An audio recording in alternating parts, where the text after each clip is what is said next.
Hello the LeemThatStreams.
Hello.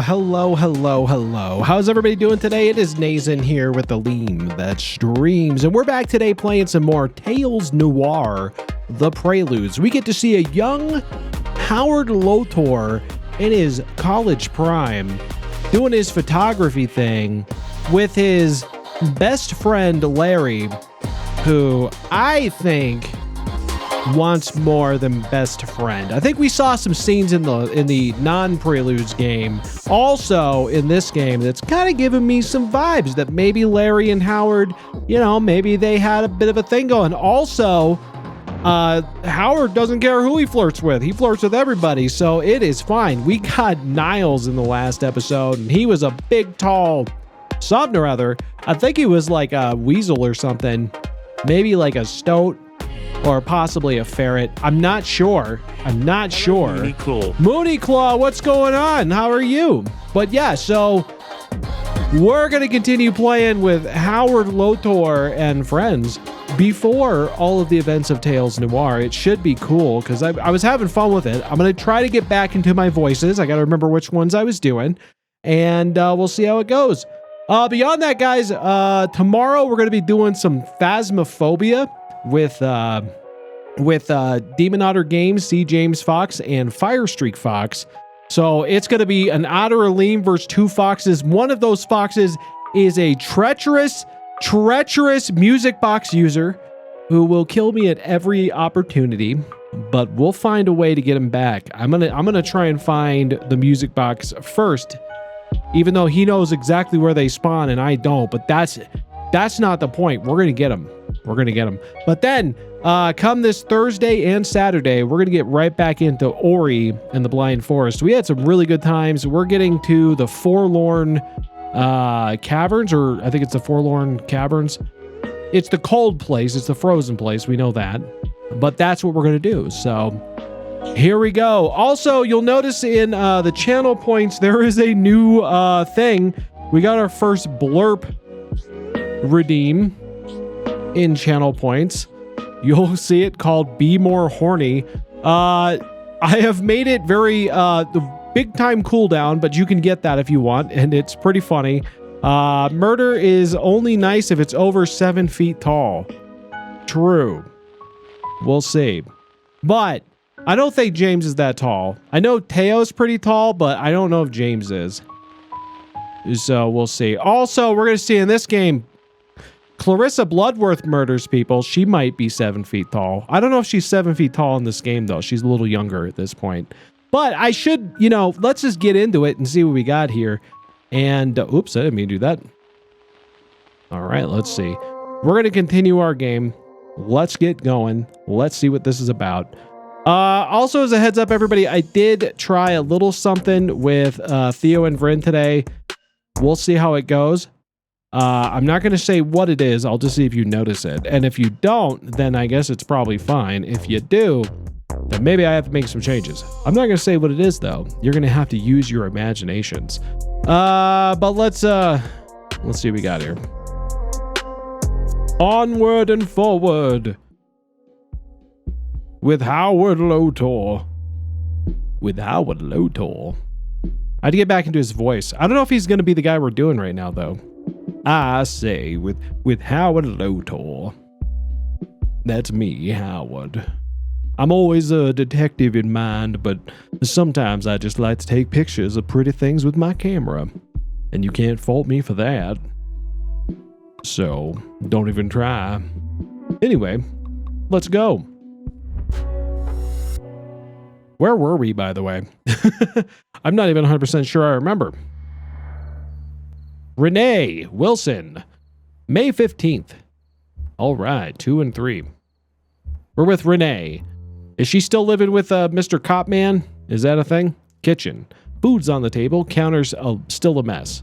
Look over at the dining table. I just can't leave it like this. Come on, Renee. This will be quick. Lucas is impatiently fiddling away with the cutlery. He just got home from work, and now he's waiting for you to join him. Call him out. I'll be right, or call out to him. I'll be right there. Someone just needs to clean up this mess first. Dinner's ready. No point in dragging it out. I swear that man. Call out to him. You're cleaning up after dinner. You got that? Let's do this. Was Renee a bit of a pushover in her previous marriage, it seems? Oh, I'm doing this.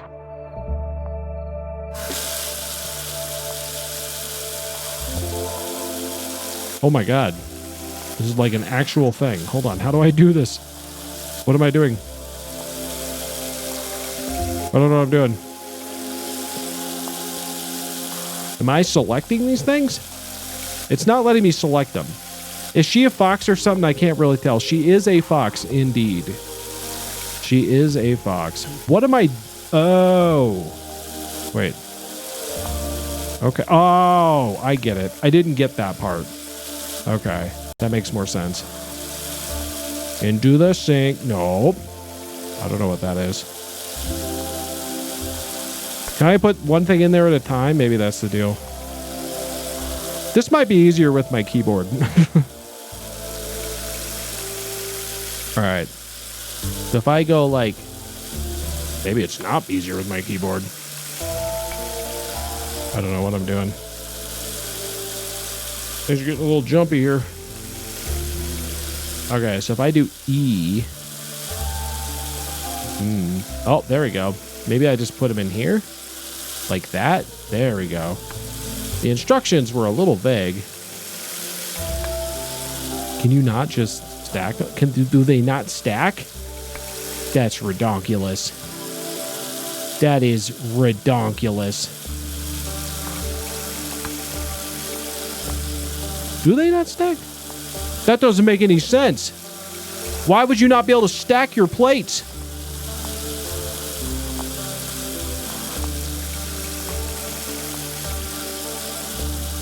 Oh, wait, you can. I'm wrong. Fair enough. Anyway, she's wasting space. I know. She's wasting all that real estate. All right, let's clean up these let's clean up the rest of these plates, I guess. Got to be like right on. Sploosh. Where do these go? Up here? Right there. Nice. All right.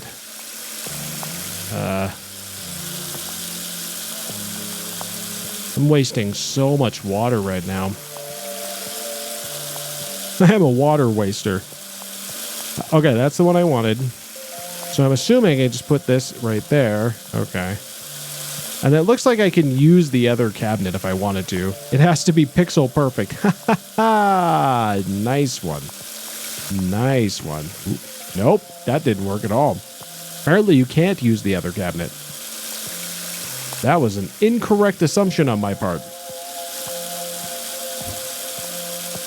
Okay, so I clearly need to clean...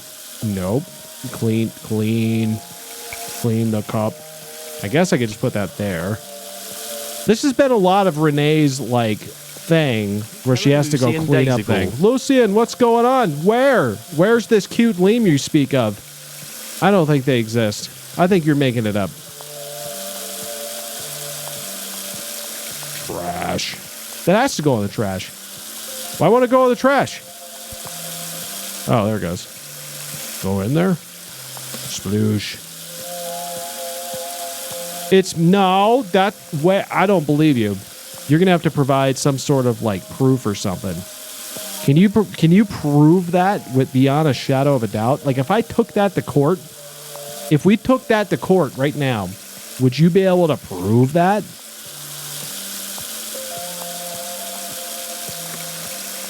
Would you be able to look a judge in the eye and say, that lemur's cute? And then the judge might throw you in jail for contempt. So just keep that in mind. I don't even know what that little yellow-orange thing is. No, because cute is subjective? Well, there you go. You see what I'm saying? You can't prove it in court. You can't prove it here. Because in this place, I am the judge and I am the jury. I think. Anyway, this is a glass. I'm just going to put this glass right there because that seems to make sense. Right in front of the plates. What could go wrong, right? Okay. There's one more glass. I don't know if I've ever gotten that. Dam? No, dam, I know, right? Like a beaver dam? Or the Hoover Dam? All right, there it is. There. There. All done. What are we doing? Oh, there's my cabinet. Oh, what am I doing? Toggle light. Oh, it's got real dark in here. Fridge. Do you want a beer? Lucas. Beer? You thirsty? You want a beer? I got a beer in here. I can get you a beer. If you need a beer, I can get you a beer. You want a beer? It's yours. But it's based on person perception and opinion. That's true. I agree with you. So, you're not wrong. I don't think he wants a beer, guys. You want some rice? Or some beans or whatever's in these glass containers? Maybe some sauce? What's your thoughts on spaghetti? Do you like spaghetti, Lucas? Are you a spaghetti man? You kind of look like a spaghetti man. Oh, well, let's go talk to Lucas. I personally find Leem cute. It's canned dirt. Could be. Could be either way. I might be canned Leem, Lucian. What about that? What if I was canned Leem? Huh? Is that cute? Hey, hun. You all done? Come on, let's have dinner. Let's eat. Driven. Kinky? Wow, indeed. Driven. I was actually thinking of eating in the office. There's still so much work I need to do. Babe, we can't just spend some time together. There's plenty of time to work tomorrow. Come on, just get that butt over here. Oh my, he's being aggressive right now. All right, sure, let's eat. You're gonna have to wait for this butt a little bit longer. I'm gonna try this. Okay, there we go. Oh, I guess,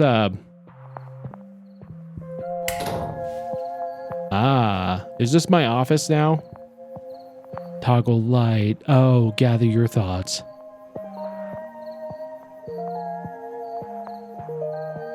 I guess I'm gathering my thoughts right now. That's what I'm... Oh, sip.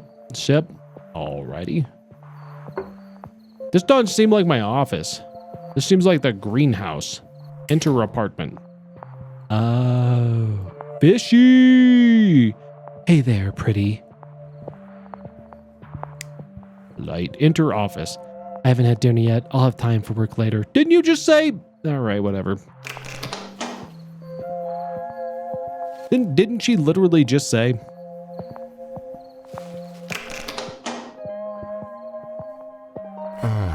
You finished? You finished? Come on, babe. It's getting cold. Just tell me about your day while I finish it up. Hello, Sad Panda, what's going on?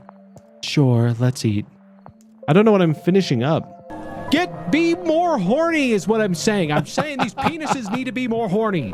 They need to be way more horny than they're being. That is the only way I succeed. Is if they would just be more horny. All right? Can we agree? Yes, we can agree. We can all agree on that. Just let me finish up. Okay, I don't really have anything else to do. Great.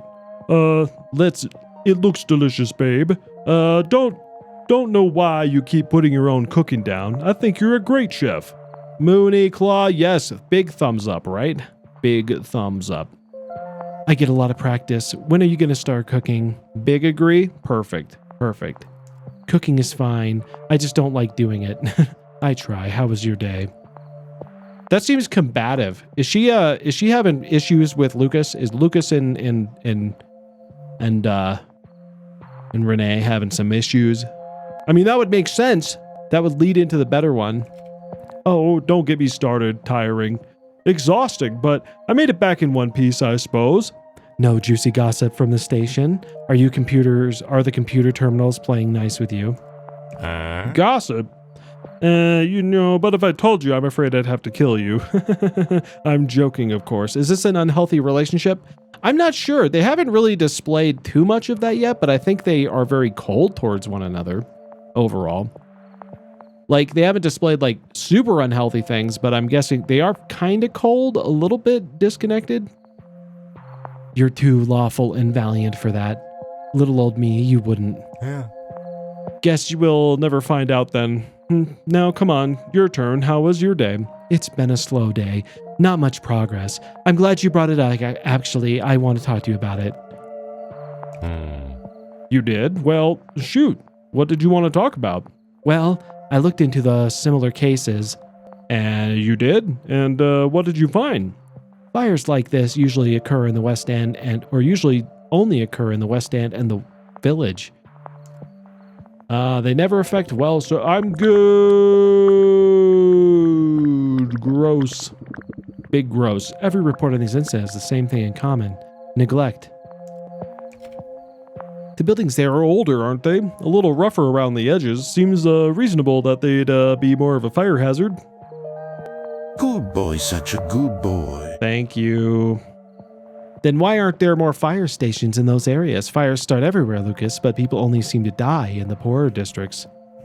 Oh no. That is not proper dinner attire, guys. This is not proper dinner attire. I'm just saying they're not going to appreciate me standing here like this when I'm hanging out in their dining room. That's not polite behavior. That's not polite at all. Probably a money issue, I don't know. 1 or 2 per district should be fine. That way everything's covered. Lucas, that's clearly not covered. That's the point. Well, what do you propose they change? They can't exactly predict where fires will start, will they? No, but resources could go where resources are needed. They should stop hoarding resources they don't need and let them go to people they actually do. I don't know. It's how me and Mala would eat. Fair enough, but depends on what you're eating or if you're cooking. And if you're cooking over like an open flame with some oils, you gotta be careful with that. That could be very dangerous. I'm sure the apes are aware of it. It's not like they're letting people die on purpose, but they sure don't seem to mind it, do they? So what?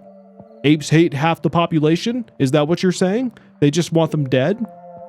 It's not a hate, Lucas. It's indifference. It's about power, that's all. That is more in line with her thinking, because she did write a book about this. Power over what? Life and death? So the apes are evil, twirling mustaches and burning buildings? Don't fucking patronize me, Lucas. Renee, please. I'm sorry. I know this is important to you. I know I'm tense. I know the article means a lot. I just had a very long day. Can we not talk about it now? It's not about the article, Lucas. Lucas, I care about this, Lucas. I need you to understand that. All right. How about I talk, you listen? Yeah, no, I understand that. I get it. I didn't mean it like that. It just means this whole thing. You're obsessed with it. Of course I am, Lucas. I feel this like I'm seeing things clearly for the first time. Driven? I'm seeing through, Lucas. End of discussion. You can end this discussion while insisting on including me in it, Renee. I don't know what to say, what to add. I just want you to know why... I just want to know why you can't see this. You've added nothing so far. You give me your best shot.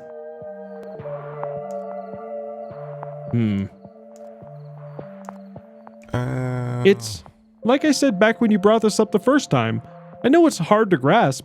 I know it's messy and unsatisfying, but the proof is there, Renee. What happened? Happened. That's that. I want to prevent it from happening again. I don't trust the proof. What am I supposed to do? Just accept it? I'm sorry, Renee. Not much we can do to prevent things like these. We can only choose how we react to them. Conflict comes and goes. Like the weather. We can't control it. That's a pretty indifferent way of putting that. Again, Lucas, I can see like Lucas does not get her, and I think that's part of her issue. I think that's the big part of it. You can't blame me for wanting an umbrella in the rain. Easy to say when we're warm and sheltered. It's fine, whatever, let's drop it.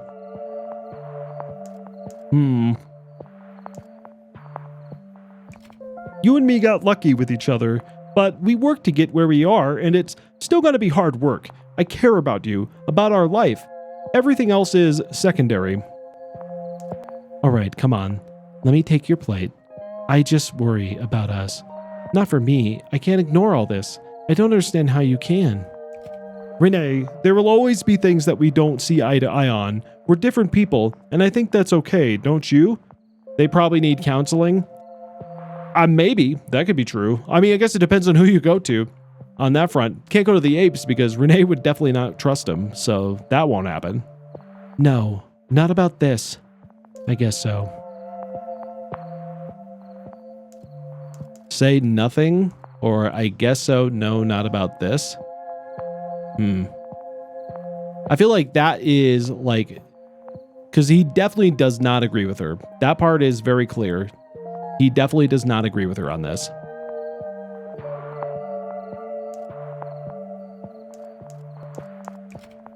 I get it. You've had a rough, long day too. Here, I'll take care of the dishes and everything once I'm done. You go rest, okay? Love you. Love you too. All right, sure. I think she would try. All right, off you go. Leave him be. Okay. Don't know where I'm going. I could probably go to the office at this point. Grab a beer. Beer? No? All right, no beer for me. Wonder if I do this now, does it change anything? Yeah, a little bit. Not much, though. Fishy. So, I know Lucas's office is a... What is that?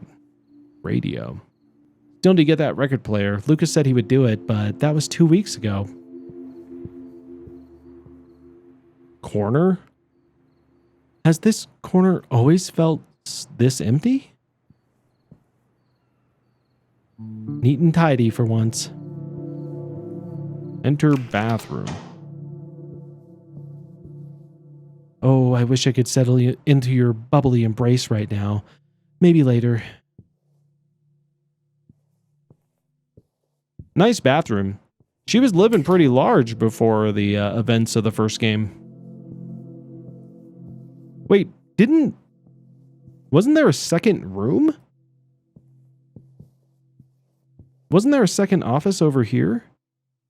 I feel like there was. Maybe she's right about that.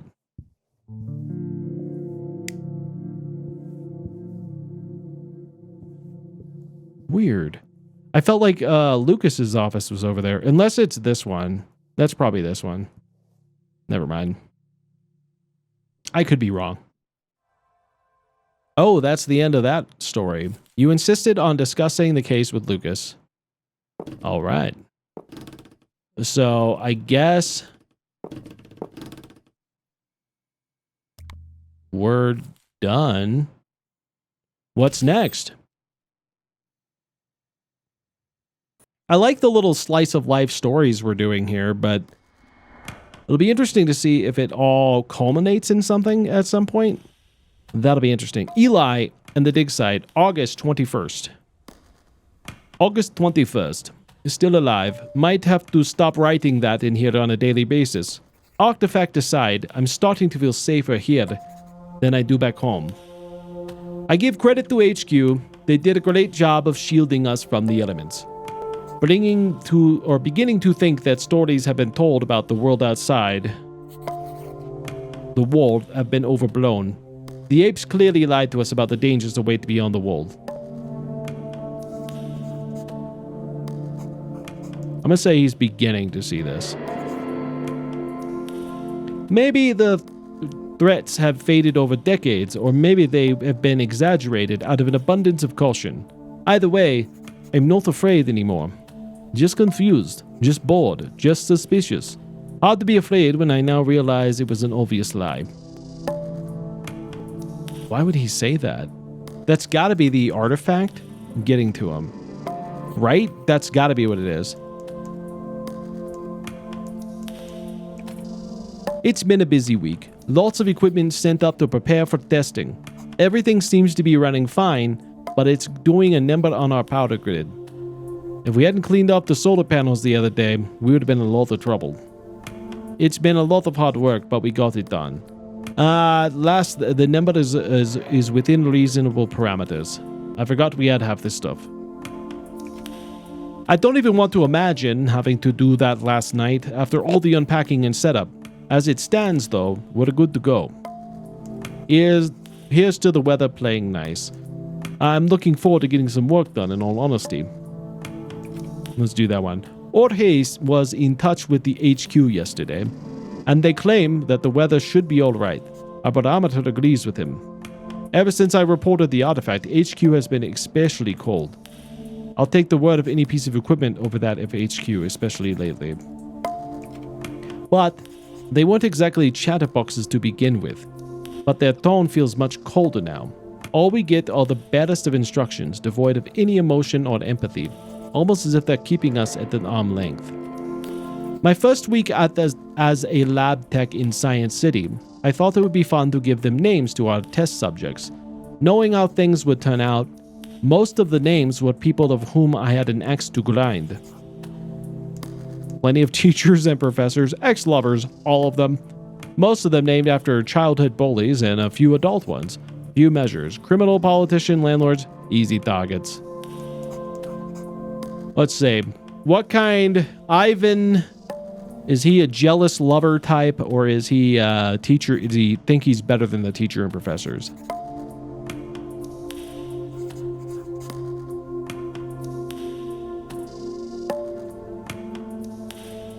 I'm gonna say this one, 3. Most were named after childhood bullies and a few adult ones, for a good measure. Once the experiments began, the side effects started kicking in. I realized what a mistake it was. Seeing those creatures as anything more than statistics really began to take a toll. Makes you work harder, more emotional. I relied on classification numbers ever since. Limiting your exposure is crucial to survival, both physically and emotionally. HQ knows our names and a whole lot more, but Digsite 08 is personal, as they ever get with us, especially lately. It's hard not to wonder why. Bureaucratic bullshit, probably. I doubt they put more insight or thought into that. HQ still refuses to tell us how to proceed. It's been almost a week, and I await further instructions. It's all they give us.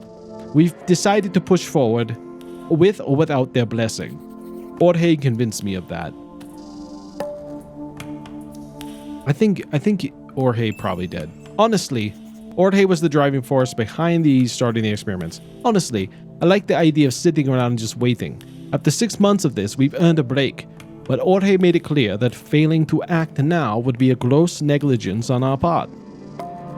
There's no telling how long the artifact will be able to maintain its integrity after exposed to the elements. Jorge says, it's our responsibility as scientists to learn as much about the artifact while we still have the opportunity to do so. Doing this without the HQ's blessing makes me nervous. Trashy Rack, what's going on? Rack. Look at that tail swing. Gotta love it. I'm excited to start testing. Frankly, HQ has been rather useless today. Let's do that. I think that's Jorge's influence. For the first time since we started working together, he seems to actually care about something beyond the task that's been assigned to him. There's been a light behind his eyes. Almost like a man possessed. Underline that last sentence. Yes. In our first phase of experiments, Jorge and I will be testing the artifact to see how it reacts to other elements.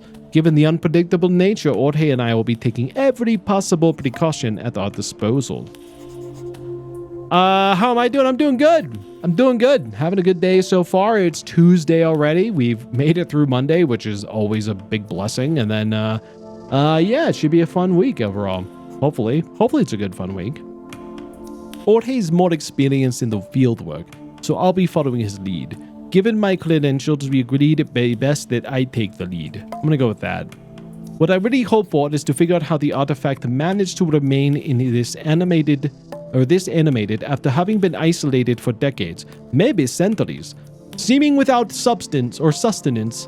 My current theory is that the artifact, they called it that. They called it the artifact. We know now.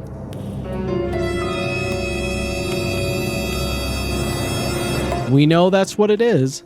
Gestates at an extremely slow rate and effectively hibernates. It's strictly chemical, reacting to strongly exposure to oxygen. Defies, I think it's definitely alive.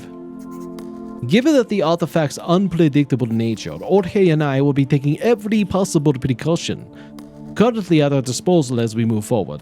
I'll do my best to document each step once done. I'm certain that we are now prepared to handle the artifact in a safe and controlled environment. Let's just hope our luck with the elements will continue. That's all. Time to get to work.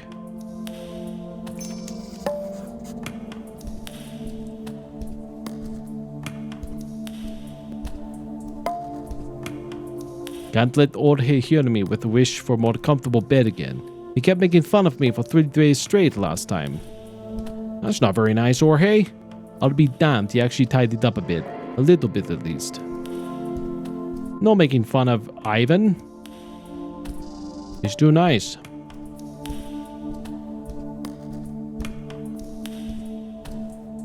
On a clear day, you can see pretty far from here. Still can't see the city though, just sand.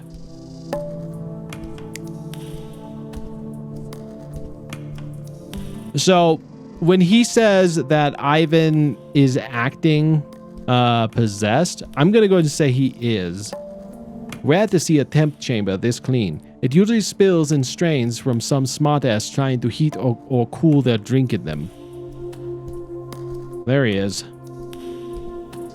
Humidity chamber. The old SR300 is remarkably good shape for the corrosion chamber. I remember asking what we needed for the full chemistry set for. Now we know, I suppose. Let me look around real quick. Cooling sprays. I feel like we're finding new use for these things every day.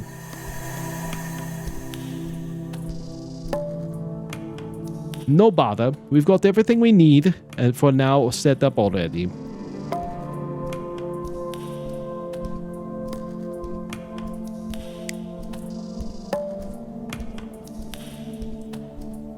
Am I going into the cave? Can I go in the cave? I should probably talk to Ivan first.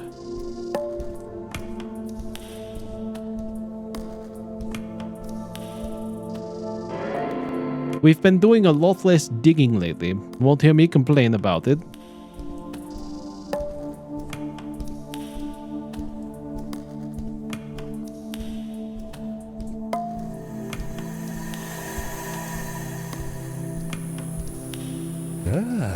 Yeah, take this. Oops. It's a sample. One small one, but a sample still. Managed to cool it down a little bit. Really little bastard. Let's not give it the personality. For all we know, it's just chemicals. What am I supposed to do with this? Did you have any problems? Takes the edge off though, done it? Go on. You can call it Bobby. He's named it. I'm not calling it Bobby. And what do you propose we do with Bobby? Alright. Well, everything is set up. Time to begin testing. Alright, where should we begin? You're still certain this is the best way to move forward? Well, I see it. We got a sample to identify and a ton of equipment to do it with. It only seems natural to begin applying the scientific process. It might be a good idea to begin establishing what exactly it's made of. And have you been? And how do you feel about it? Well, I've already started determining the chemical structure of this thing, but it's left me with some strange questions. Let's see. Anything I can do to help? Most definitely. I've got a list. Alright, lay it on me. Well, before we get into that, first things first. I've established that the artifact mostly certainly is organic. Hard to believe, even if we suspected it. At the first glance, it's just slime. Well, you're the driving force behind this. What do you think we should do? Is it alive? I'm gonna go with that. Yeah, I mean, we're just a mishmash of chemicals, man. But we all still somehow function. Some more than others.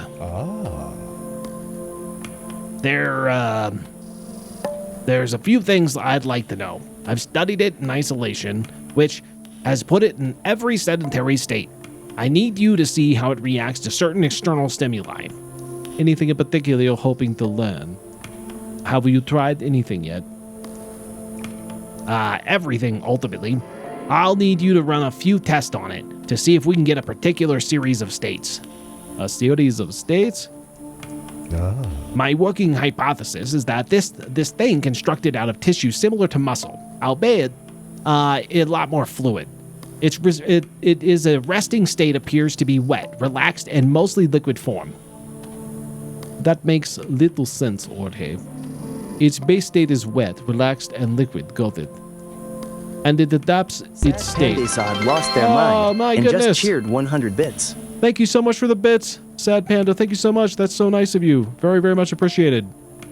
Let's see here. Okay. And it adapts to the state when certain elements.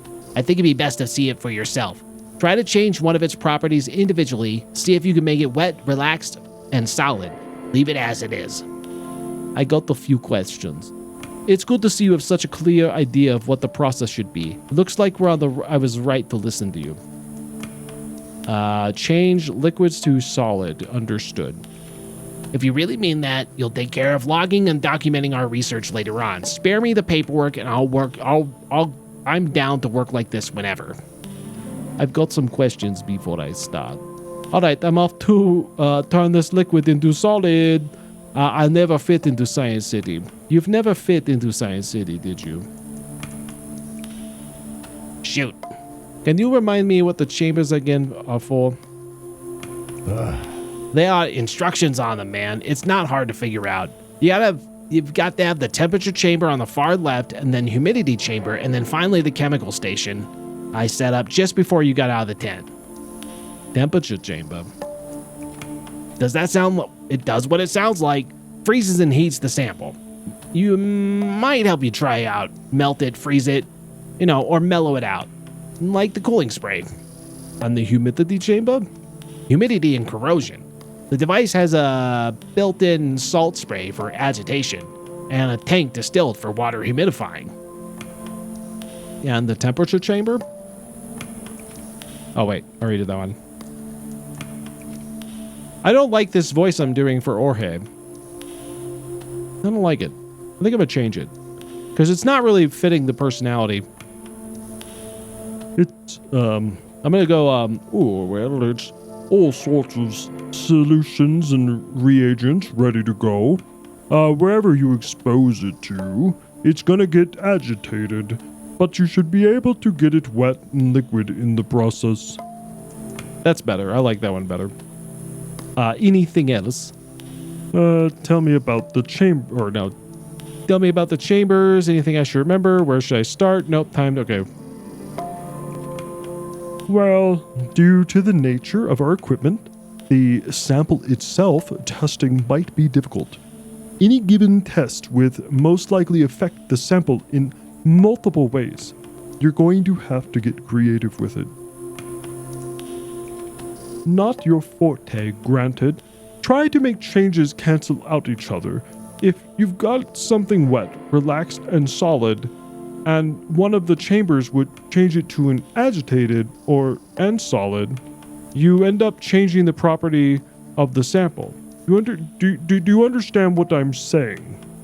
Completely. Anything else? I'm gonna go do this. You know what? I'm gonna go do it. Then let me know how it goes.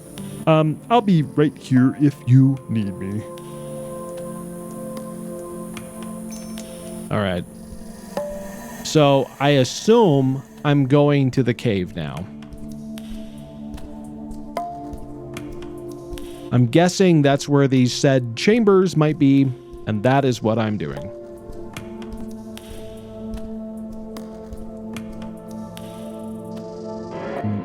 Maybe. There is no light in here. Like, none. There we go. This is ground zero. I hate coming down here. Good thing we have bigger things to worry about now. Well, I say good.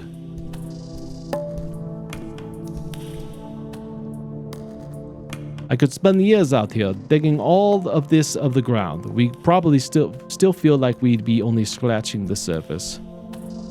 Whatever was in here has since rotted and deteriorated. Shame.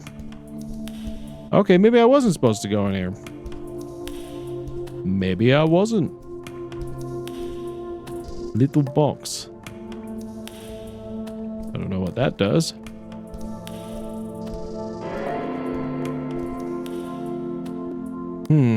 I guess it must be with all that chemistry stuff. It must be over there is what they want me to do. All right. I have to modify the artifact. A solid state. Got it. Okay. So it's in a wet state and a relaxed state. Humidity chamber, chemical chamber. So I'm gonna do... Is it a cooling chamber?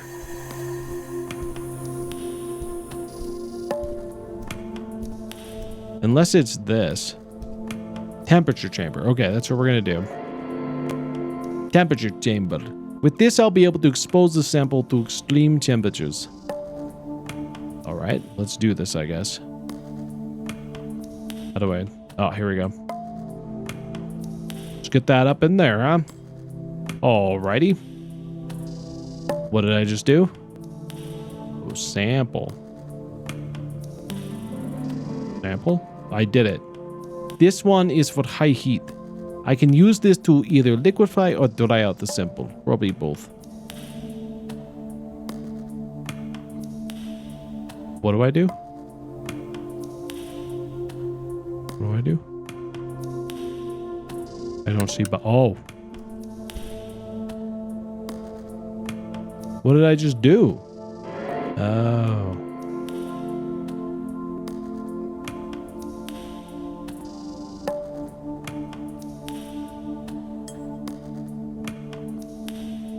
I need to transfer the sample to the dish. How do you do that?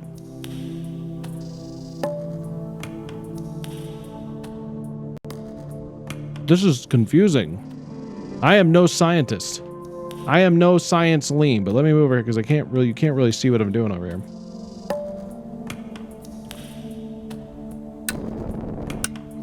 Did I do it? I can't tell if I did it. Okay. So I did it. Okay, that's what I was doing wrong. Got it. Okay. So then how do I move you?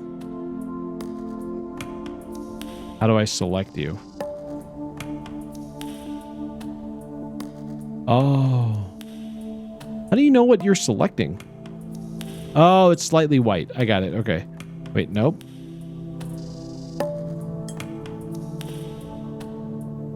Interesting.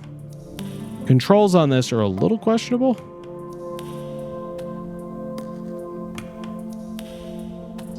Nope.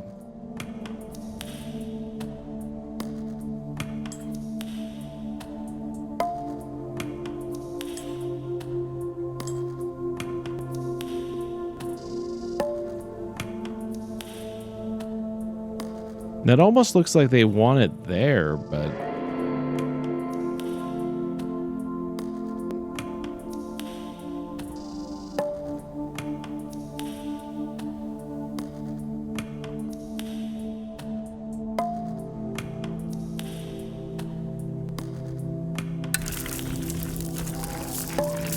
This one's for freeze. They should both solidify and relax the sample. Okay. So I did that, but I got to get it in there, I assume, right?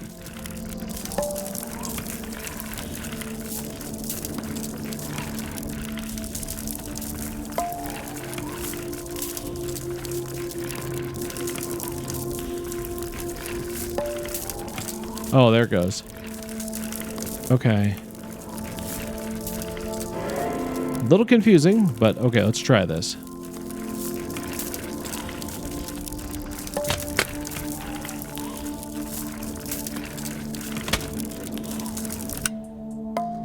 Relaxed and solid, to be expected. All right. Took a minute there, but I wasn't sure. I had a pretty crazy career, but I never thought I would end up out here in the waste. I did get to see them, though, silver linings. Me neither. They've got a certain charm, I'll give you that. This is hardly the end, Ore. Never mind that. You were successful in your initial experimenting. It looks like you managed to sort it out. Strange, isn't it? It's easy enough, but yes, strange. Very, could hardly believe my eyes. This is incredibly tedious.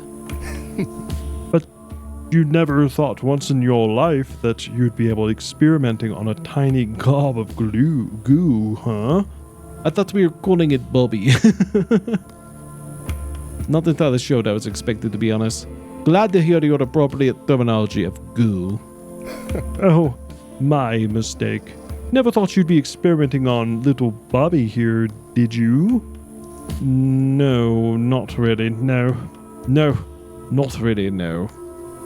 What now?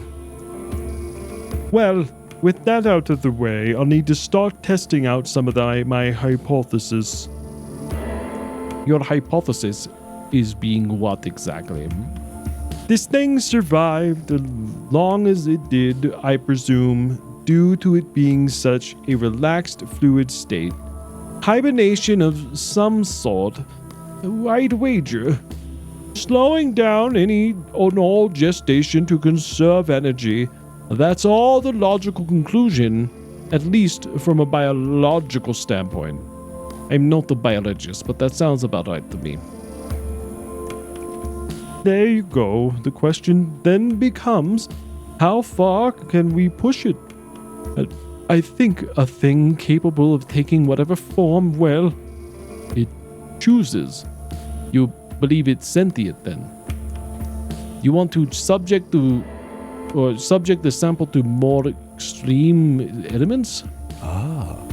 That's one of the things we're testing out, yes. Firstly, however, I want to know if it truly can shapeshift. For lack of a better word, become completely unlike what it was when we first found it. Sounds a little risky, but that's the samples are for, I suppose.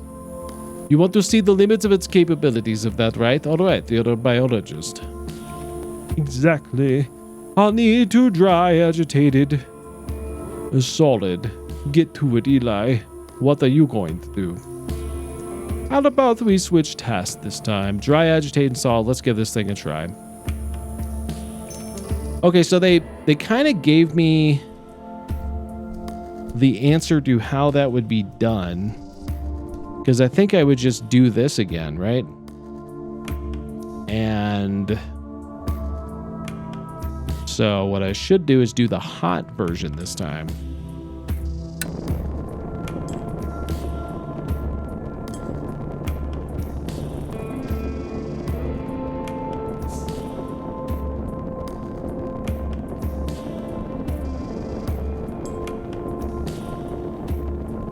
Presumably.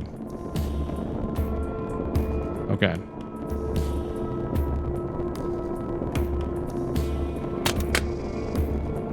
Let's see what happens. Okay. Now it's liquid and dry. Liquid and dry?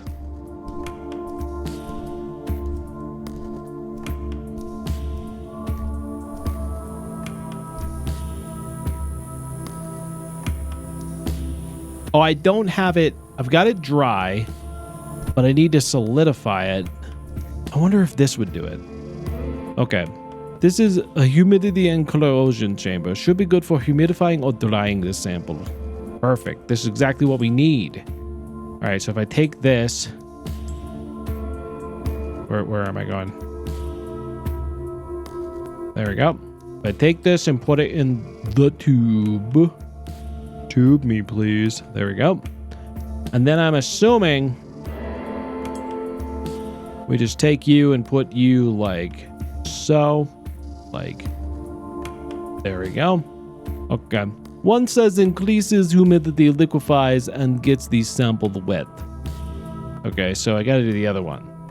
salt spray should agitate the sample, probably solidify it too. Might do everything I need to do. So we're gonna do that.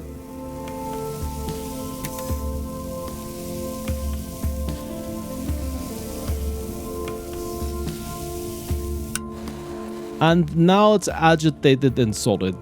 Perfect. That's exactly what we want. You know, it's nice working outside the lab, even without the comforts of the city. Seems it feels more real. I agree, it's relaxing. Don't get too used to it. We're going home eventually. I could not agree less. I miss my bed. He made fun of you a long time for that. Anyway, looks like you got it. Yeah, that's what I was hoping to see, I suppose. But now let's see. I don't really know what to make of it. It's unsettling to work with, let's say the least. Me neither. It defies explanation. Well, we've only learned about what it can do, nothing about what it is. No, we just need to find the right one. We're only starting out, Eli. In a little while, we'll start having better work idea of what we're dealing with here. What does that mean? How did it go on your end? Well, it ate something. Or not quite. I placed a corn puff next to it, and the sample began to spread over its surface, seeped into whatever cracks were there in the surface, and then just stayed there. You said it ate. Did it start to break down? The outmost layer, yes. It just latched onto the rest and didn't even begin to break down the rest of the piece I gave it. Once I pulled it out, it was as dry as before, just like someone had licked it. That's certainly unsettling. What do you make of it? You tell me. Well, nothing except what we know already. We need to try something else. It attached itself to something without appearing to break it down. Perhaps it's parasitic. It's very... Well, that's actually might be true. At the very least, it appears to be drawn to food. It requires sustenance then. I think it's too soon to draw conclusions. I'm gonna be realist about it. Quite right. I've got a few things in mind to try, discern whether or not this thing is sentient or not. And whether it's sentient implies sapient in this particular instance. What are you thinking?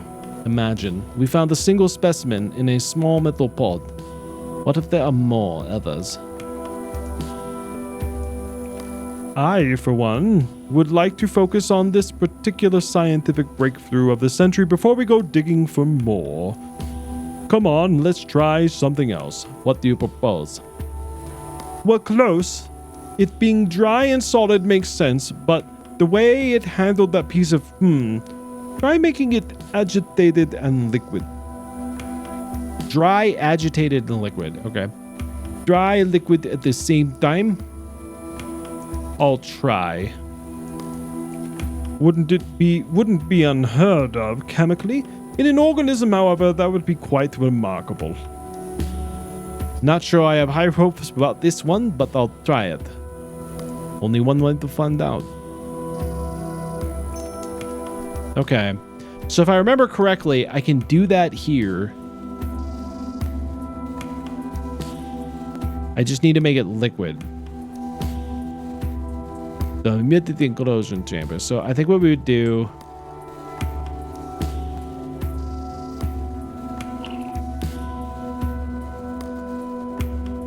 is just go here, and then I dump you back in here, and then I do the humidity version. Right?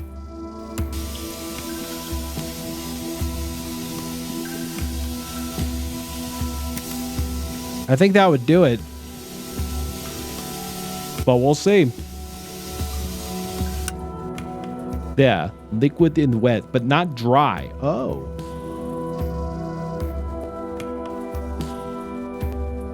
Interesting. So to make it dry, I think I gotta take it back here.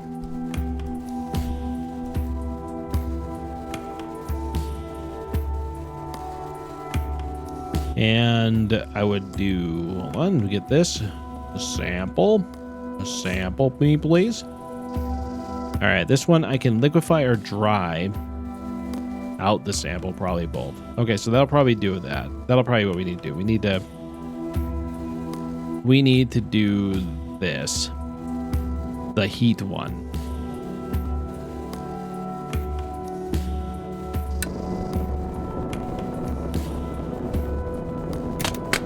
That should do all 3 states.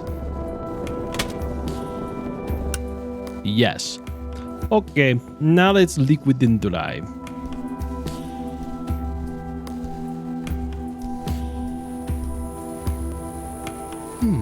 Aren't you hot in that hat, Eli? It's scorching today. Quite the contrary. It keeps the sun out of my face. Say nothing, continue sweating. I have sent the fur, that's all. Anyway, your final experiment was a success. Anyway, I see you've made progress. Anything out of the ordinary this time? Nothing. It boggles the mind to see it this malleable. Nothing out of the ordinary or I hate experimenting on this thing. For lack of a better word, creepy. I see what you mean. For to adapt this readily, well, it certainly looks like our hypothesis was correct. Our hypothesis? Sure, clearly under the right supervision, we can achieve great things. Of course, I had to convince you of it, but here we are. Not too bad. We still got more work to do. Let's not celebrate too early. That's the Eli I know, but sure, yeah. You're right. Not really sure I'm in the mood for celebration regardless. Point at the sample. No, let's get back to our friends here. Right. Well, as it stands, we have a living thing on our hands. Some type of potential sapient organism that has been buried underground for shepherd's knows how long. Where did it come from? Are there others out there? Is this what we were meant to find? We arrive and we started digging exactly in the spot they asked us to. That's too perfect to be a coincidence. Yes, this was our quarry. Hunt's over, man. It was sealed in the metal pod. Hello, Jedediah Dar Fox. Jedediah, what's going on? Yes, this game again indeed. We're in the waste. We're in the waste. Why would be out in a place hidden like this? How long has it been out here? Certainly didn't trap itself in there, so something placed it into a container and sealed it away. So who? Alright, but to what purpose? Shit, man. Without getting too philosophical, what's our purpose? Eat, sleep, die? Seems like our friend has skipped out at the last step, though. You think it sleeps? So what does it eat? Are you saying this thing can't die? I don't know. All I know is that the two of us are stuck out here in a desert along with a pot of creepy black goo, and that's locked away 5 meters underground in a bunker. And we just found it's alive and eats things. You think it's dangerous? Well, it was nice knowing you. Could you have phrased that any worse? Or him? Just trying to lighten the mood. In lieu of more definitive conclusions, I don't know what to think. Come on, Nell. You must have some kind of opinion on this. Listen, I wanted to conduct experiments. I was excited about it. Now, I'm concerned and stressed out. And I'll take any conclusion you may have on it. Hit me. Ooh, what do I think about it? This thing was locked away for a reason. Dangerous, and it should remain underground. We don't know what the effects this thing could have on people. It should be studied far away from the city by a small team, us. We can't keep this in an icebox in a dig site camp. We need a team, equipment, and a more secure lab in the city. That seems like a bad idea. I like this one. You sure about that? Clearly, this thing is dangerous. You're not just making a compromise out of pride. Leaving it would be just as dangerous. We can bring it to the city to endanger my life. It's safer like this. Pride's got nothing to do with it. Right now, we have to be realistic. Shit. You know what? If you're up for it, so am I. Maybe we could get one or two of the other unfortunate souls out here. Some nicer rations would be nice too. We just need to convince HQ it's the right thing to do. We need to make it clear that this was things dangerous, or hey, otherwise they may not take us seriously. Looks like we'll be stuck out here with each other for a little while longer then.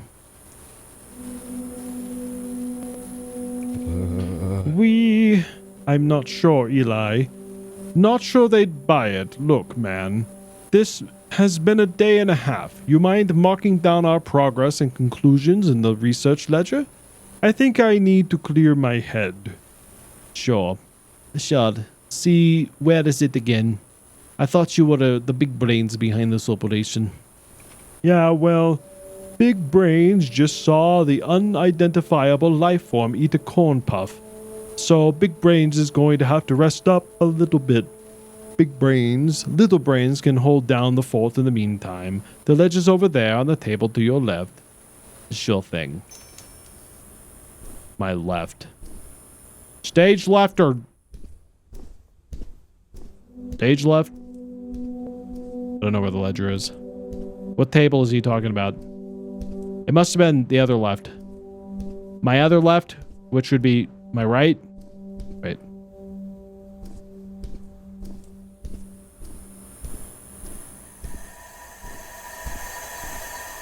What table, man? What table?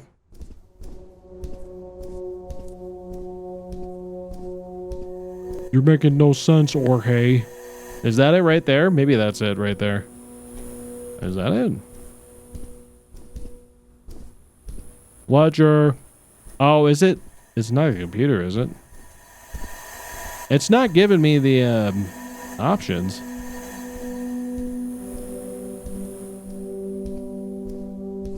Well.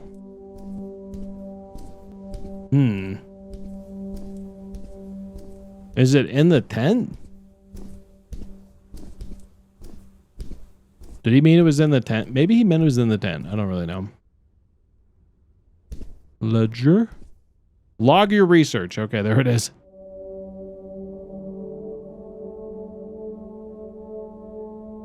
Oh. Nice. You and Jorge agree that the artifact should be contained in a secluded location and studied by a small team of experts in order to minimize the risk. Interesting. All right. This is really interesting the way they do the like whole branching thing. I'm not sure what to make of it just yet. It just kind of depends on where we go with this. Okay, so we're in Clarissa, the industrial district, age 24, so she's much older now. Oh, with her uncle too.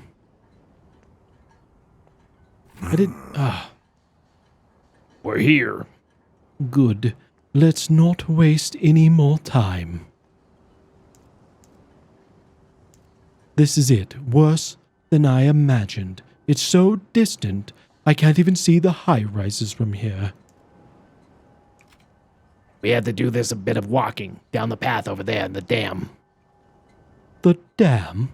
I thought this was an industrial district. You know this place well, it seems. All right, lead on. There's nothing really nice out there, Clarissa. Please stay in the car. I'll be back in no time.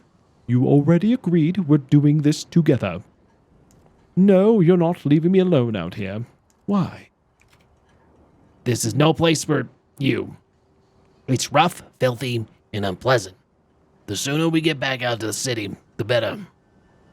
You don't need to protect me, Uncle. Never argued that you couldn't handle yourself. But this isn't gonna be nice. We're going, that's that. I already came this far, ridiculous to stay back and wait now. I don't care about nice. I'm not a child, Uncle. Look, barely convinced your father that I was alright for you to come along, but this doesn't mean he approves. Like it or not, Clarissa, you're on a very short leash. My father needs to see that I'm capable. That's why I'm here. I don't care what if he approves or not, he'll have to deal with it. Then we'll just tell him I stayed in the car. No harm, no foul. Carlo is old-fashioned. You know that. Having a capable daughter isn't exactly one of his aspirations. Neither was having a daughter in the first place. It will be, once he sees I can do it for the family. At least you're not lacking in confidence. Now, there's no way I can convince you to stay back? No, what do you think, Uncle?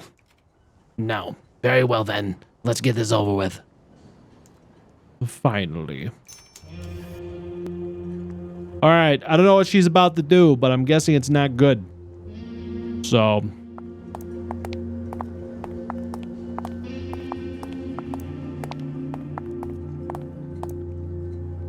so much concrete, so little life.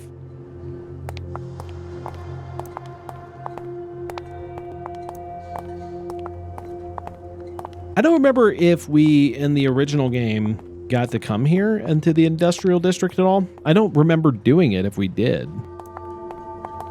I don't remember it, but we might have. Note. Looks like a warning, but the writing has long since faded.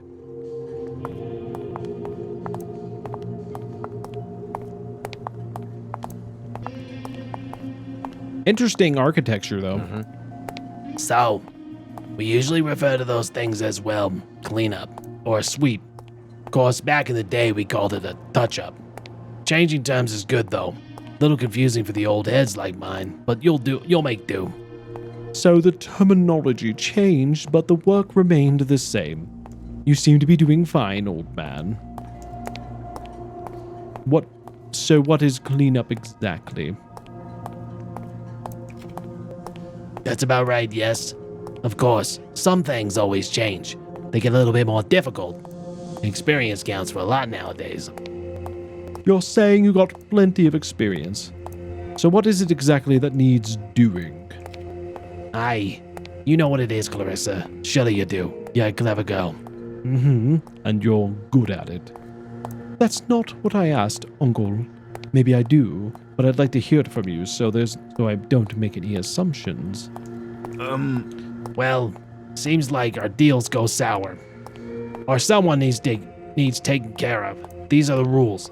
And when these rules are broken, well, they need to be enforced. Speak plainly. And that's cleanup. It's what it sounds like. Someone made a mess, and we're here to clean it up. You could have just said that at the beginning.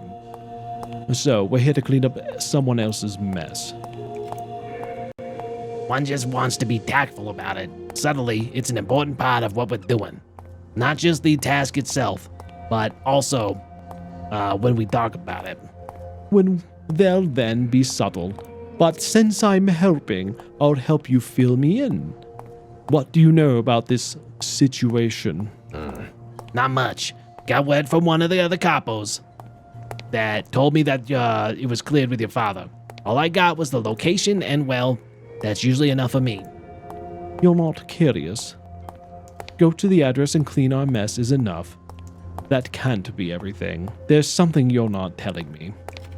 Believe me, Clarissa, it's better to not know what happened. What about how it happened? Or why? That's it. No questions asked. This other capo, who is it? These are the rules. A hierarchy. A system. Once you've been in the business as long as I have, you learn to trust that process. Trust that people are doing their best. What if someone isn't doing their best, doing the opposite even? And then that's what you're doing. They're talked to, set straight, reprimanded by someone in charge, whoever's deemed necessary. And what if that person is the one in charge? And who decides that? Right, I suppose that makes sense. Right, of course. It just works great. Sure, it's a good thing we have these rules. What are you trying to say, Clarissa? You're getting played. You must see that. They know you tend to they know you don't tend to ask questions. What kind of work does that leave you with? If my father cleared the order, why wouldn't he tell you himself?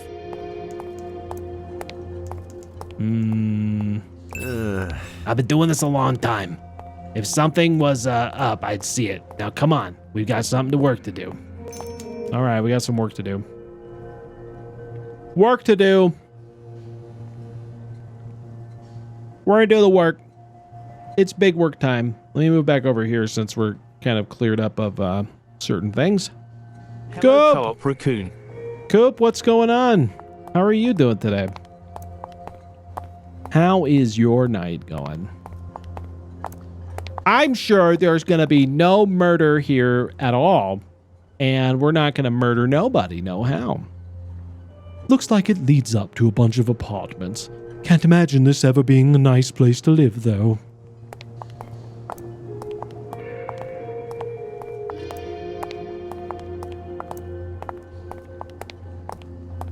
Oh, what was that? The seats are stained, some time of stale black liquid. What if it was always that color? Good. I remember playing through this game a little while back. It was interesting. Yeah, I mean, the original one, I played the main game earlier, and I really liked it. Like, I really liked the aesthetic. Did you play the main game, not the Preludes, or did you play both? Still in decent shape. Good to know after we're all dead and gone, plastic and rubber will live forever. True. Because I was going to talk about it, but I didn't want to, like, spoil anything. If you hadn't. Want to make sure. You've never been out this far, have you? No, I know you have, though. I'm not usually allowed to. Me and the other capos use this place for all sorts of things. Deals, arguments, meetings, and disposal. Uh-oh. Sure, some topics are, well, you know, sensitive. Too sensitive to even talk about in the office.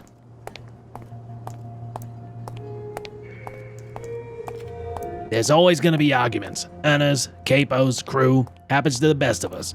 Usually is resolved, easily. But sometimes it takes a little bit more finesse. Or, you know, well, finality. I played both, even back the original game on Kickstarter, actually. Okay, got it. So, I really liked the first game, or the original, or like the main storyline. I did have an issue with the narrative, and I've kind of felt like from Act 3 onwards, they told I felt like it was like a tale of two different games, two different storylines. So that was the only thing about it that was a little weird, is they really took a weird left turn and kind of left a lot of the storyline from the first part of the game kind of on the table. And so I'm really looking for this to like tie it together a little bit more, but let's see what happens. I mean, it was still really good. It just felt like two different storylines. And I did and somebody posted like a video of like kind of what happened. I want a pitcher of beer, fried jalapenos, the nachos grande, and let's start with 50 wings extra hot and keep the ranch coming. Exactly. But I did watch a video, and I think that was Thanos who actually posted it. And it really explained like kind of how that went down. And so that was really interesting to hear that. But yeah, it just felt like two different games. Right. You always mention the deals. Which means what, Uncle? Hello, Fanny's 93. Hello, Thanos. What's going on? Finality, like the disposals. Yes. So what does that mean exactly? We're talking about dumping bodies, aren't we? Agreed. It veered off into a real weird direction near the end. Exactly. And like, I saw this, like Thanos posted a video about like why that was. You hear what I ordered? I'm gonna be farting blood over here. Oh my god. That's not good. But yeah, it just really took a weird turn. And it was still good. And I think both ideas were both very interesting ideas. I just felt like it needed to focus on one of those a little bit more. But that's it. Yes. You mentioned deals as well. Yes, back in the day, it was nearly about territory, drawing lines, settling disputes, business deals. And now? Well, your father insisted we get into some of the new venues. The money is good, but it's a lot of trouble.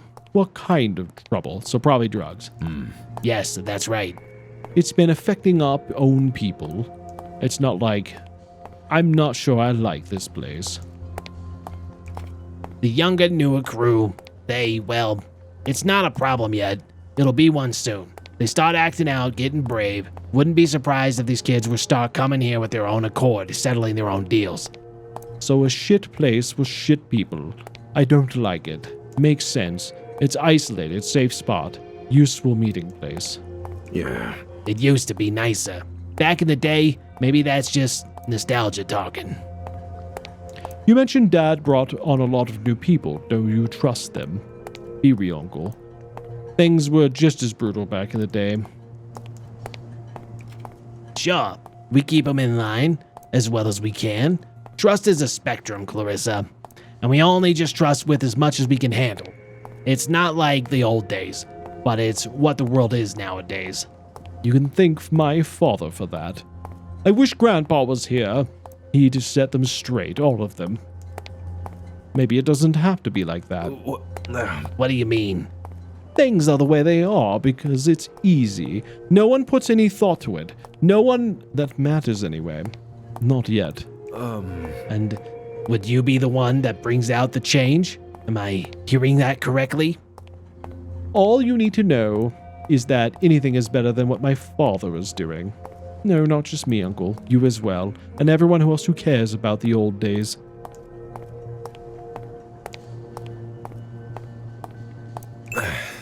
I know you have your differences, kid. You may not agree with everything he does, but he does what he can. Now come on, let's get up these stairs. The view's nice. Okay, we're gonna walk up these stairs.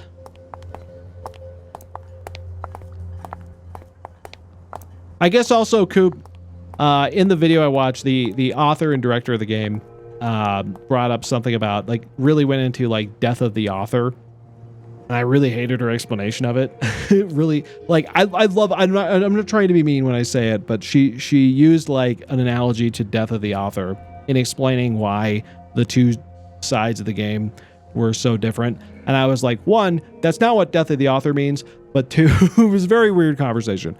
But regardless of that, I really enjoyed it. I thought it was really cool. I love the characters in the world that it inhabits, and I have so many questions about, like, what else is going on here, and I want to know more. And I think this is tying a lot of that together, which I'm really excited about. And I really do like in this part of the game that we're seeing a different way of approaching the gameplay with, like, the veering and different pathways, which I think is really cool. Rusted shut. Makes you wonder how structurally sound this place is. Makes sense? Yeah. Indeed, it does make sense. The narrative of the game can take unexpected turns, leaving players puzzled. However, the element of surprise keeps the gaming experience fresh and engaging. And there's that too. That's always true. Told you, didn't I? You can see real far from here. The city does seem so Only my distant. bot. I don't know why why do you never mind. I'm more concerned about the body we're here for. I'll take your word for it. All I see is fog and concrete. Almost there. Might as well enjoy the moment of respite then. This place, it ain't pretty. The view always helps you remember that it isn't all bad. Sometimes I wish I could escape. Not just this place, but the city. Everything. I'm not so sure, Uncle. The city doesn't look much more appealing from here. Maybe not, after all. Good. We'll lose our minds if all we did was imagine what things could be, instead of seeing them for what they are. I'd rather see them for what they could be. So enjoy the little things, that's your wisdom. That's what keeps you going. That's what I found, at least. Maybe. Or maybe it's a convenient distraction.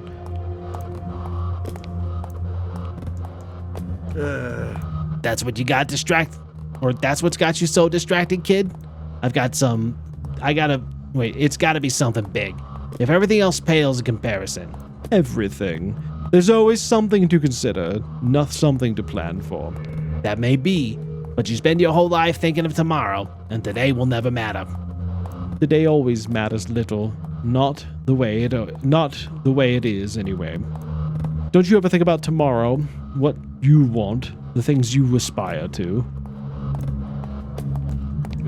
I've learned to settle, to be happy with my lot. It makes life a lot easier. I got a lot more enjoyable. Oops, I didn't mean to do that. Oh well. I see that. Come on, we're almost there. Just down these stairs now. All right, stairs. We gotta take care of a body. Hopefully we don't sell them to the apes for food. Maybe we will. Maybe it's a smorgasbord. I also like the Preludes a little bit more because they do a little bit more with music, which I think is great. You weren't wrong, Uncle. That's a hell of a view. Just a shame it's a depressing one.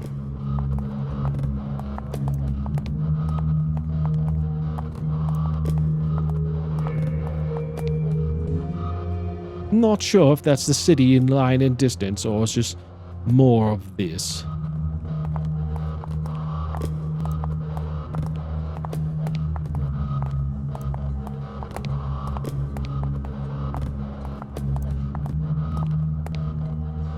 What's that smell?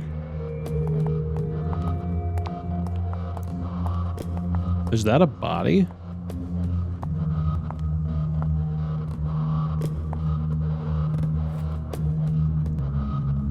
Oh, it is. Oh. They lost their pants, everyone. Oh my. Look below. Below the pier, soaked in seawater and partially covered in kelp, rests a raccoon of rags. The concealed content betrayed its tufts of fur and skin, sticking out between the wrappings.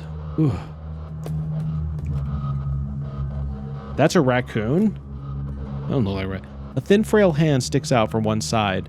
On one end, 2 feet, mangled and twisted. On the other, you glimpse a young face. Even after being subjected to the elements and tossed around, it's clear to see that the body has been wrapped with little care, loose ends washed up against the rocks to make it clear that only a select few of the wrappings hold the body in place, around shoulders, arms, and waist. The color of the fur has been faded, but the shape and contortion of the feet seems even more distant, unnatural, and painful. What little you see of the eyes are glazed over, and still, the features are delicate, pale, lifeless, and distinctly feminine. This is, or was, a young girl. If she's... I think I'm going to be sick. She's what, Uncle? Go on, tell me. just a kid. Just a little girl. Shit. Let's get to work. This is what our people do. The people we're supposed to trust.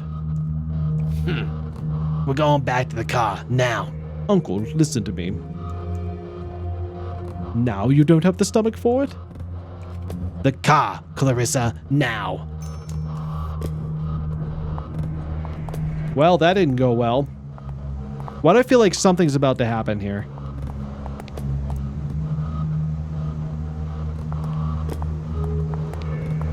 Because why? Careful on the step, Clarissa. The dam is opening.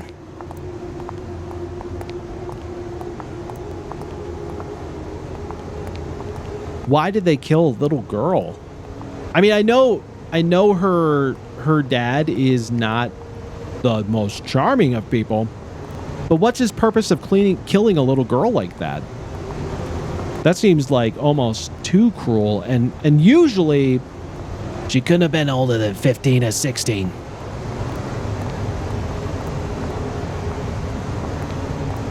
Usually mobsters are a little bit more careful than this, like good ones, and that's when they start, like, at least in stories, when they start doing shit like this is when things start falling apart. Maybe Frankie knows.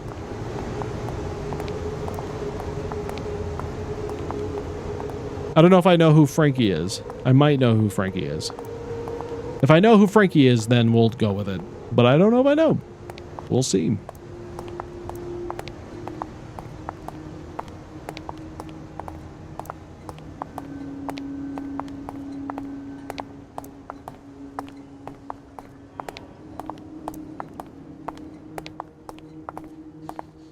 Shepard, I It wasn't always like this.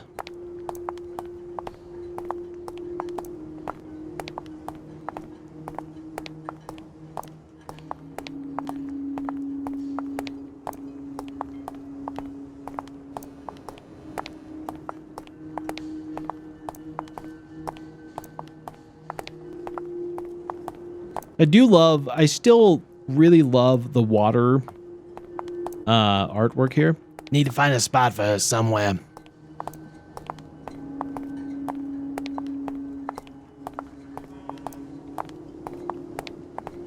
Wait, did we? Empty bottles and whiskey and stale dried plastic. It's been here so long it doesn't even smell anymore. What did the note say? Is it related? Looks like a warning, but the writing has long since faded. Interesting.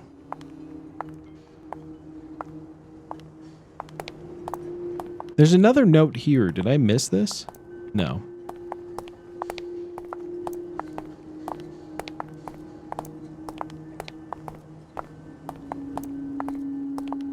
Why do I feel like something's about to happen? I got a bad feeling about this, guys. Stay by the car. Why? Why are you acting like this? Don't tell me what to do. We're in this together now. You need my help, Uncle. Face it. Clarissa, stay by the car. What will it take, Uncle? You know I'm right. Wake up, Clemens. These aren't the good old days anymore.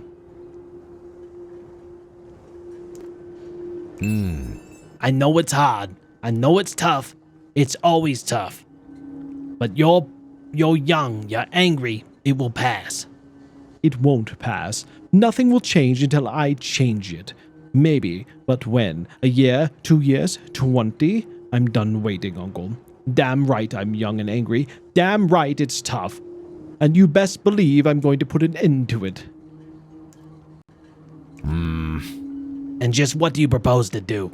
Waltz into your father's office and ask nicely? Yes, in fact. It's high time someone confronted him. No, I'm going to leave. Start my own syndicate. Do the right things. No, I'm going to waltz into his office and kill the son of a bitch. Wow. Clarissa, you're not thinking straight. You're all worked up. Seeing a dead body, it does that to you. Let it go. I need your help, Uncle. I need your backing. I can't. Listen, kid. I've been doing this my whole life. I can't just up and, well, what you're asking me. Please, Uncle. You know, all this has to stop.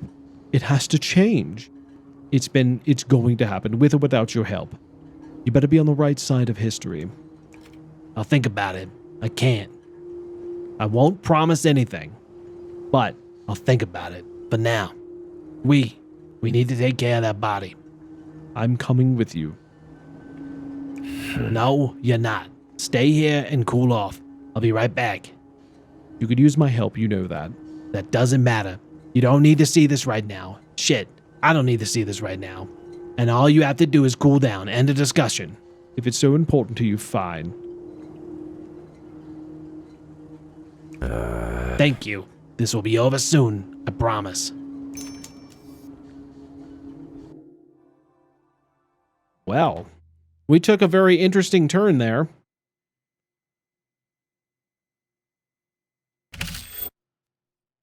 Who are we with now? Is it Howie? Are we back with Howie? Yes! Howard, 3rd year, Gastown, Lotor. I love it. I hope he's with Larry. I really love the Larry Howard. Oh, that's creepy. What the fuck is that shit? Oh, he is with Larry. I love their dynamic. I love it. Howie, it's cold. I told you to dress warm, man. I'm sorry, man. We'll be done soon, I promise. Yes, Larry. It's cold. Better be. What are we doing out here again? Come on, man. Is it really that bad? I'm taking pictures. Listen, if you want to head back to the dorm, that's fine, you big baby. All right. For your final project, well, let's try to do this as fast as possible. I got a lead on a place that's in Yale Town that could be perfect for us. I figured we could swing by on the way back. Investigate. Ah, there it is, an ulterior motive. It's not an ulterior motive. It's just for both of us. I just wanted, to help you finish your project so you stop putting off your hunt for an apartment. See, we need to settle on something fast before the good ones are taken. I just don't think we're gonna have time for both. I'm not putting it off. What if all the good ones are already taken? Dude, every time I show you a place, you find some lame excuse why it's not good enough. I mean, I want a nice place too, but we gotta find something. I'm not making excuses. I'm just as excited as you are, man. Yeah, I know, you're right. What if we can't find a good one, though? Then act like it, man. Look, I can see it's stressing you out, and I don't want to get that in the way of your work. Why don't we just table this for now and deal with it after you've taken your shots? That would be great. Yeah, sorry. It's just sometimes it gets me nervous. Let's get to work. So, this final project of yours, where do we start? I was thinking of taking some portraits, honestly. Right here, point to the clock. That would kind of make sense. Hey. Grandfather Sting? Sure, that's it though. Just one snap and we're gone. Investigative. No, I think we need more than that. Some of the surrounding shots to build the mood. Show off Gastown for what it really is. What did you have in mind? Plenty of characters out here. Stories they could tell. Would make for a great picture. Hey. That's settled then. Where do you want to start? Let's start with Grandfather Steam the clock. Let's start with the portraits. Let's do that. Yeah, might as well, considering the state of the clock. I noticed. It looks like one of those hands is missing. Weird. Think it fell off? By itself, no chance. Something or someone must have broken it off. Huh? You think? What a weird thing to steal. What now then? Let's investigate. Let's ask around. Time to do some detective work. I guess so. Ready to go? Just for no particular reason. There goes the channel. Mashinta. Mashinta just raided with one odd ones. Hey, Mashinta, how's it going? Thank you for the raid. How are you doing? Welcome. How are you? What were you guys up to? What were you guys playing? What were you enjoying while you were out there? Let's take a look here. Everybody go check out Mashinta. You can go now. Oh, that's a different model than what I normally see on. Firefight works. Do you want to build anything? Do you want to upgrade anything before I get into some heat? All right, you're playing some XCOM 2. That's awesome. Well, thank you so much. I forgot to eat, so I'm going to leave them with you so I can eat. That's all great. Go ahead and eat. Do your thing. Get some food. Enjoy. And thank you again for the raid. I'm good, Leem. You good? You being XCOM 2 for a bit? Nice. Well, enjoy your food. Take care of yourself. Make sure to get something like that. Do you want to build a snowman? I do. That's the otter. Ah, that's the otter. I liked it. It was very nice. Very, very, very nice and red. Just for no particular reason. Can you run this by me one more time? No, let's just do that. We know what we're doing. So we need to... Is that guy buried in snow? Sir? Are you okay? That can't be comfortable. Let's take a look at the shepherd real quick, though. If I was a god, I think I'd try to look a little less creepy. Man covered in snow.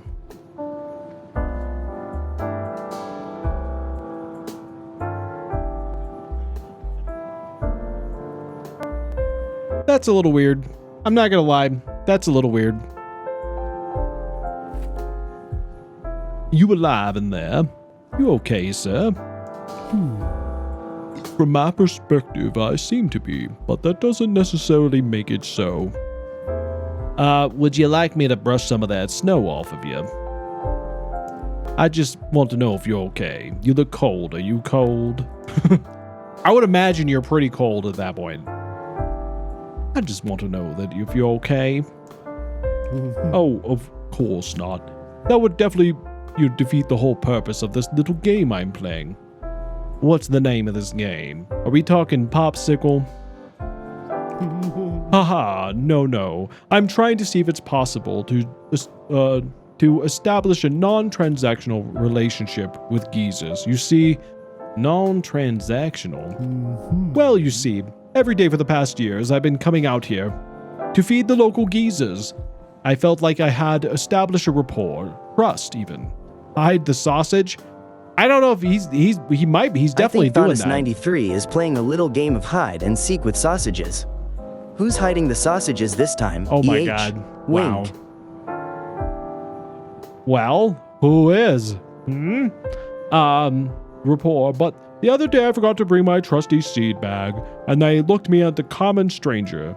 It's then I realized that maybe I've been the middleman to them all along, a bag bearer.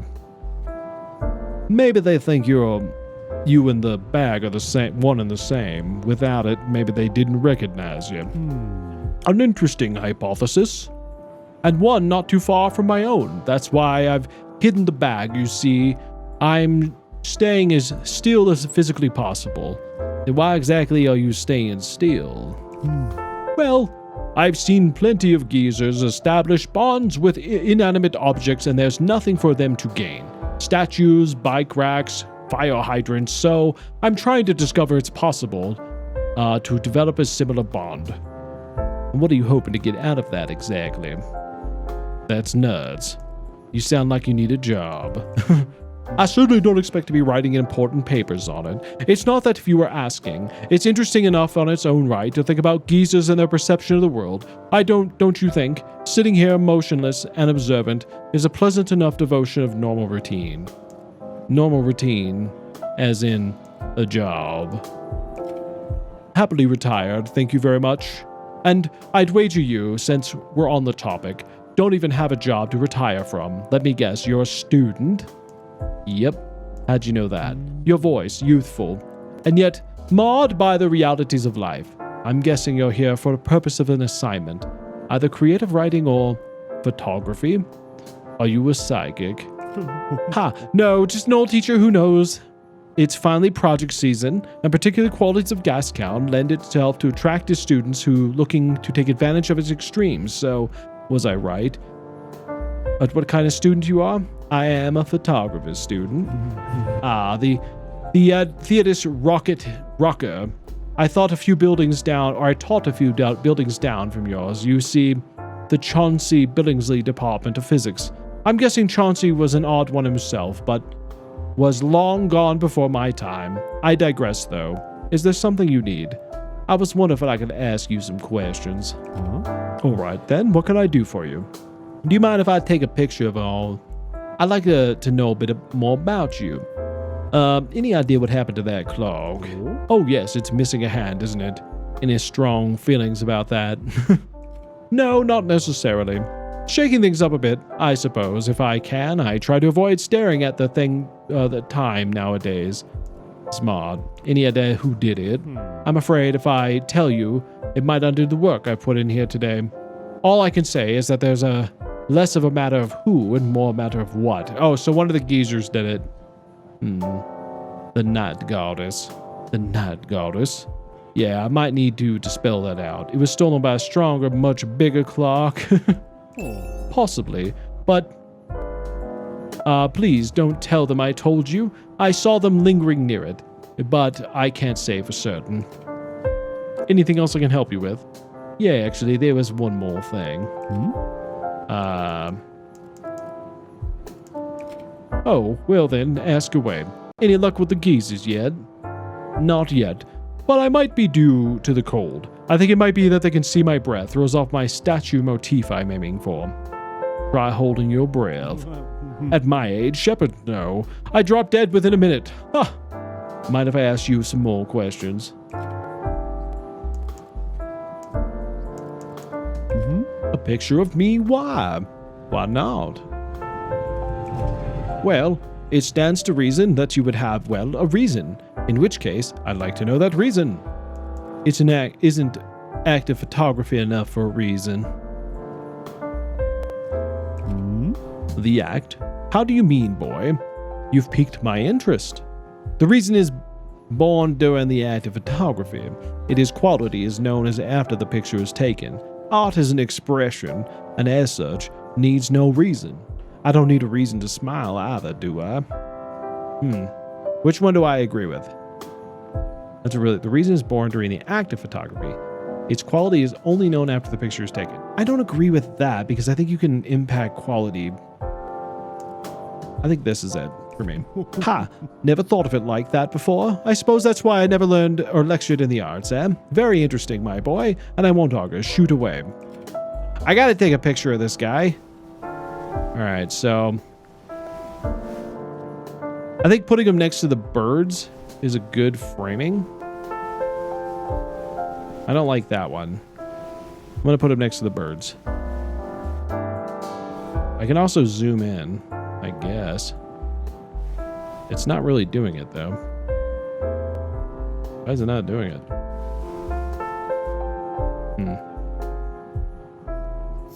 Oh, there it goes.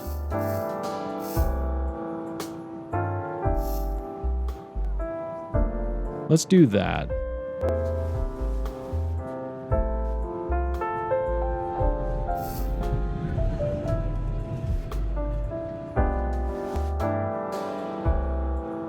What if I just...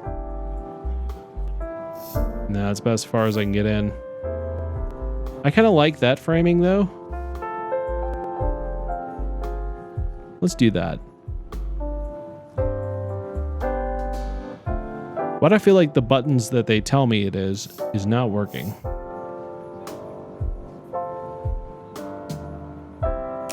There it is. The buttons they say are not the buttons that it actually is, so that's fine.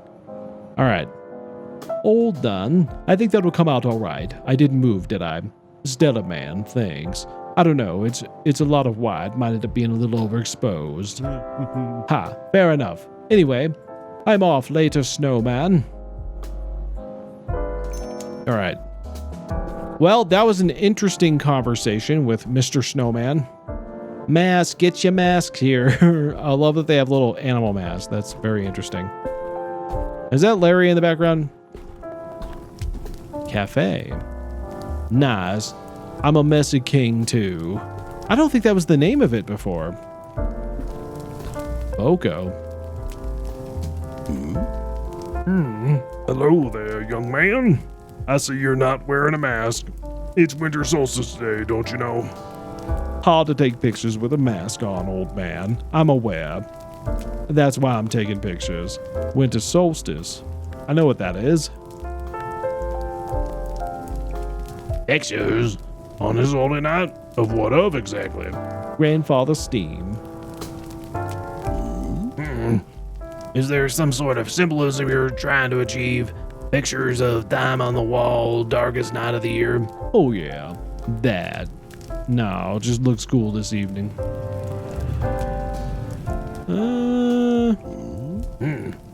Well, you've come to warm yourself by the fire? I'm not cold. It's kind of nice, actually. Depending on, can I stand here in peace and quiet? Yeah, this flame of the shepherd, my boy. The start and end of all things. We all made by the fire, we die by the flame. This warmth is what sustains us. The love of the shepherd. Ugh, I didn't ask for a lecture. My hands are just cold. You see, many seek out the comfort of the shepherd without wanting to devote themselves to him. They think it's comfort given to them, but no, it has to be earned. I guess I'll go earn it later, old man. Earned how exactly? Like I said, by devotion, by living a virtuous life, following the tenets of the scripture, and by singing his praises. That's gonna be a pass from me. I'll be honest with you, Gramps. I don't really know the scripture. Aw shucks, my doctor says I'm not supposed to have tenets. I'm not much of a singer. I like this one. Don't get cute with me, boy. Prayer, of course. It is a fine start. By the true core of devotion lies in keeping the shepherd and his teachings in your mind and heart at all times. No offense, man, but I don't think the shepherd would be too pleased with what's on my mind. So what? Go to church, confess your sins, be a good citizen. I'm gonna go with that one. You know, actually, since I've got your attention. I don't know if I want to take his picture. That's all. Goodbye. You know what happened? Any idea what happened to the clock? I've been busy tending to the fire and lost souls to gather around it. What of the clock? It's missing a hand. Do you think anyone fiddling around with it? Boko claims he didn't see anything. Winter solstice, a very sacred night, boy. I take my duty seriously. I can't keep an eye on it now. If you think whoever did it will be back, we can't have vandals in the neighborhood. Sure, thanks. Let's see. I'll do a picture of him. I could do a picture of everybody, I suppose. Let's do it. The lighting is really, or a picture of me, of the fire, dare I ask. The lighting is real good. I just think it would make for a swell shot. A swell shot? The solstice campfire is an important part of our faith, boy. If you think taking a picture, you can ensure the capture of the gravitas situation. Don't worry. I'll ensure the frame, the fire, and the central place of the picture, with you tending to it as a devout follower. How sharply observed of you, boy. Perhaps I did judge you too harshly. Most definitely. So is that a go-ahead on the picture then? Honestly, man, if you think if you think you had me figured out, can I still picture it? Honestly, I think you had me all figured out. Still take the picture. I'm gonna nod piously. All right, you convinced me. Take your picture. Interesting. All right. So I do want to put that in the center. I wonder if I like framing it with these lights in it. Like, I wonder if I could do it. I don't want to do their whole bodies though. What if we did like that? That looks pretty good to me.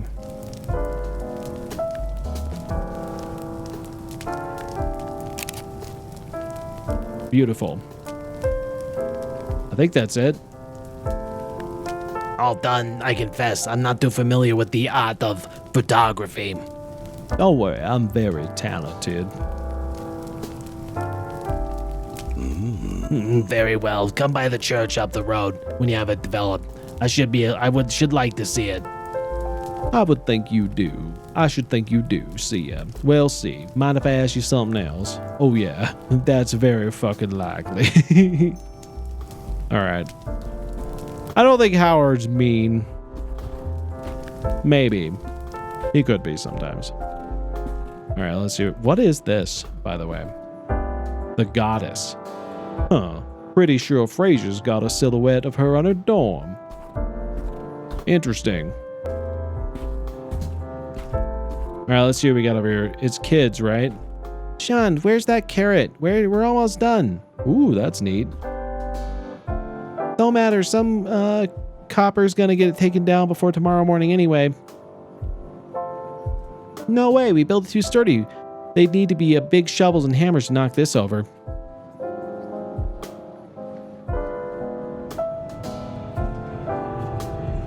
Yeah, ain't no way they're knocking this one down. But then it'll just melt. Point is, it won't be here tomorrow. I'll melt it before it's done anyway. At this pace, Sean, get the dang carrot. Gotta get that carrot, but where are you gonna put it? If it's one of those troublesome kids, you know exactly what they're gonna do. Is that the end of that conversation? All right. There was a hotel window. I wonder what it'd be like to stay at a hotel. But I bet the bed sheets smell nice. It depends on the hotel, Howard. Depends on the hotel.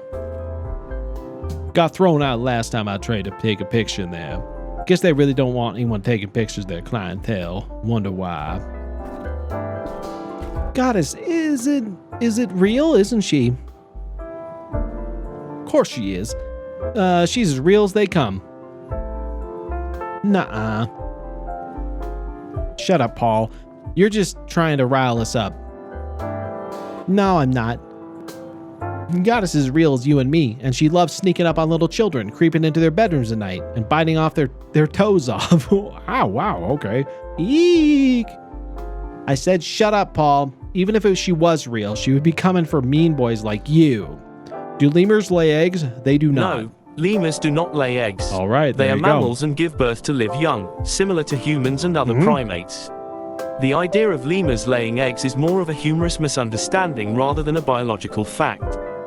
There you go. Answers from the bird himself, who should know a little something about eggs. All right. Right, Sam. You could buy an apartment for less than what this place would charge you to furnish it. Andrina. Hey. What do you want? I didn't say anything. Dope threads. You kids lost or something? What? Cool. I wanted to ask you something. Yeah. Uh-huh. Can I take a picture, you guys? What are you up to? About that clock over there. That shitty Steam thing? What about it? So I didn't buy lemur eggs on eBay? I don't think so. And if they sold them to you like that, it could be a problem. You could have been scammed. Nothing. I want to talk to you about something, actually. A hand's missing. Any idea who did it? How am I supposed to know? I'm not some old biddy staring out my window, trying to keep track of the neighbors. I drink and smoke, and I screw. Oh, okay, that's good to know. Nah, sounds pretty tight. It sounds pretty tight. Dude, stop. You're really embarrassing yourself. Yeah, sorry. If you can't handle my vibes, just say so. All right. Are you done asking me weird questions now? I just want to ask you something else. Nah, I want to know more about the clock. Yeah, I'm out of here. Uh-huh. Can I take a picture of you guys? What are you up to? Whatever we want. What's it to you? Don't really seem like your kind of neighborhood, which probably means you're here for a reason. Yeah, well, we're here exactly because it isn't our neighborhood. The boogie shitheads live here and hate dealing with anyone who isn't with them, or isn't one of them, especially if they look like us. And since we got to hang out somewhere, why not kill two geezers with one brick? You shouldn't throw things at geezers. A brick? Well, no one's gonna be big enough to take out two geezers. Let's talk more about you. If you could be aimed at anything, just throw hard enough. All right. Hey. All right, what is it? What are your names? Mine's Andrina. This one in the hat goes by Ajax, and the other one's Apollo. AAA names. You meet in the front of the phone book or something. Phone book goes by your last name, dork, but yeah, we chose them together. 57,957. Jojo, what's going on? How are you doing? Welcome to the stream. What are your real names? Is that like a gang or something, the AAAs?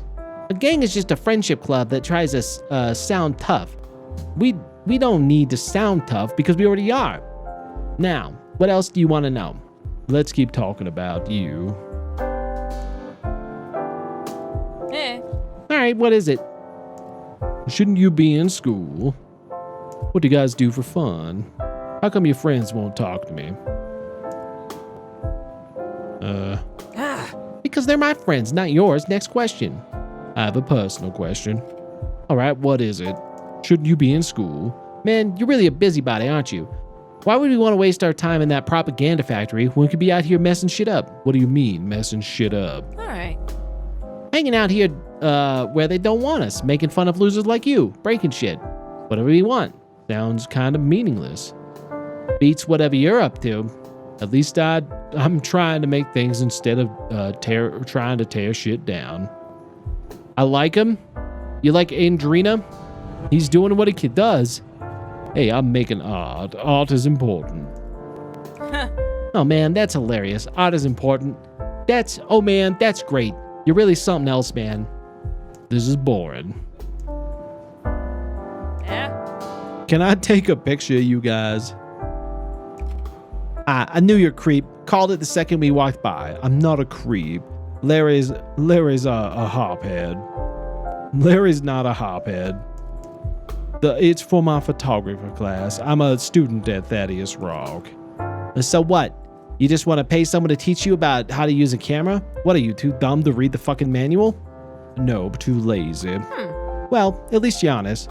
Tell you what, you hook up us with some smokes, we'll do whatever, or we'll take whatever creep photo you want, deal? Where am I supposed to get some smokes? You're a big boy, figure that out. Anything else? Nah. I'm out. Okay, I gotta find smokes. I gotta find some cigarettes. I gotta find some cigarettes, guys. Uncle Louie's. Ah, that's a lot of booze. Somehow I doubt they've got a student discount on beer, though. Hey, do you have any cigarettes, May? Oh, that's a lot of geese. Poochie's reads. I love when the Leem is shooketh. Shooketh? Oh, I don't know why my face is like that still. Shooketh? What did I do? Shooketh. Shook, shook, shook. Shook, shook, shook. Shook, shook, shooketh. Poochie reads. It's like they got all sorts of knickknacks besides book 2. May. What? Oh, did that scare you? Oh, Leona, please don't pout. Maybe Mama will be able to buy you one of the toys at next solstice. Or one after next. Now, let's head home. It's a long way for, back to the West End. Excuse me. Are you eavesdropping on us? No, I'm just minding my own business. Eavesdropping? You were speaking very loudly. No, you weren't. You came over here as if you saw something and you started hovering around like a ghoul. I suppose you find something amusing about the struggling mother who can't afford to buy a simple toy for her baby girl. These aren't simple toys. They're wildly overpriced, probably because this is the wealthiest area in town. Oh, I suppose you think your daughter and I shouldn't step foot outside of our hovel in the West End. Can't have poor, unsettling Gastown gentry with our tattered rags, can we? I'm sorry if I made you feel unwelcome.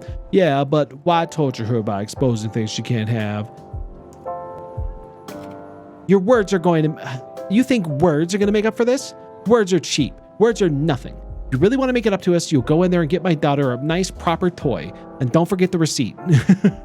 Damn, can't believe you hate poor people. I know, right? I'm just so mean. I'm so mean to poor people, apparently. Isn't this a bookshop? I can't afford that. I'm just a student, a poor one at that. I'm telling you, I'm not rich. A student, Maybe I should have guessed from the clothes. What's wrong with that? I just want to help. What's wrong with my clothes? Well, they're about 2 decades out of fashion, which means they should be due for a revival if you can hold on to them for a little while longer. Though I doubt those janky threads will be able to hold on much longer. You sure know a lot about the finer things. What? Just dire straits doesn't mean I have to be ignorant. Maybe I like to motivate myself with finer things. What are you accusing me of? Maybe you're a little bit better off than you're making yourself out to be. And maybe you're an idiot. I mean, look at you, roaming the streets without a mask during the solstice. I hope the goddess has her way with you tonight. Wow, me too. Oh my, that would be something. The goddess can I can't control my can have level. her way with me tonight. That's fine. Hey, no, take it back. The goddess.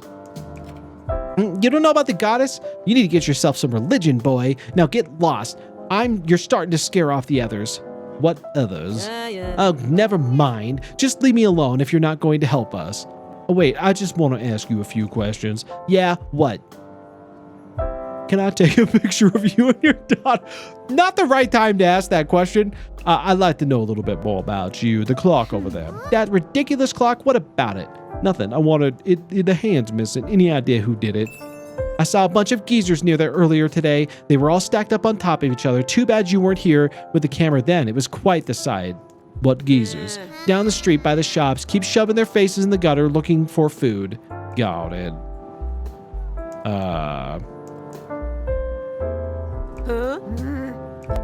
A picture? How much you gonna pay us? Nothing. It's for a class assignment. I'm not about to let my daughter be exploited. I'm gonna need some sort of offering to make it worth my while. I don't really have anything. You know what? I want a nice toy for my little girl. The fancier the better. You get that, then you'll get a picture. But hurry. The last bus back to Granville's in a couple of hours and Leona hates to walk. Wait, didn't you say you lived in the West End? She did say that. No wait, we're just here to have a stop at Granville because look, I don't have to answer to you. Wait, are you con artist? Is anything you've said true? I knew it. Shut up, shut up. Winter solstice is one of our biggest days of the year and I'm not going to have some art school brat ruin it for us. Oh my God, this is Karen. It is Karen. Karen, the con artist. Karen con artist who just so happens to look very much like an otter, but we're not going to judge. I think this art school brat is going to ruin it for you. Do your worst. How are you going to stop me? All right. What do you want? A fucking picture? Fine, take a fucking picture. You shouldn't swear in front of your kid. All right. How do I want to frame this? I feel like, let's see, can I get bigger? No, I can only get smaller. Not get bigger. What if I did it like that with like the tree? That's kind of a nice picture. Wait, kind of shrink it in a little bit.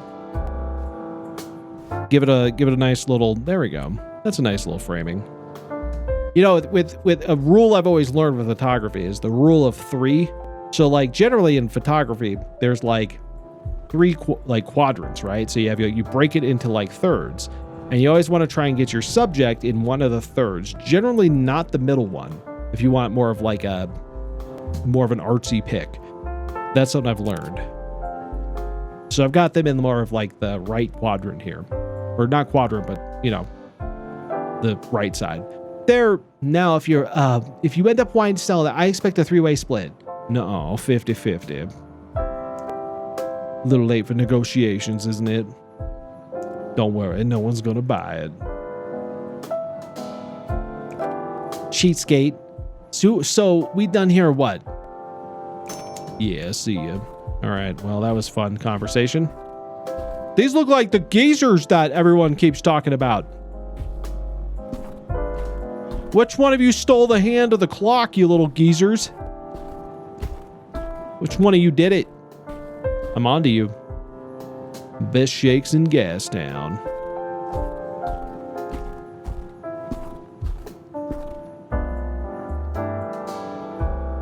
You look interesting.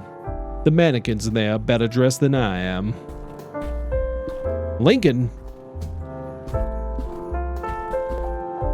All right. The service entry is out in the back. Investigative, is that your standard greeting for my kind? No offense, kid. Your kind of doesn't have business in the neighborhood unless it's, well, business. We're not all the same kind. What's your business, friend? Mechanic. All kinds. You bust it, I fix it. Name's Lincoln. What's your line? Now, if I remember in the first game, one of the shops out here was Lincoln's. Maybe this is the guy who opens that shop. I'm a student, a photography major. Good for you, kid. I mean, it might not lead you to anything, but it's always nice to know you gave it a shot. No regrets. What kind of picture do you take? Beautiful ones. The sad ones. So far tonight, it's probably been more of that. Oh, you mean the kind of photos people actually pay for? And here I was thinking you were just doing some artsy crap. Let me ask you something. Do you find folks who are willing to take their clothes? How do you find folks who are willing to take their clothes off? I mean, beautiful is an abstract. I haven't yet. Not yet. Are you offering Lincoln? Lincoln, listen to me. Lincoln. There's always time for a first, Lincoln. And I'll be willing to let you do it for me if you like. But don't take that the wrong way. Anyway.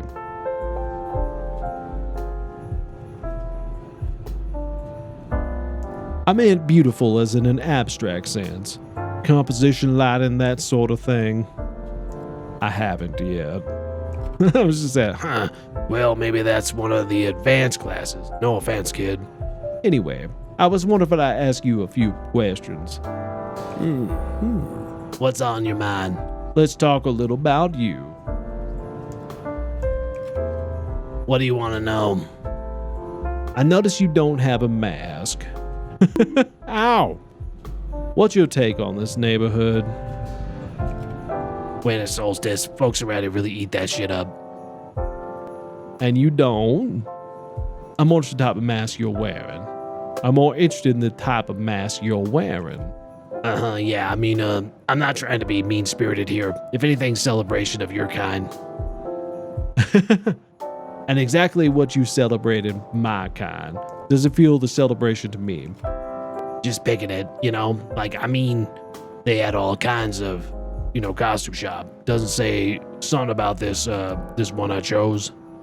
Maybe you picked it up because you thought it was a funny joke. Oh, is he wearing like a raccoon mask or something? I don't know. Is he wearing a mask? Depends on why you picked it. It's just curious why you picked out raccoon. No real reason. All right. Maybe next year I could wear a mask of my own kind. Yeah, no one would suspect me out or something like that. There you go. Let's talk a little bit more about you, though. I'm just messing with you, man. Let's talk about something else. Just having a bit of fun. Talk to you later, man.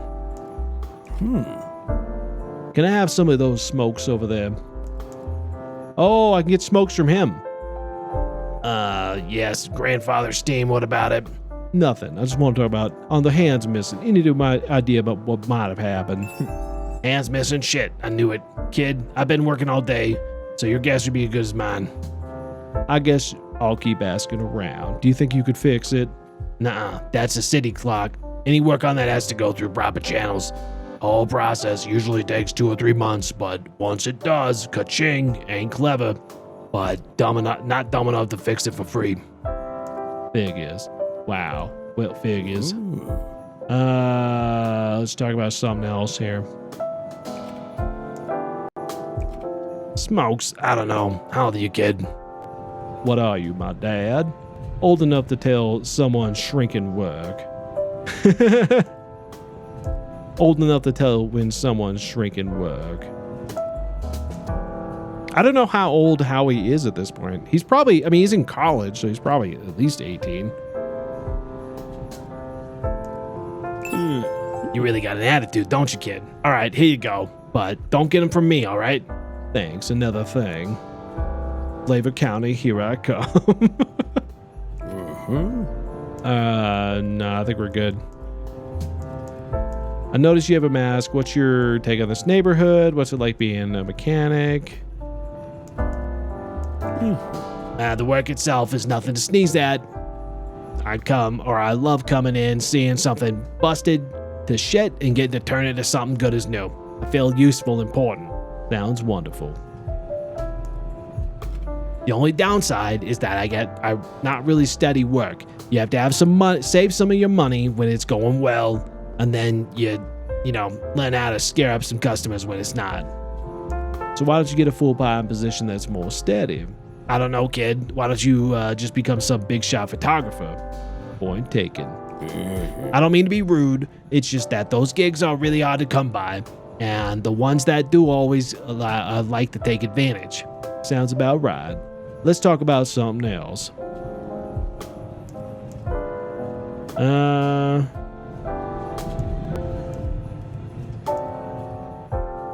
I'm not sure I'm going to get a picture out of him. I think I messed that up.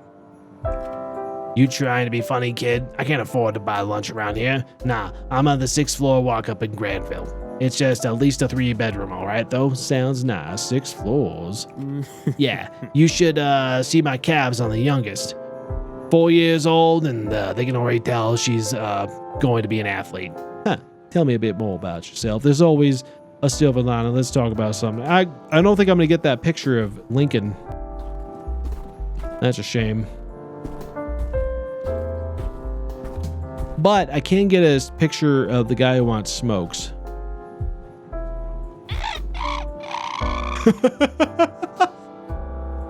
Honk. Honkity honk. Observe the geezers. identify their leader. The geezers seem mostly to regard each other as equals, bumping, honking, shoving against one another whenever deemed inappropriate to do so. Surely they have a leader, though. Continuous observation reveals what appears to be some notion of, I don't know how to say that word, gerontocratic rule. The eldest of the geezers, a large graying one, appears to be treated with more respect than others. All the geese were equals, it seems, but some are more than others. I'll bear that in mind. Might be useful information.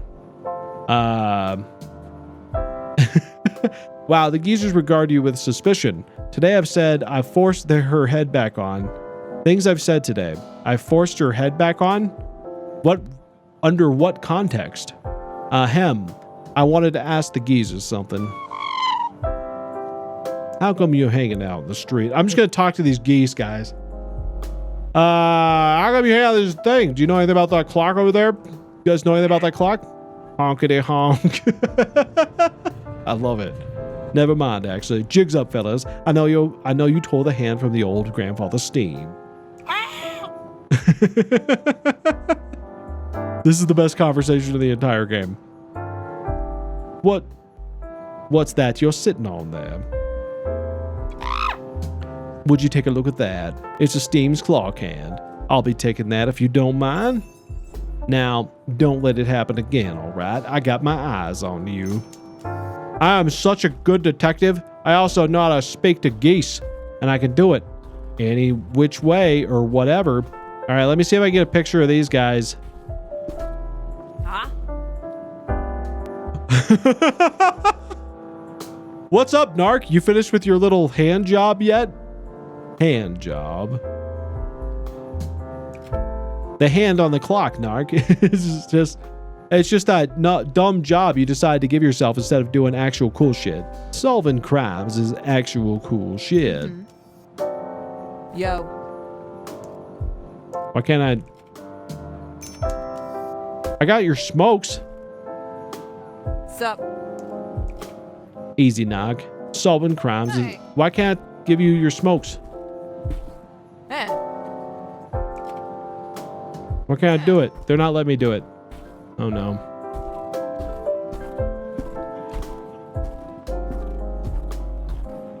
I must have missed out on that. Maybe you can only take so many pictures. Maybe that's the thing. Oh well. Let me,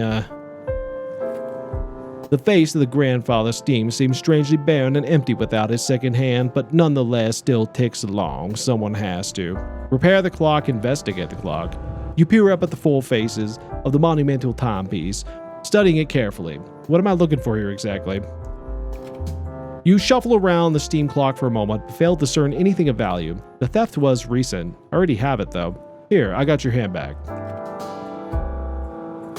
What am I doing? Oh. I guess we're doing this. Okay. Cock? Does it say cock in there? Did someone misspell clock? I'm gonna go with they misspelled clock. That's gonna be my story. I'm sticking to it. I'm pretty sure that's what they did. That didn't work. Oh. No, that says that's a cock. I don't think it is. I think they just misspelled clock is what happened. Why can't I do this? Do I have to rotate it somehow?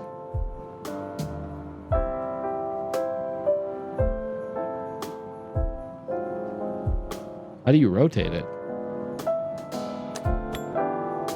I don't know.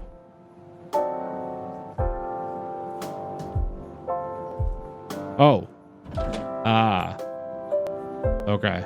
I have to open it first. Got it. How was I carrying this then? There it is. Cock. That's a big old cock right there. Yay. Grandfather Steam. Once the hand is clicked into place, it pauses briefly before once more picking up the pace and ensuring the passage of time continues unfettered. Good to have you back, Papa. Sure. Why is it not?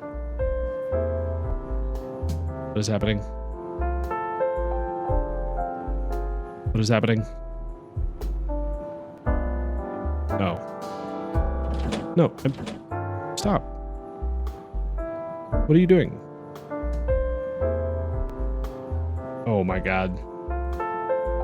It's freaking out. Freaking out. I just want that one. All right. That is all fixed up. Are you ready to tell the time? All ready to tell time. We did it, man. What a weird thing to spend an evening on. Larry's got it right.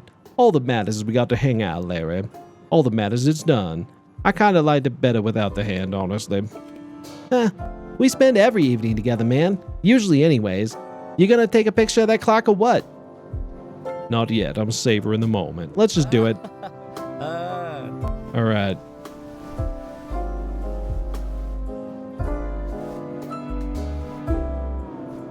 All right, let me get a good shot here.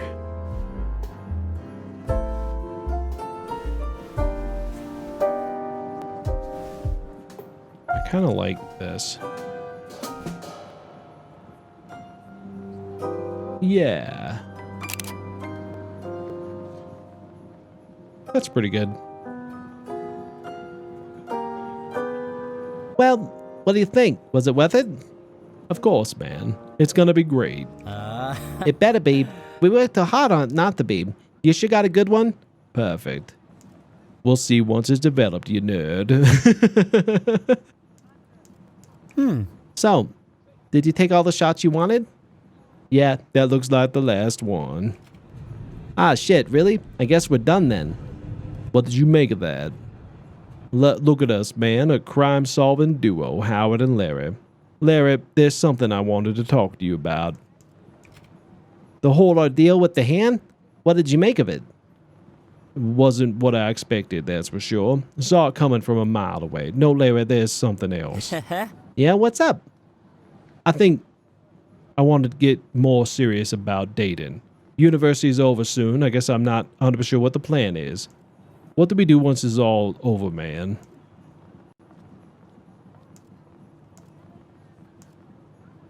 Yeah. Step 1, find an apartment. Step 2, we move in. The next steps are fucking dance, my dude. What if step 2 ends up not happening? Oof. And if they aren't, I'm being serious, man. So am I, man. Why worry? Why not just live in the present? Because we made those plans together, man. Why wouldn't you rather be ready for something that might not happen to pretend it never will? Doesn't that ever stress you out? What are you getting at, man? Our plans, man, our plans. What if we don't end up living together? By which you mean? You know, where to live, how to live, and with whom. By which I mean considering the idea of having separate lives, moving in together. Yeah, alright. Oh, okay. Howard, listen. I know what you're trying to say, and it's fine. Do you? Yeah. If you find someone else you want to live with, that's fine. Great, even. I'm not going to stand in your way. Why would I? Because, what about you? Because we had a different plan, Larry, for a while. It's not finding someone else I'd rather with live. It's just thinking about how we can keep our options open.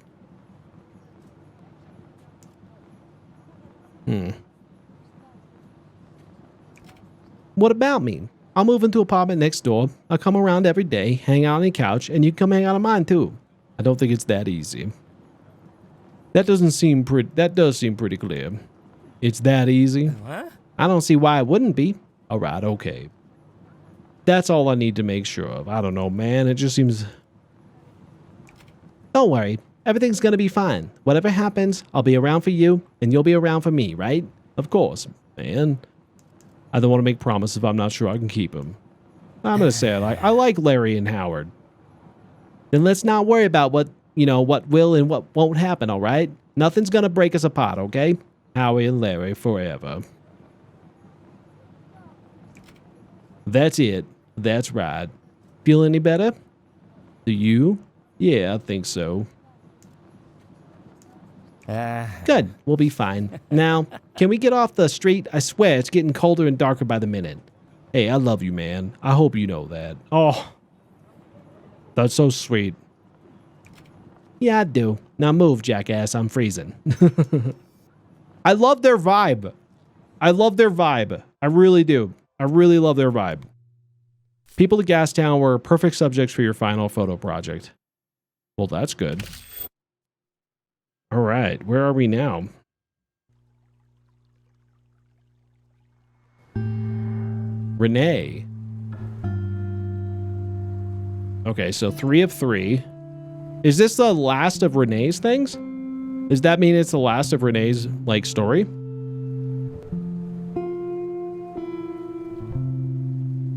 Enjoy it while it lasts, Renee. The calm before the storm. Driven. It's time to get it over with. That's all it is. Uh-oh. You've been using him as a crutch for far too long. Anytime that an article got rejected or you got passed over for a big story, use him to soften the blow. No biggie, Lucas has us covered. You allowed it to dampen your fire, and your writing. I did a good job on that article. It's not his fault. Good, but not great. But you were out of your element.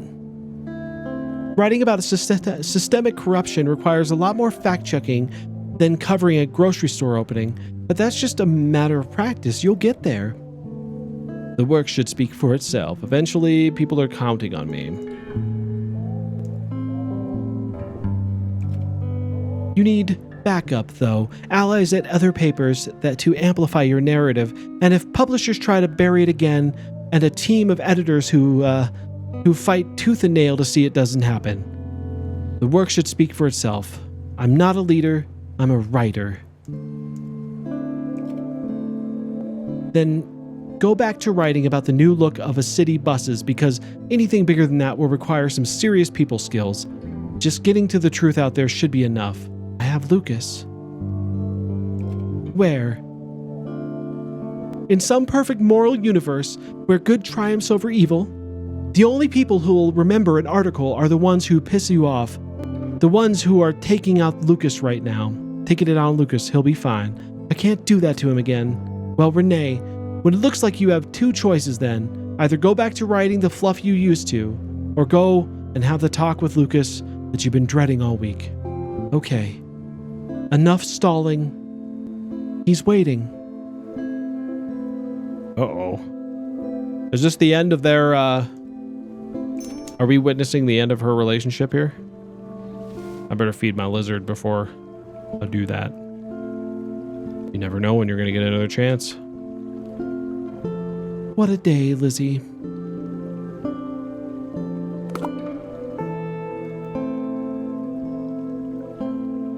I don't know how to do this. What am I doing? Okay. Bye, Lizzie. Enjoy.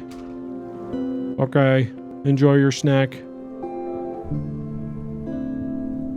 Can't distract myself with work anymore. It's too late.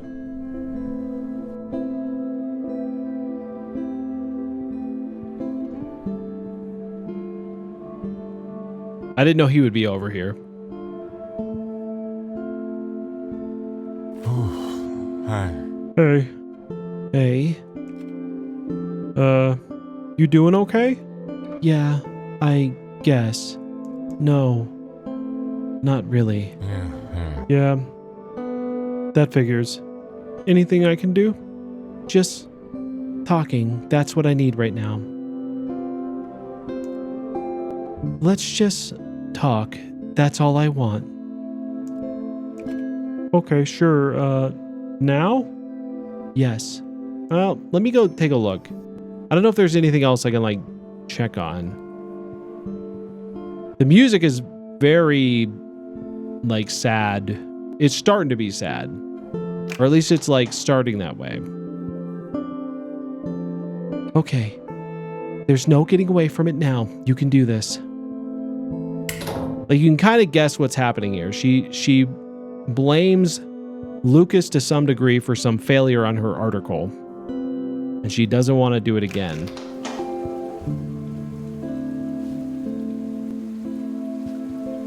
Ooh, I love the, I really love the rainy atmosphere to kind of build that unease in this whole conversation. I really love that. That is so well done. Beer?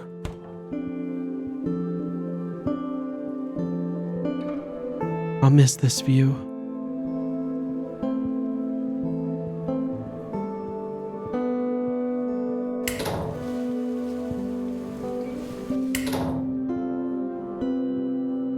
I don't think there's anything left to do.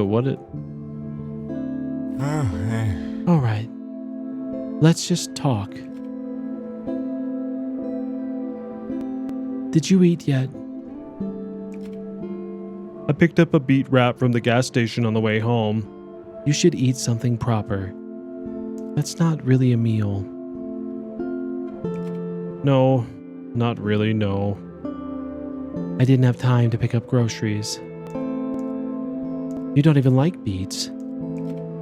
Then I guess shitty beet wrap was the right decision for once.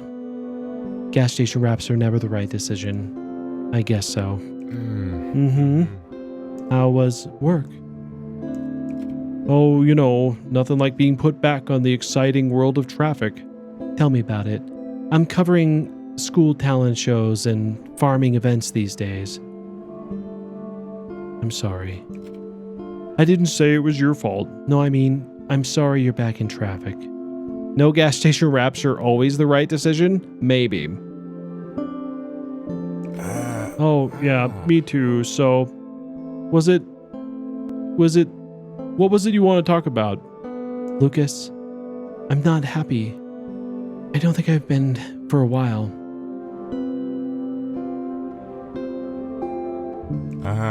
Oh, I see. Do you know why?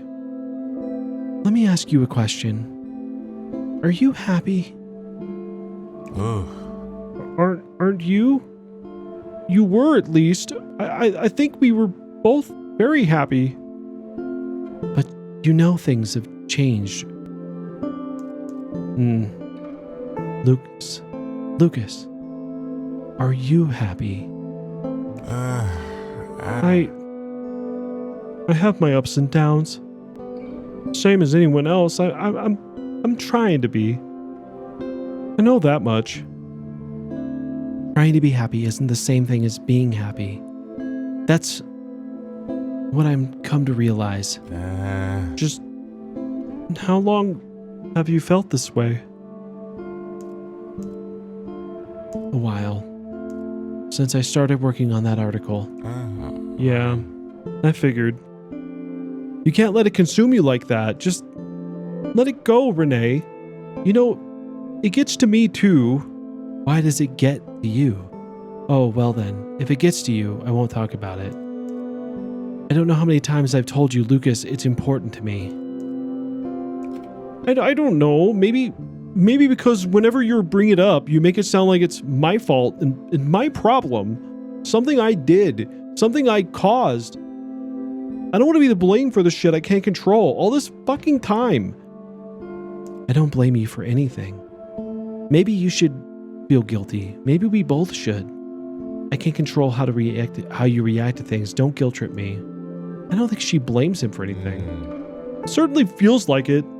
For the whole ordeal with the fire and the cops and how our relationship too.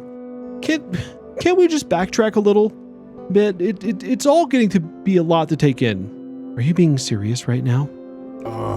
That's just, I still don't understand some things. I don't know why this is happening. Why you'd want to just end things like this.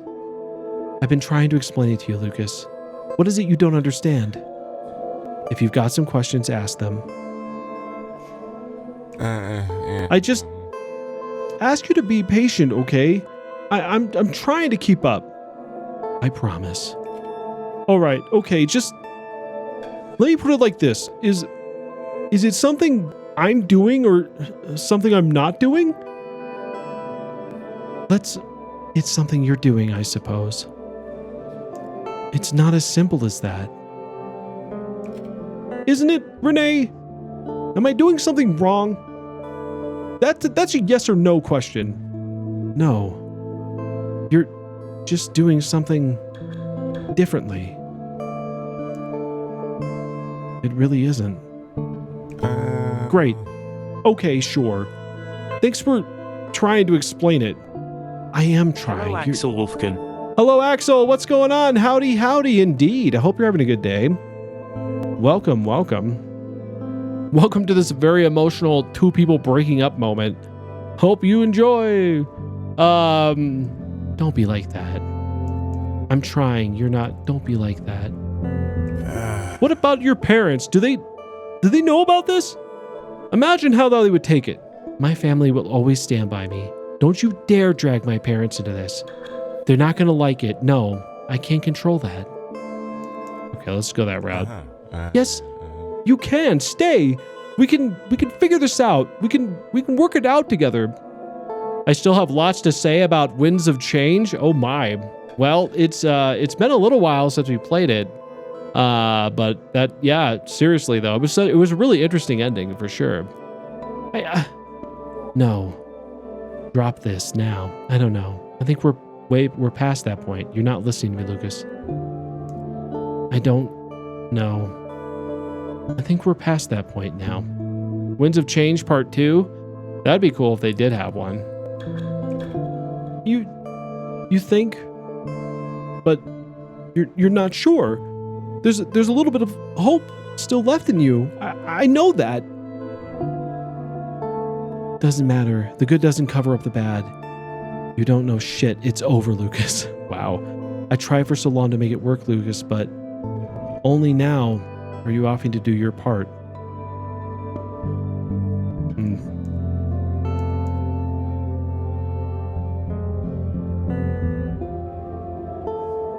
Here's my roast comment about Alex and Nada.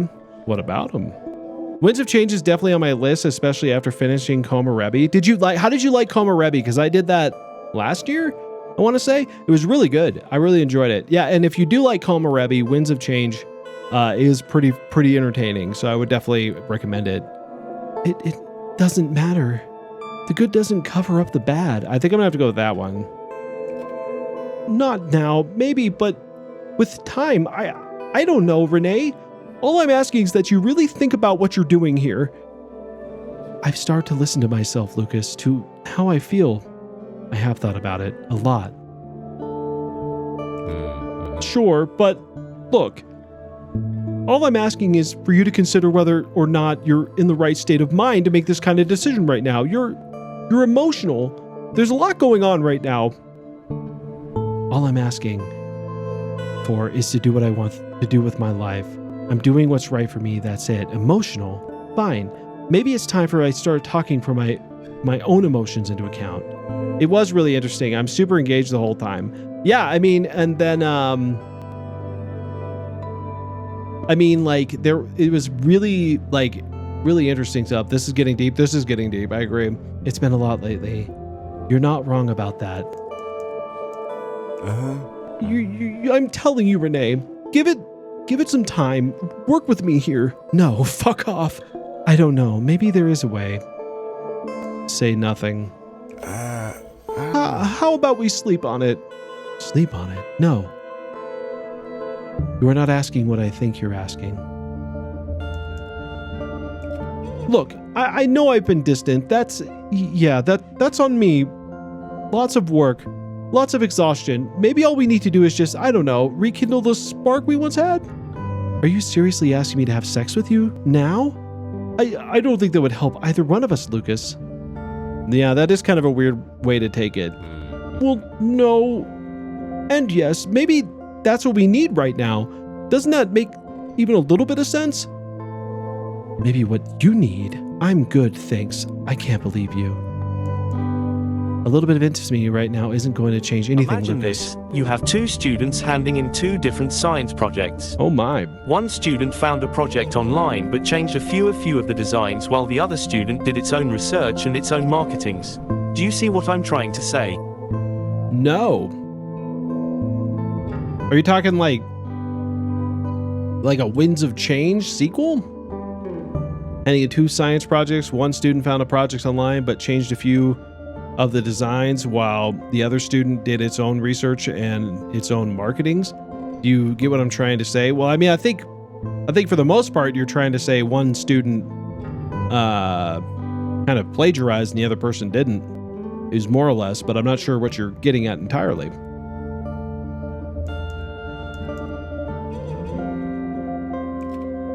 But it wouldn't hurt either. I don't know about that, Lucas. Wake up, Lucas. This isn't the kind of shit that put us here in the first place. This is the kind of shit that put us here in the first place. What? What exactly? You only fix things you think are broken. You don't sustain anything. You refuse to acknowledge problems. They're just inconvenient. You're preoccupied with what you want, and you just assume that my needs are met if yours are too. That's a good point. Isn't that how relationships work? We're a team. If I'm happy, you're happy and all that. No, that's not how it works. We're not a team, Lucas. No. Look. Lucas doesn't agree with you at all. Look, I'm just gonna be blunt about this. You're being emotional about it. You're not seeing things clearly. I'm not just gonna let you... Let me do what?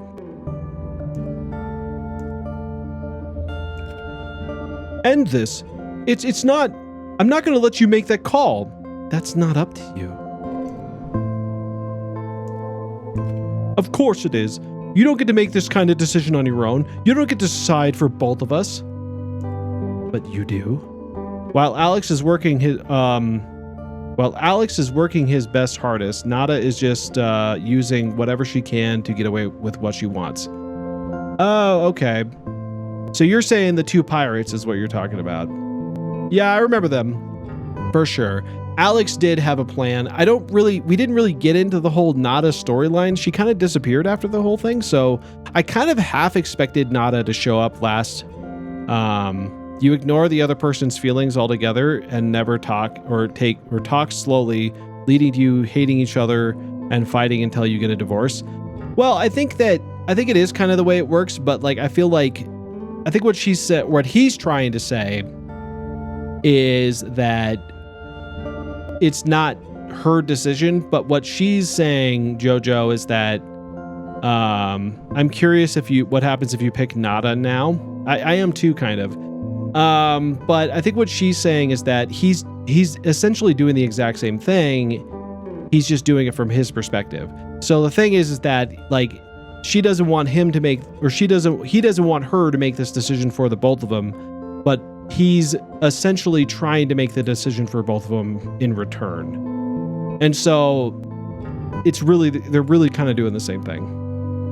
I'm just trying to make you see sense. You're acting crazy, and it's fucking ridiculous that you can't see that. Okay, that does it. I'm out. I'm going. No, I know exactly what I'm doing. Yeah? Walking out on us? Just leaving because some fucking rodents got burned alive? Fine, then. Be like that. Fucking go. See if I care. I'll just go pack. I'll be in my office if you need to shout at someone some more. Really making a strong case for you, aren't you? Fuck off. Just get out of my sight.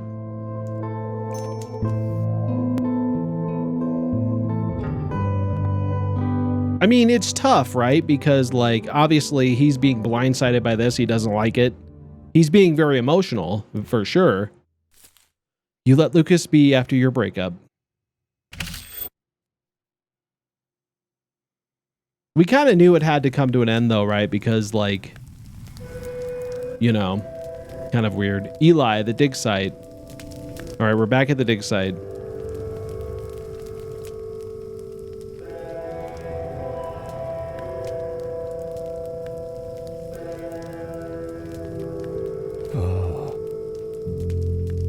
Radio says they're on their way. Should be less than 12 hours now. Who is they? About time. 6 months is way too much. Making a discovery and surviving in the waste, we're just gonna be history books. We're going to be in there. Who is they? No idea.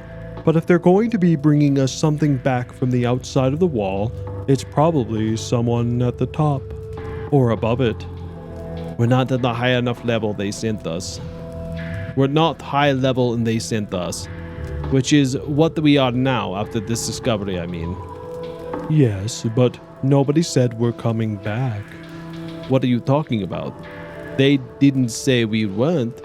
Well, obviously we're going to bring us back too.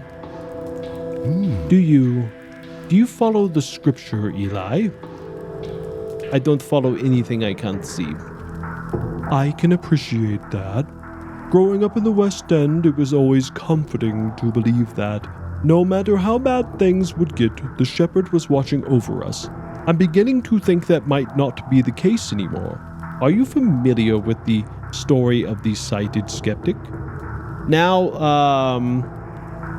to make a roast comment about Vivian and Draku. Ooh, that was an interesting storyline. The two of them were kind of interesting. Oh no, are you going to convert me? Can't say that I have. What about it? No, but I have a feeling you're about to tell me. Years ago, long before the creation of the wall, the shepherd would scour the wasteland, guiding lost followers through the mountains towards the promised land. The path was treacherous and the elevation was so high that each follower would inevitably become blinded by the sun, forcing them to rely entirely on his voice for guidance. Why didn't the shepherd always lose his sight? Because he's the shepherd. Seems awfully convenient. What makes him impervious to X-ray UV rays? Yes. Alright, go on. Once they reached the city, the shepherd promised to guide them towards the ocean, where the sight would be restored by the healing waters, the Great Blue. Convenient. One year, a follower named Micah was so afraid of losing his sight, even temporarily, that he covered his eyes with bandages in advance to protect them from the sun's rays. Mouth man. I like Micah. Once the flock descended from the highest point of the mountain, Micah began to remove his bandages. Finally able to see, Micah became acutely aware of the dangers that surrounded them. He started screaming the words of warnings to his fellow travelers, causing them to doubt the shepherd's claim of directives, leading some of them to misstep and tumble down the mountain towards their deaths. What an asshole. This chaos caused Micah's warnings to become even louder, even more hysterical. Even more followers began losing their footing and began to fall. Desperate to stop the carnage, the shepherds marched towards the Micah. So wait, you get a different teammate based on the decision on what way you want to change the nation. Man, the devs really do hate completeness. Yeah, well, I mean, that was pretty inevitable, right? Like, there was a lot of decisions. Like, I think those games, like, and I think Clace does this on purpose for sure. There's definitely multiple endings, and it does, you know, make you want to go do like another replay. And there's so many choices you could do differently. But it's kind of like the end, right? Like, I made the choice I made by sacrificing myself because at the time I was like, that's the right thing to do. But I, you know, would be curious to see how it all kind of comes together at the end for sure. But thus, Micah struck him down with his staff and he fell unconscious. Yeah, the epilogue probably changes. Oh, for sure. That's what I would do. But thus, with Micah silenced, the followers were soon able to continue along the path, following the shepherd's claim and trusted voice towards the city, where their sights were soon restored and the rest of their days were spent in health and prosperity. What happened to Micah? It's believed that Micah remained at the top of the mountain to this very day. He screams into the void, too paralyzed by fear to move forward. So let me guess, I'm supposed to be Micah. Okay, but what's your point? Not you, us. The minute we went outside the wall, we became a threat to the rest of the flock because of what we've seen. I think we're more like the shepherd, honestly. We've both gone beyond the wall and come back. You haven't come back yet. That's my point. How many people can you name who've returned from beyond the wall? We'd be the first. The shepherd. I've heard rumors of others. Only rumors. In all my time working in the Science City, I heard of at least a dozen expeditions similar to ours. None of them have returned. Do you know why? Because they weren't as well trained as us. I mean, saying about my saying about Grizz. Which one? Let's see. Because they weren't as well trained. We braved the elements because it's dangerous out there. Did we? Because outside of that one incident with the artifact, the expedition has been fairly routine. No real threats, no big dangers. Just the hot sun and our clashing personalities. So, if not the elements killing these other teams, what is? Maybe they liked it out here and decided to stay. That's what I'm thinking. This was supposed to be our suicide mission. Everything we've been told about the world beyond the wall says that. And yet HQ is completely unfazed by the fact that we've been out here for 6 months. They've given us enough provisions to last a year. It doesn't add up. Maybe they're optimistic. They just want us to be prepared. What reason would they have to eliminate us? We don't know anything. That's just a theory. But here's what I'm thinking. Back in the city, we're penned in, cornered, easy to control. The apes own all the land we have to do whatever they want to borrow silver from our families to sleep in. Scarcity is key, Eli. If the people knew there was a world outside the city, safe, dusty, perfectly normal weather, with space enough for us all, the entire system would collapse. How am I supposed to be intimidated by this guy when he's literally wearing a sheepskin around his neck? That's Steve, by the way. His name was Steve, and Steve was fine. He just was kind of lazy. That's the only thing. So what? Is this about control, real estate? They're going to bring us back. They did mention it because it wasn't obvious. Really, George, conspiracy theories? So what? You think it just happened to be luck out? That the 6 entire months we managed to avoid all the countless threats that we led to believed exist out here. How did that happen, Eli? And don't just say it's because we're good at our jobs. We are good at our jobs. At least I am anyway. Let me ask you something, Eli. Why do you suppose we're assigned to this detail? Because it's my job. My supervisors wanted me to get more field experience. Because I don't have a family yet, no attachments. That's probably it. And no one to ask questions. Okay. My parents would ask questions. You need to stop deluding yourself, Eli. No team has ever come back from beyond the wall. We're on a suicide mission. For one outsider like me, this was always going to be a retirement plan. That's just how Science City works. But you're still young, connected. You might have upset someone really powerful to get assigned to a detail like this, so what happened? My saying about Savi, realist, I may have mentioned that a new drug's side effects have outweighed its benefits to the CEO at an investor meeting. Oh, that's pretty big. Shepard's staff. You're the reason they pulled the funding to Ligotti? I heard that instead of curing depression, it caused so much abdominal pain, the test subjects would beg the doctors to save their lives and figure they could market it as restoring the will to live. That's exactly what happened. Also, my patients confuse their dreams with reality in not a fun way.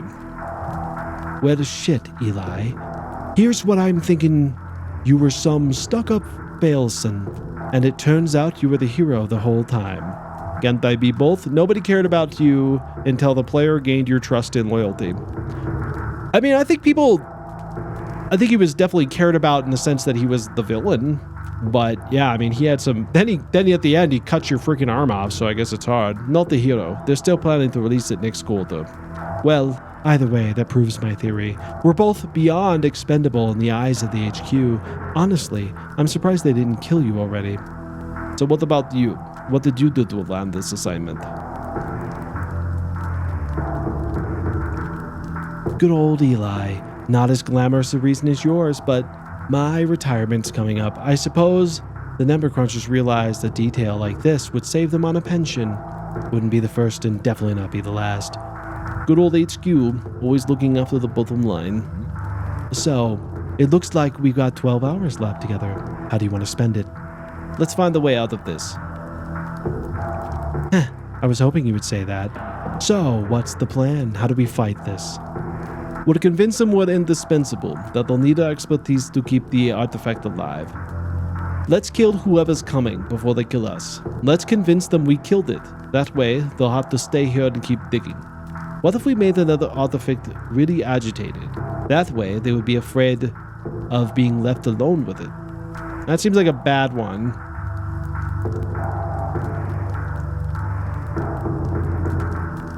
That's going to be almost impossible to do. With what? Some cooling spray? A busted beaker? HQ gave us everything we need here except weapons, which our visitor will almost certainly have. What else you got? Yeah, I can see it.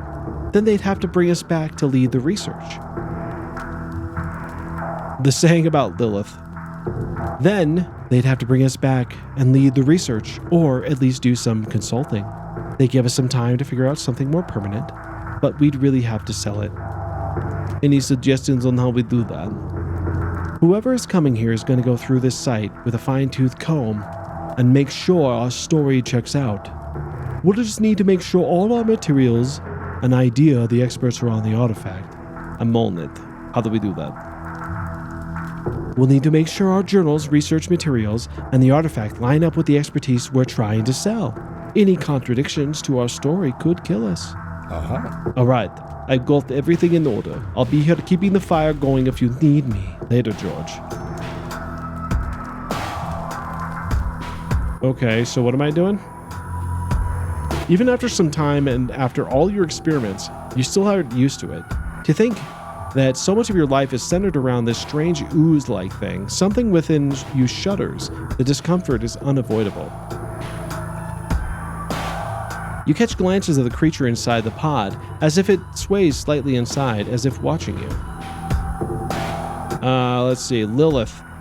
Slightly more interesting than Valessa, but extremely forgettable. Do I remember Lilith?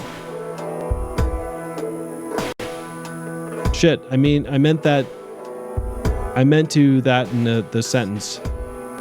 I'm not sure. I'm for some reason forgetting Lilith. For some reason. Observe it for a moment. Insert the hose cooling spray into the pod to pacify it. Increase the pressure inside the pod, agitating it. As you lean it, ooh, the music in this is really good. That music is really good. As leaning in, the humming emanates from the pod, swells. It begins to drown out your senses and your body begins to feel tense. Ooh, give in to the sensation. You begin to perceive cracks in the humming, ranging from irregular and something oddly rhythmic, as if a language is being spoken to you, as if you're being spoken to. You start feeling the onset, pounding headache as your vision blurs. Ever so slightly, the creature inside begins to move, slowly covering the glass window. It undulates, gently, almost beckoning you towards it. Reach out and touch the glass. As your fingers touch the glass, a shiver goes through your spine. The creature inside the pod solidifies against the glass behind your fingers. Your focus trance. You swear you can hear the glass slowly begin to crack. It's barely perceptible, but just enough to let you catch it. Let it happen. Eli, what's going on over there, man? What are you doing? What? I'm just looking at it just for a moment. As if alarmed, the creature pulls back from the glass. It shifts to the side, and you finally settle to the bottom of the pod. You feel your headache subsiding. Oof. My saying about Dominic. Uh-oh. You catch glances of the creature inside the pod. Observe it for a moment. Insert a hose. Dude. Twisting the valve, you decide to agitate the artifact. Twist the valve. The creature does the same. It folds over itself, solidifying. Thin, black pseudopods lash out against the glass. It's certainly agitated now. I don't know if that was a good idea, but I did it. Okay. Starting with the day you set on the expedition, the ledger has been regularly updated with notes and research of your work at the dig site. The entries themselves are granular in detail, amounting to read that isn't particularly interesting for the uninitiated. Towards the very end, however, mentions of the artifacts start appearing. One entry in particular catches your attention, being 10 times longer than most of the others. You wrote this on your first day of experiments. Your conclusion was that the artifact was too dangerous to bring near civilization. What is in the background back there? I don't know. The rest of the entry specifies how much containment could be achieved, and the mentions of small team of scientists being relocated outside of the wall, led of course by you and Orhe. See if there's anything else of note.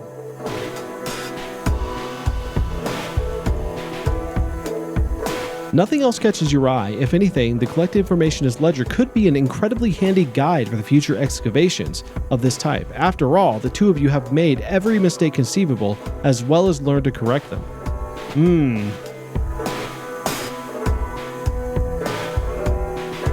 You actually, actually the player made a good decision for once. They spared their teammates from a deadly fate. The player did? Oh, you mean Dominic did? I'm assuming, yeah, he kind of did. He tried to. Close the ledger and leave. I'm going to keep that.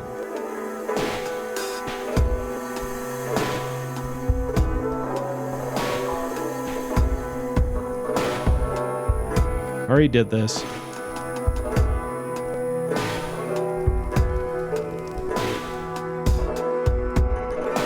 I really love this music though. But this really is heightening tension. Journals. These are your personal thoughts from the last 6 months. Every peaceful moment in the tent captured here. Every less doubt and worry put into words. The first entry that catches your eye is one that made you the morning of discovery. It describes your concerns and excitement about the future of the work. Seems so long ago now.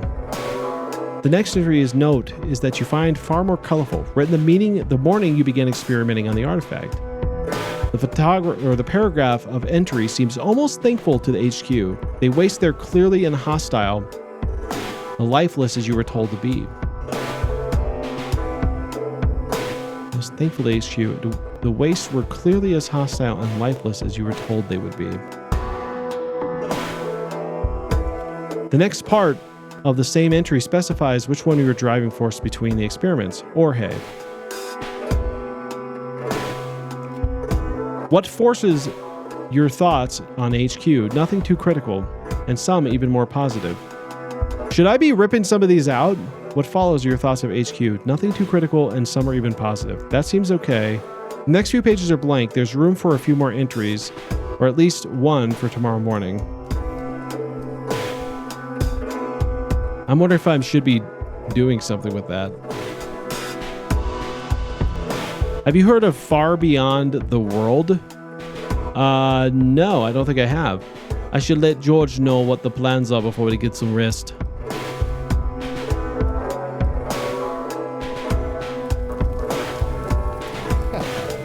How's the prep coming? I think everything's ready. There's a good chance our visitors are going to comb through everything on the site to make sure we really know our stuff. Make sure that everything on site lines up with that story. Our journals, research, even the artifact itself. We can't leave anything to chance. Ooh, I may have messed up with the artifact. I may have messed up. I probably should have kept it calm. Your conclusion with the artifact was too dangerous to be near civil. Well, that actually...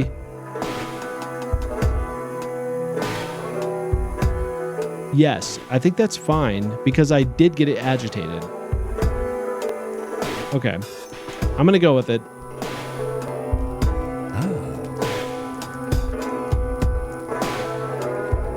Are you sure? Actually, no, yes, I'm going to go with it. Good.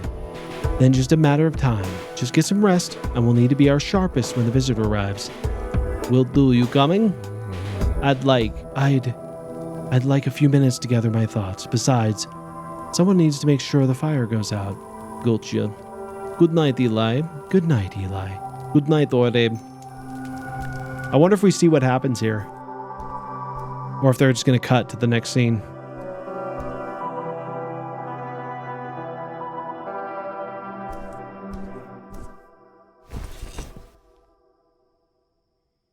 I'm worried about these two.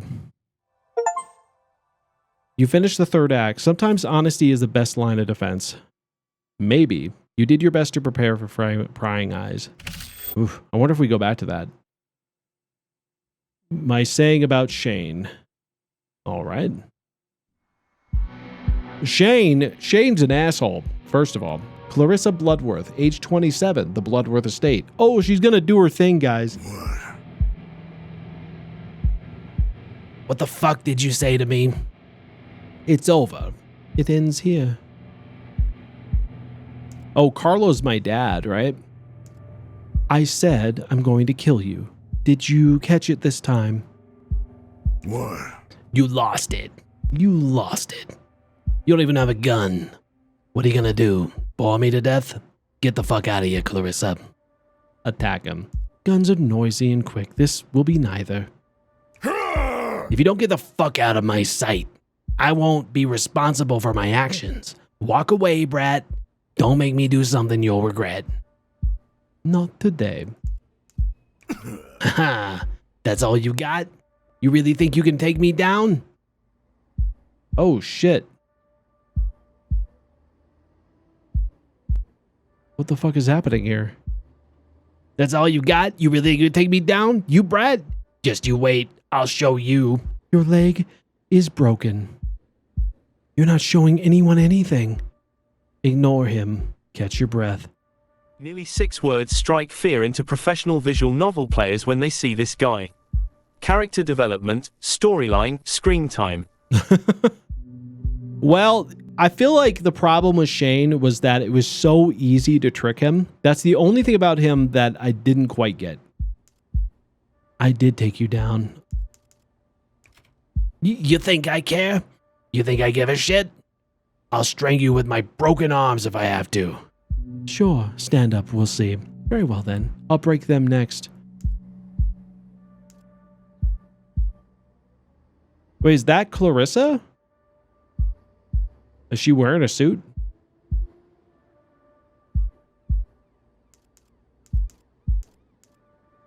I bet you're real proud of that one, huh?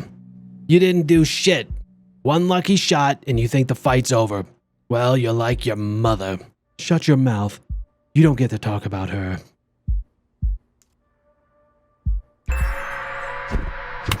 Oh. Oh. Okay, this is getting dark. Let me move over here because I didn't realize I was right in the way of this. So let me go over here. This is pretty dark. This is really dark. This got really dark. Oh my goodness. Fuck that. That's all you got? You even hit like your mother. Mark my words, Clarissa. It's gonna end the same way for both of you two. Ooh, excuse me. You're not gonna hurt anyone ever again. Somehow I doubt it. Why do you think she tried to leave, huh? It's you, you fucking monster. You're not gonna hurt anyone ever again. You're delusional, you little shit. Watch me. Soon as I get up, you're done for. Hurt. It's too good for a word for what I'm gonna do to you. Prepare yourself for another swing. Be quiet, you don't scare me. Who put you up to this? Who put you up to this? Fucking Clemens, is it? Spineless fucking coward didn't even have a backbone to do it himself, did he? That's who you're listening to? No. The spineless. He's got principles, Dad. He's 10 times the man you ever were. No, I make my own decisions. Clemens, that's the dumbest thing I've ever heard. Ever said. Clemens is a weakling. He's a liar. A schemer. What? You think he's one of the good guys? He's using you. Open your eyes, kid. He's helping me because he believes he can change. There's good people in this world, Dad. We're not all like you. Ooh, should I question it? Nah.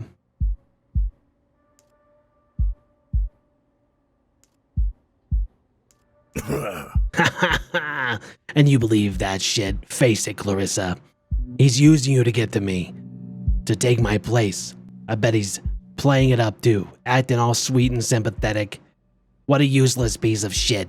He's even more pathetic than you are. And you don't know Clemens at all. Do you know something I don't? Speak up. I don't think she should... Should he be harassing some Umbra witches or something? I don't know. Oh, the Triumvirate. They could be. The Triumvirate was interesting. I really kind of wish we got a little bit more background on them. Because I kind of felt like it could play into Komarebi a little bit. But I wish we had gotten a little bit more. You don't know Clemens at all. I've known him my whole life, Clarissa. He's a liar. He's an errand boy. Fuck, I should have done him in when I had the chance. He's been getting soft, lazy. He's got a heart, a conscience. That means something. That means you're the first to get shot when things get rough. Fuck, Clarissa. You've never listened to me. This one fucking time, do it. Be reasonable. Ignore him and try to shut out the pain. That's enough. Actually, he's waiting outside, making sure we get those cloaks look like they kind of Lumen Sage outfits a little bit. Actually, he's waiting outside, making sure we get to talk in peace. Ha! Soon as those doors open, he's gonna come in with his crew. Put you down. You're a fucking fool, kid. You're almost dead. Shut up or say something useful for once. The pain in your abdomen is getting worse. Uh-oh. You were just gonna walk in here and kill me? Nah, nothing. You murder your own father in cold blood? Yes. What do you think?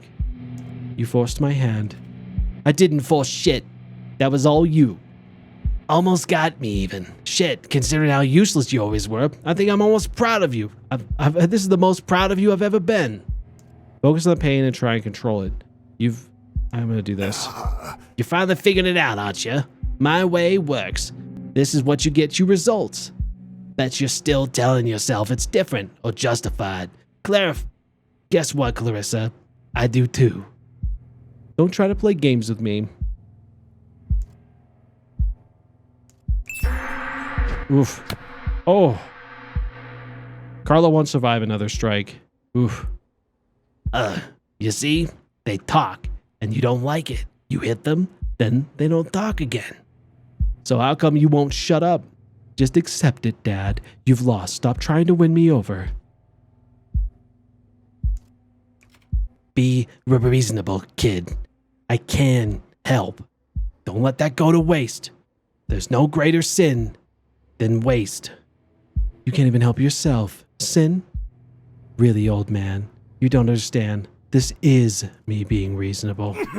Come on, Clarissa. You can give your old man a shot. I promise I won't let you down. I still care. Watch him and say nothing. It's too late, Dad. Don't you dare. I'm still your dad, Clarissa. I'm still your daddy. All this, we can fix it. Please. How stupid do you think I am? I don't think I could stoop this low. How? Go on, no.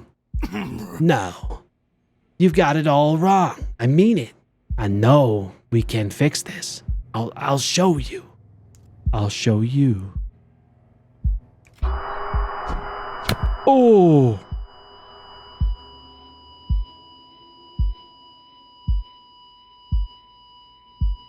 Goddamn. This took a turn. That took a turn. What now, Dad? What now?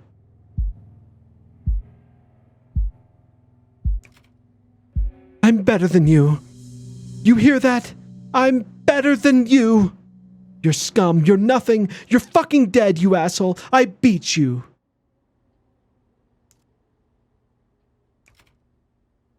Are you fucking listening to me? Are you? You fucking asshole. I'm not like you. I'm nothing like you. Scum. Bastard. We have nothing in common.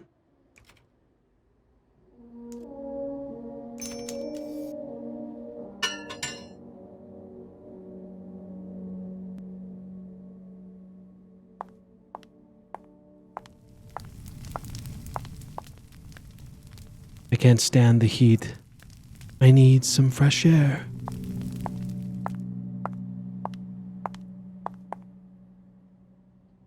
These haven't been touched ever since Grandpa died. Oh, that is haunting. Ah, the legendary blue sweater of Nazan. My it was sweater? said to be softer than a cloud, It is. warmer than a snuggly hug, It might be. and more stylish than a runway model. It's true. Many whispered tales of its power to charm everyone who laid eyes on it. They say it was so incredible that even the socks in Nathan's drawer got jealous. The legend lives on. Ha ha ha. Okay, hold on. I want to do something really quick because I think this is beautiful. Look at this. Look at that. Like with the flowing wind and like the curtains. That's a really good shot. It's just me. You're going to steal it? No, you're not.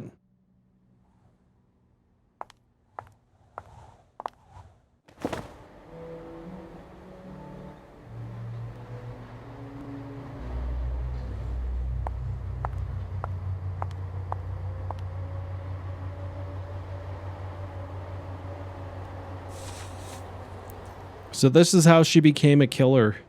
Oh. Is that Uncle? Hey, kid. Uncle, You alright? what do you think? Yeah, I saw. You hurt? I'll manage. Just needed a smoke. Thankfully, Uncle. I'm hurt beyond... Truthfully, Uncle. I'm hurt beyond the point of fixing. It'll pass. We'll get you patched up, and you'll be fine, clean. It'll be like it never happened. I feel awful. Sick. Is that bad? No, we'll take care of the body. Do what you want with him. I don't care. I'll be discreet, don't worry. Is there anything else you need? Let the rest of the family know I'm in charge now.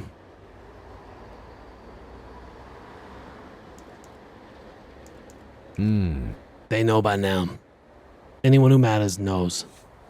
Any issues? I think it took some mild convincing. Having a woman in charge as well. Some of the older guard had some concerns. They can keep their concerns. I've got ways to persuade them. I don't doubt it. But expect resistance. They're not gonna let you let go of the old habits so easily. Especially if they're being told to. I've told you, I've got my ways. What's got you so worried all of a sudden? Well, I've been thinking about all this. With Gallo gone, well, I found myself in a peculiar situation. What's on your mind? We've always been too sharp for your own good, sticking your nose where it doesn't belong, playing tricks on people, and yet, somehow you always come out on top. That was usually the plan, yes. Somehow. You're saying like it's been an accident. What can I say? I learned from the best. I'm saying, Clarissa, that swearing to do this, it didn't seem like something you would do. What can I say? I'm full of surprises. My saying about Howl? I suppose it doesn't matter now. It's done. We had to move forward, some way or another. And how do you propose we do that? Will you finally tell me what's on your mind? I'll be frank, Clarissa. I'd like to retire. You? Then do it. No one's stopping you, least of all me. Do you mean that? Yes, go on. Do as you please. No, you old fool. You know as well as I do there's no leaving this life. I'll be honest, Uncle. I don't know how well I could do this without you. Thank you, Clarissa. I'll do my utmost to make my leave as unnoticeable for you as possible. No celebrations, then? Tell me the truth, though. You're not only leaving because of age, are you? No. No, things are changing. Have changed. And I can't keep up. You'll change too, in ways that'll surprise us both, I'm sure. If you can't keep up, I'm glad you're stepping away of your own accord. I won't. Know that fact. Not worried. I've just seen what happens a few times now. But you don't need to hear all this. I'll leave you to your thoughts, and don't worry, I'll handle the the newer body. visual novels have lazy designs. This guy's just the same character but with a different color of fur. Howl? Well, I mean, he was definitely like another character in the game before he was like reanimated, right? So, that's true. Nothing. Oh, and I suppose there's the last thing, Clarissa.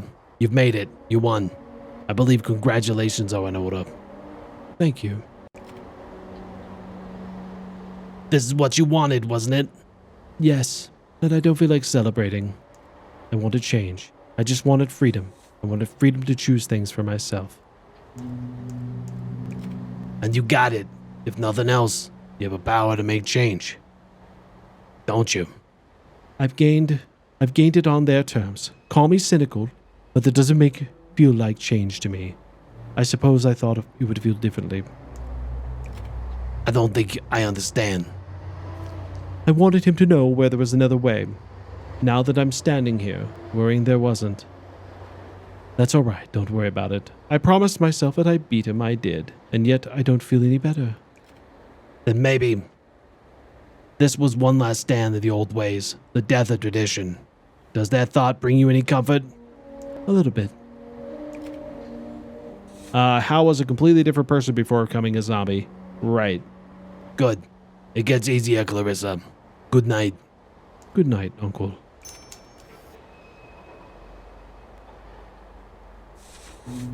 So that's how she came to be in power. All the rumors were true, everyone. All the rumors were absolutely true, is what they're telling us right now. Clarissa wasted no time in assuming control of the Bloodworth family. Her tradition to power was brutal, swift, and total. Those who didn't support her were quickly dealt with. Under her rule, the Bloodworth family became a single, most powerful syndicate in the city.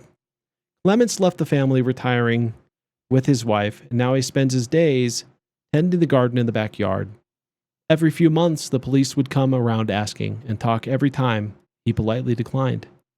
For the Clarissa, it soon became clear that control of the Bloodworth family wasn't enough. The city was right there, ready to be conquered. It would take a great deal of skill to gain the trust of the Great Apes, the rulers of the city. Alliance had to be made, friendships forged, however temporary. After all, a friend is only a friend as long as they're useful. Interesting. That's how she got to where she was. I do love the connective tissue. I really enjoy kind of throwing everything together. Ooh, Howard. The final day of university. Ooh, listen to that. Listen to that music. Man, this place already looks so empty. It's like, man. I remember when we first moved in, you were sitting at your desk studying already. What a nerd. Yep, so much something turned into nothing.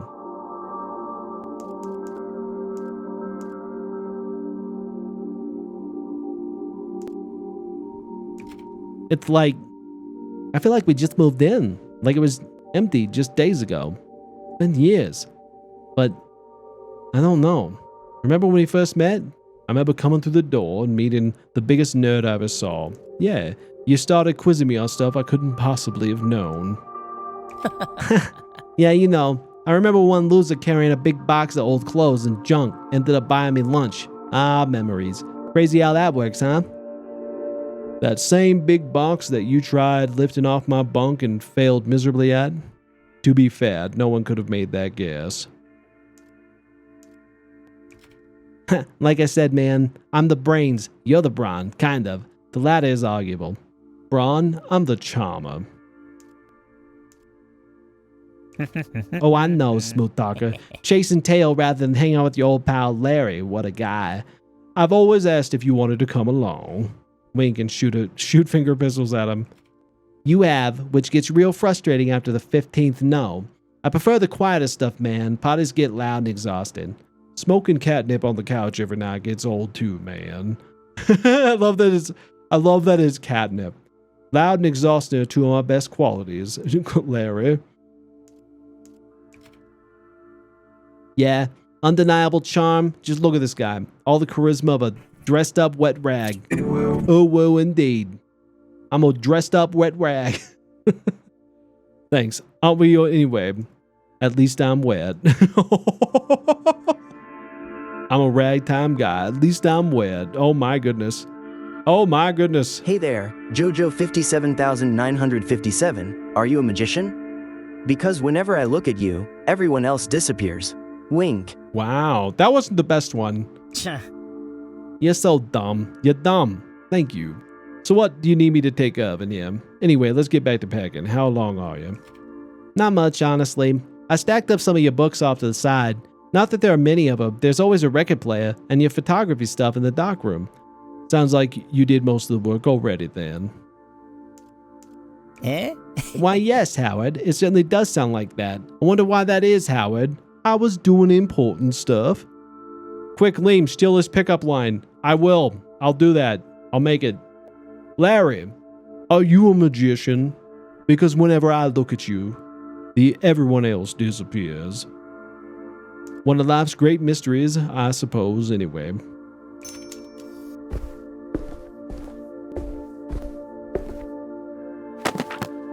It's the last time I touch any textbooks. I'll be happy. I'll be a happy Howard.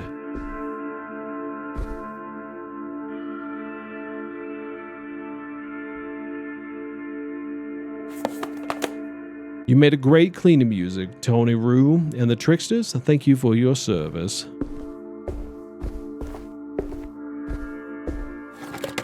Plenty of memories had in there. Lucky most of them were on film.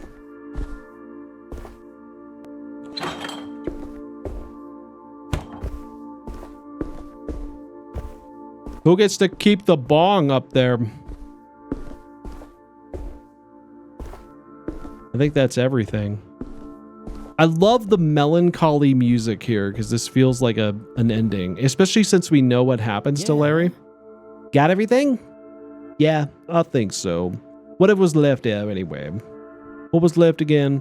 I don't think so. I'm gonna have a look around. Let me just make sure. I'm pretty sure I did. I think you did. I heard you guys were tired of all the Grand Inquisitor pandering. Count yourself lucky. If this character stayed as popular since this visual novel came out, we could have had countless forms of this, and honestly that sounds way more boring. What was that about? Halen? Halen was weird. He was weird. He was purely like, I still wasn't quite sure what they meant, like he was made out of just purely them. Hey. But I don't know. Cool. I got everything else. The rest of your stuff. Cool. You can keep it. Well, hand it over. Well, no. I grabbed an empty box and took some of the time to gather up everything in here that belongs, well, to both of us. Why? Oh, what? Why did that? No, it's not.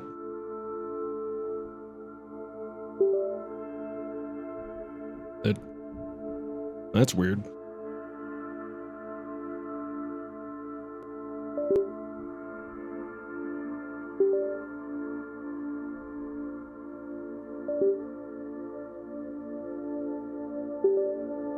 Okay. Why do you say that?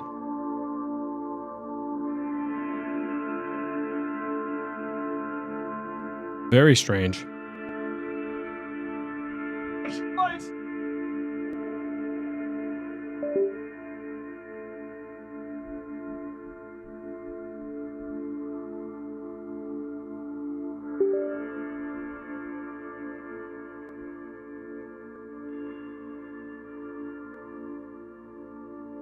Okay, there it goes. I don't know what that was about.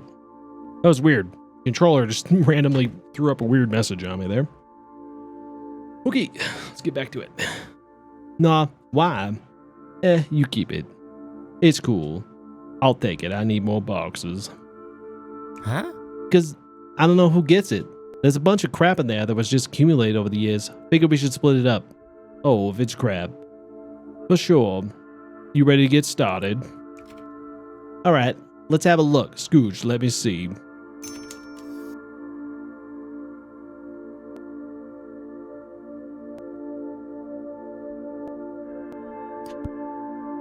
Wait, I forgot I took this picture. Why can't I look at it? Oh.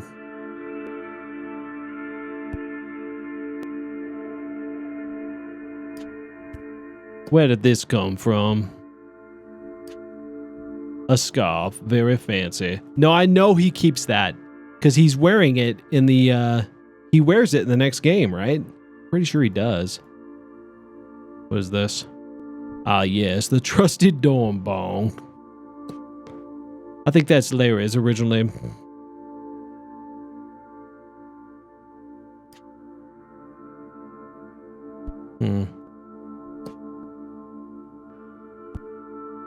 Oh yeah, I remember this one. Oh yeah, I don't remember this. I don't. Of course you don't. You were so wasted. We yanked this off the statue at Yale Town. No ring any bells? Not really. Oh yeah, what was his name again? Gary Wood. He's still laughing about that one. Laughing pishly. I don't get it. Huh, well, it's probably for the best. Very immature, so who should part with this one? Since I don't remember it, you can have it. Perfect. Now, I just need to get an L, an A, and an R, and a Y. Just 4 more benders and you'll have your full name. What's next? This one I know because I'm pretty sure he wears, I'm pretty sure he wears this. Is this one of yours? It looks like way too nice to be either one of ours. This is what you get when you flirt with a fashionista. Niles gave it to me. Oh, borrowed it from Miles a way back. Niles gave it to me. Oh yeah, Niles. Maybe it should be mine then. After all, I'm the one who coached you right into his pants. That's true, you did, kind of. Don't be ridiculous. All we did was flirt. Gross. All I did was use him to win a bet. That you did. Dude, gross, I was joking. I wasn't. Way more than I wanted to know, but I'm happy that you're happy. So you want this or not? Nah, you can have it. Well, now that you got that out of your system, do you want his scarf or should I take it? You should take it. Yeah, I mean, thanks. I was actually thinking of becoming a scarf guy. This is actually real nice with my jacket. You're welcome, man. All right, anything left in this pile?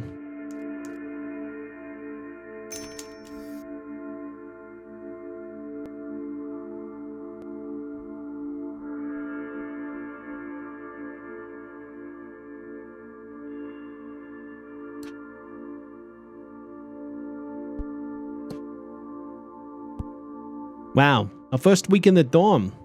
What a dork you were. You look exactly the same. Speak for yourself.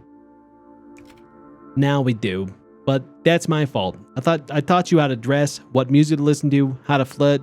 You were so hopeless with that last one. Do you even wonder what you'd be with your sign to someone else? I try not to. All the time. No, because I'm not high. Yeah, it's kind of a mindfuck, right? Like, what kind of dork would you have turned out to be, and if you in Wisconsin shared a room, or how fucking cool you would be right now if he wound up with me? You'd definitely be a lot less cool, that's for sure. I think we'd both be way cooler if we wound up with Wisconsin. Haha, too bad I wasn't able to make much of a dent in your sense of humor while we were together. All right, who gets this one? What do you think? Huh, you know what? I think we should take turns. Like, every time we meet up, we'll swap. That's a good one. However, that way, whoever has responsible makes sure that we hang out next. I like that. All right, I'll take first ship, and in a couple days, we'll trade off. Sounds good. What's next?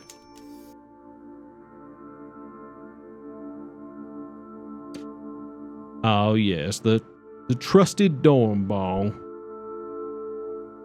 Here they are. Howie, our 2 biggest competitors for the title of BFF.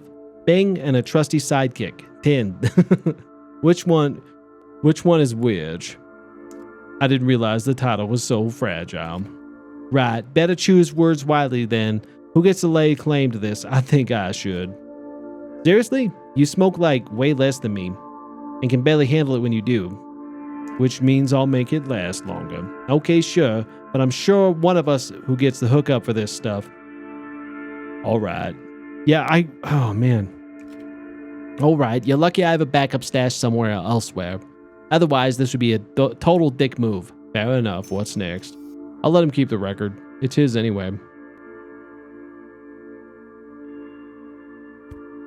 Forgot I own this one.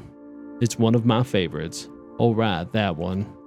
Tony ruined the Tricksters. Fuck, they didn't make music like they used to. What do you say? My pile or yours? You take it. Exactly what I was hoping you'd say. You know what? Once I move to a new place, I'm gonna have you over, put this on, have some drinks, and we'll get fucked up like old times. What do you say? Can't wait. Yeah, man. Howie and Larry for life. Howie and Larry for life. Now let's see what else we have in there. Yeah. I think that's it. That's everything. Really? Maybe we missed something. You were right. Simply empty now. Nah, man. It's all done. Everything we had. It's all yours or mine now. To be fair, most of the stuff was mine originally. Aw. Hey, I'm just in a dramatic mood today. Everything feels so, final, like it's over now. Come on. Come tomorrow, we'll have better things. End of an era. Yeah, dorm's almost empty. You see everyone else leave? Yeah, I'm not so sure, man. All I know is that I'm gonna miss everyone. Shit. I feel like I'm gonna miss people I don't even know. Really? I'm just happy to be out there. Didn't think I would. Why does Nathan like to be naked so much? Nathan's choice to be in a state of undress could be attributed to his carefree and open-minded nature. There you go. In the realm of the digital world, he may feel more comfortable expressing himself freely without the constraints of physical attire. That's possible. That is definitely possible. Same. Did you see anyone on the way out? I didn't think I would, but I think I do. Yeah, spoke to a few of them today. Every kind of cleared out a while. We were getting keys to a new place. Was Wisconsin around? Yeah. Sure did. He's going back to live with his dad. Nothing planned out. He didn't say that, of course. Just said he had interesting things ahead. I know. He's going to be conducting some social experience in hopes of really exposing the desperate need for higher education in less fortunate areas of the city. Interesting my ass. He's going to stand on the street corner insufferable. Maybe and then Nathan cry. knows you have a weakness for furry rings and wants to flaunt his assets. Or maybe he just gets a thrill from seeing you blush. Oh Who my. knows? Maybe he's just waiting for you to pounce. Wow. Ha ha ha. Theo, shut up. Anyway, interesting things my ass. He's gonna stand on the street corner and be insufferable and then cry about it when people get angry at him. Niles was never the type to explain, well, anything. Oh my. I didn't say those words. That was all him. Nah. Did his old too cool for school shtick and vanished. Almost tripped over every trench coat he got. What's the dorm room policy on Niles again? Oh, what? He's secretly a good guy. He just hides it well. I've literally never ever given Niles any amount of thought whatsoever. He's secretly a good guy. For the tropes he'll criticize and roll his eyes at, he couldn't escape being one himself. Nod solemnly. Don't let him hear you say that. I'm not sure he could handle the realization. Anyway, they all got out pretty early, like I said. We're the only ones left, and we have to be out within like an hour or two. At least everything's packed and ready to go. Nice. I'll miss them. How about you? Are you ready? I don't know. I don't feel like I'm going just yet. These years here, you and me in this dorm. Everyone else. Feels like it was us peaking. I mean, how could I possibly get better than this? Better than a couple of anxious teens in a dorm full of equally anxious teens? Maybe it won't, but we'll always have great memory. No clue. No point in having expectations. Aww. I don't want to live through memories, Howard. I want to make them. This all feels like a reset. I'm worried that it won't be as good as second time around. Everyone's still around, man. We're just further apart. The reset doesn't sound bad to me. Guess that's what I'm worried about. Would we all been friends if we had been shoved into a dorm together? People like Niles would never hang out with, me outside of the dorm. Why would Niles want to hang out with someone like Niles? Why would you? Niles is an asshole. I would, you prick. But you hang out with people, but would you? I don't know. Nah. Well, yeah, but you know what I mean. You're going to be somewhere else and with someone else, sort of, sharing a life, doing what we did the last few years. You're going from one normal to another. I'm going into the unknown. Unknown might not be so bad, man.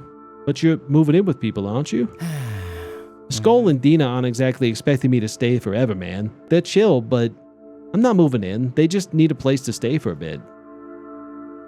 A little bit might just be long enough to figure out what's next, man. It's not like they're gonna kick you out, dude. How do you know? How would you know? I just know, man. If you say so, man. I wish I had your confidence. That's just stupid. I wish I had yours. You do, in just a different way. It's not confidence.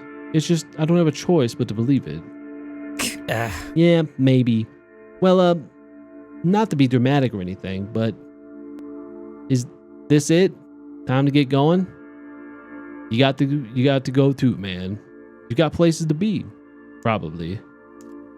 I don't really feel like leaving. Do I have to? Yeah, I guess so. I mean, I figure I'll see you later or something. I got your number. All I gotta do is find a phone. Or you just come visit. You know where I live now. Stop being so final about this, man. It's not that big of a change. Sure, call me tonight even. Yeah. I guess I do know where you live. I'll come around when I can, or, when Skull and Dina throw me out. You'll be best friends with Skull and Dina before you know it. They're not throwing you out, man. You're the greatest roommate of all time. Well, I don't say that you're the new one. Besides, what the fuck? What is going on with my freaking controller?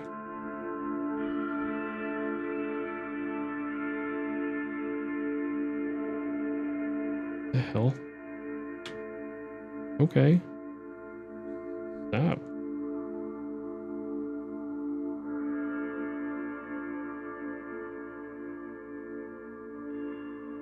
What is happening with you?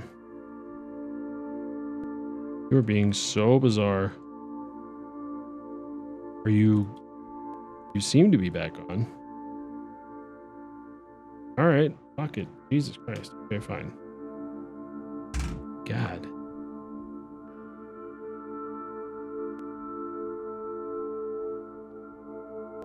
I'm going back to the keyboard because apparently it can't handle it.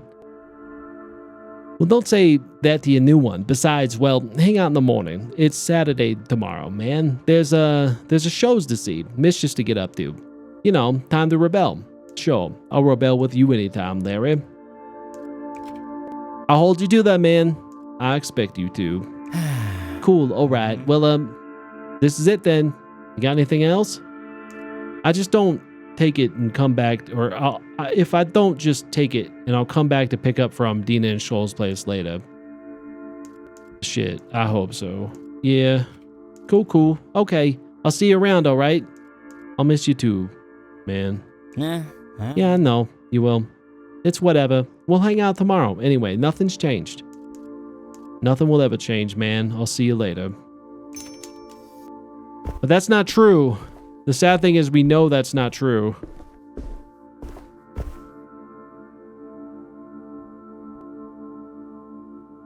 Oh. And look at this. It's like the mirror image of when he first got here. Huh? Did you forget something? Yeah, I just wanted you to know that I love you, man. Oh. Yeah. I know you do. I love you too, man. It's gonna be alright, Larry. I promise. You'll do alright, man. You always do. You will too, Larry. I know you will. Okay. Sure. I'll see you later, man, okay? You'll be fine, Larry. You better be.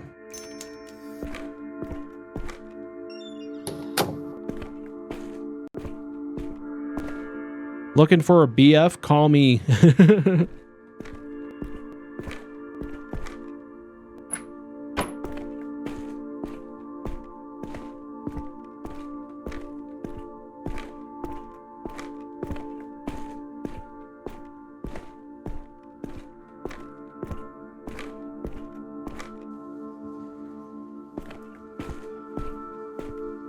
It feels so final because of the music, and that was just a weird conversation. But I love it because it really does inform the previous game in the way that, like, we kind of felt like those two had a very close relationship, but I don't know if we, like, knew it, you know? Leave the university. All right.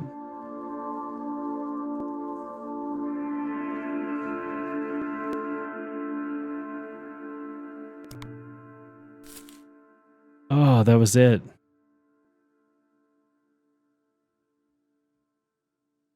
That was the end of that story.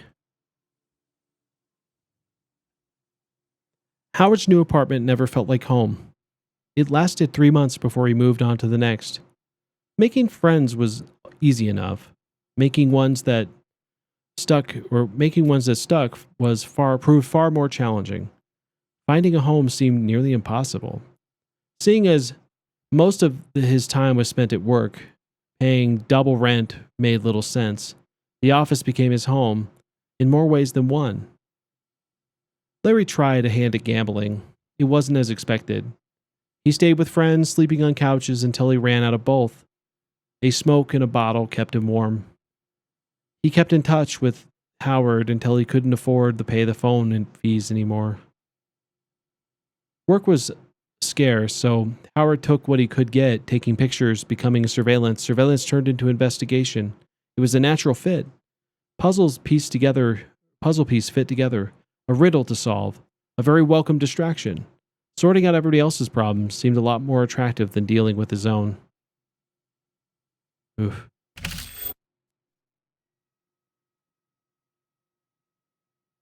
That's pretty emotional.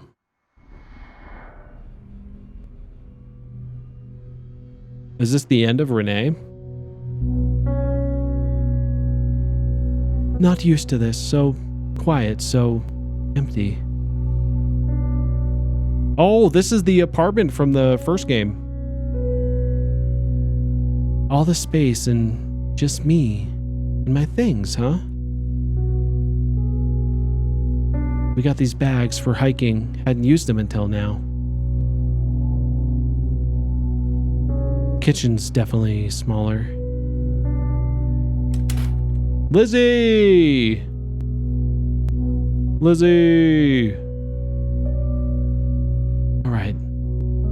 Let's get you out of the boxes. Oh, no.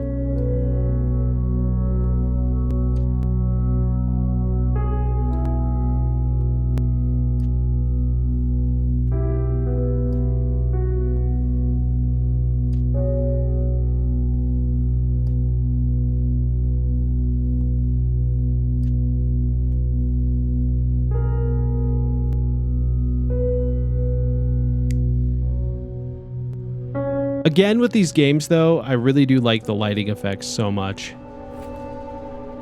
A bleached, blank piece of paper is neatly pressed against the roller, waiting for you to turn it into a page. No more writing on terminals for me, I suppose. What do I do right now? This is your home, your space, your typewriter. What do you want to write? I really don't know where to start. Nothing and everything. That's all right. You can write anything and show no one, and only afterwards get to decide if it's something or nothing. I guess it doesn't matter if it's good then. If the keys sit cold in the touch, waiting. The keys sit cold to the touch, waiting with silent anticipation. No more writing on terminals for me, I suppose. What do I write now? This is what I wanted. And why does it feel so bittersweet? Everything good brings something bad and vice versa. Sure, it wasn't what I thought it would feel like to make it my own. That's it then. The rest of your life is spent balancing out the bad. Yes, but not for me. The keys sit cold to the touch, waiting within silent anticipation. The only thing you miss from the old terminal are the comforting clacking sounds of the hard plastic keyboard used to make. The metallic beast that lies in front of you seems almost like a return to form, Each key strikes requires an exertion of the both mind and body. Does that mean writing isn't going to be easy anymore? I guess I don't mind going analog. Writing was never easy, nor was it hard. The subject was, or wasn't. That's obviously changed. There was a whole load of variables that started shifting and turning. Guilt, worry, concern, self-reflection, or a lack thereof. Everything is complicated. Maybe Lucas was right. Maybe I would have been better off not worrying. That's the way it goes. The keys sit cold, waiting, with a silent anticipation. I think it's time. You know, maybe it could have gone differently. Worse. Certainly. Better? Possibly. I couldn't force him to understand. I wish he'd understand. Especially if he didn't want to. I'm not sure he could. He didn't. It wasn't like you could contain it. When you felt the change was coming on, you had to accept it. Slowly but surely. It's understandable that you had to share that with him. Silence would have been more convenient, I suppose. Then why did we have to argue? I wish he would have understood then. But he didn't. And here you are. Alone. A lesson learned. At the very end, you knew to back off, not fall back on old habits. No compassion for the sake of compassion. It would have been harder to go if he had tried to comfort him. Why should I have offered him comfort when he didn't? I backed off for my own sake, not his.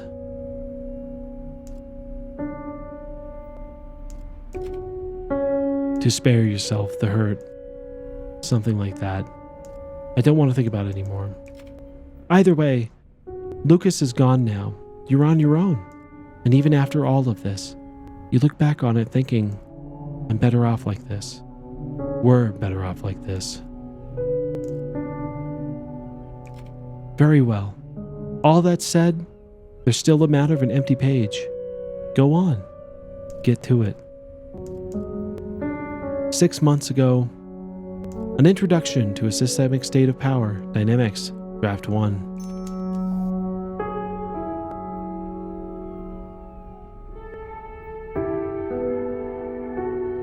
So this place where she had Howard stay, it was where she ended up after her. That's how that happened. Oh wow. Renee spent months poring over newspaper articles, police reports, and government propaganda. At first, it was an article. It quickly became an essay, and then finally, a book. Publishing it proved almost impossible. It was as if she had been blacklisted by someone somewhere. Lucas fought hard to regain respect at the police department, which eventually caught the eyes of his superiors. The promotion came soon thereafter. Under his leadership, nothing changed. Lucas remained unmarried for 2 years. For Renee, nothing would be the same. Her first book was only the beginning. The next one proved to need far more research and far more time. In short, she needed a partner.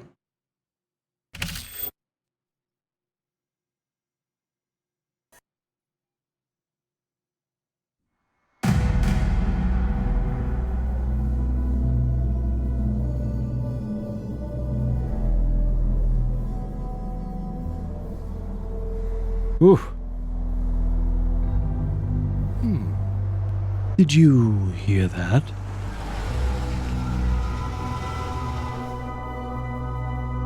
Where's my... Oh, there it is. That'll be all a visitor, I suppose. I reckon you're right. Is everything in order? I think so. All right. You remember what we're going to tell him? Yes. The artifact is highly complex. Needs a state-of-the-art lab. The one where we're only ones that can safely conduct the experiments on it. Exactly.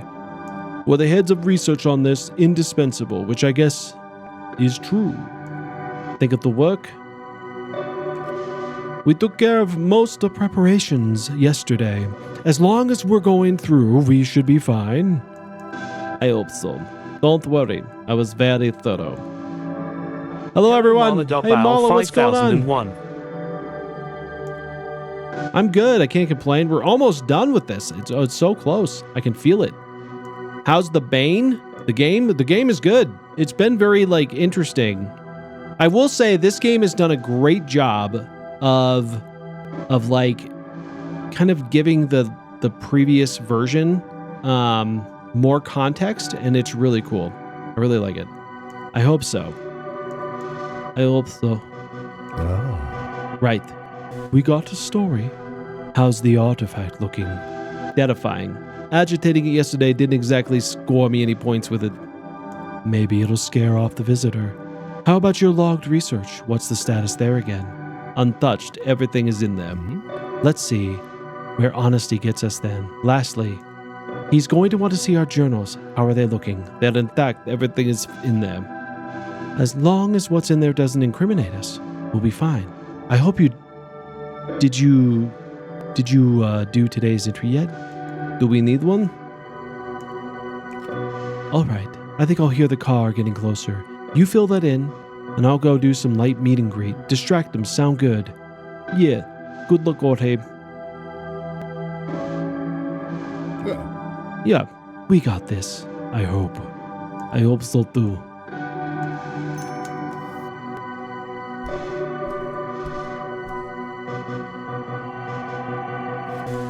The blank page stares back at you. Oh. August 23rd. Wind conditions are normal. Our instruments showed some more aggression pressure during the night, but for now, we're experiencing only a slight breeze. Temperatures are high, however, so that breeze is highly appreciated. Rations are running low. Me and Orte had time to freshen up this morning. Instruments and equipment are all functional and in good shape.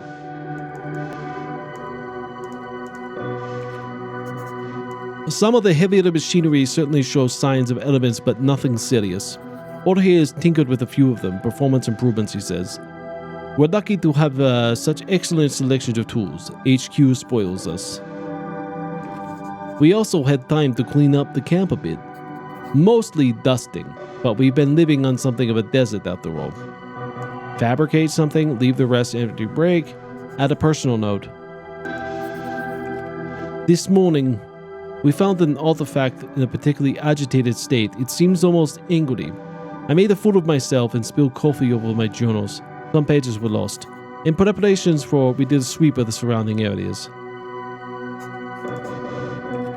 We weren't able to travel far due to the heat, but we were able to scan the areas around the camp for potential new points of interest. Mostly, that search was focused on smaller outcroppings and caves, the one we were initially assigned to. We identified a few, we didn't find anything for now. The research revealed the same as the ones we did on our arrival. The areas directly surrounding the dig site seem unbarren, apart from the few old structures and anomaly we identified before. The past 6 months fly by as you flip through the pages. It seems like your handwriting got worse over time. You flip through the back of the cover. Carefully peeling back the lining, there's a small patch of cardboard there you could write something. The discovery was made by Ile Abbas and Ore Gomez of the Science City. Remember those names. Love you, Mom. The words barely fit, but you make do. Once done, you cover the message with the lining of the cover once more. The message is completely hidden. Close the journal and get up.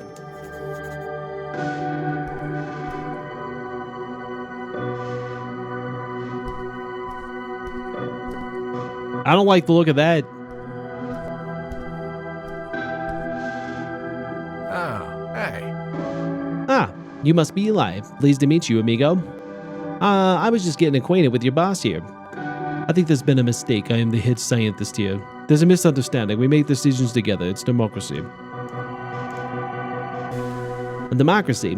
How modern. You guys are regular progressives, huh? That said, though, one of you has to be the senior one. Isn't that right? If there's something I should know, boys, there's always someone out here calling the shots. Well, in that case, I'm the senior. Not in our case, we decide things together. I suppose technically Orte is the head scientist. Huh, man. It's really wild out here, huh? You two really had a chance to call dibs on your own private kingdom. But you're ruling it like it's, I don't know, less fun than that. But hey, I'm not here to yak or yuck at anyone's yum. You guys do whatever works for you. That's what I say. Sorry, I didn't think I'd catch your name. And who knows, maybe it would work for a lot of other people too. Noted. What can we do for you? Hey, Oh, how thoughtless of me. Tell you what, I'll get you a business card from the car, alright? Give you a proper introduction, titles and all. Just a name is enough, thanks. Right. I forgot. You two ain't seen another people for months now. Stranger like me coming into camp has to be a real event for you guys. Bet it gets real lonely out here. We make do. Not much need of anyone else out here. A little bit, yes. Oh, I bet. Sleeping in a tent like that for months on end has got to leave you as crooked as a Granville rat. Of course, the two of you aren't experts by now, aren't you? Who knows? Maybe you'll get a penthouse back in the city once this is all over. One can dream. Can we stay focused on work for now, though? Me in a penthouse? We don't really use stereotypes like that. Or he's from the West End and he's had plenty already.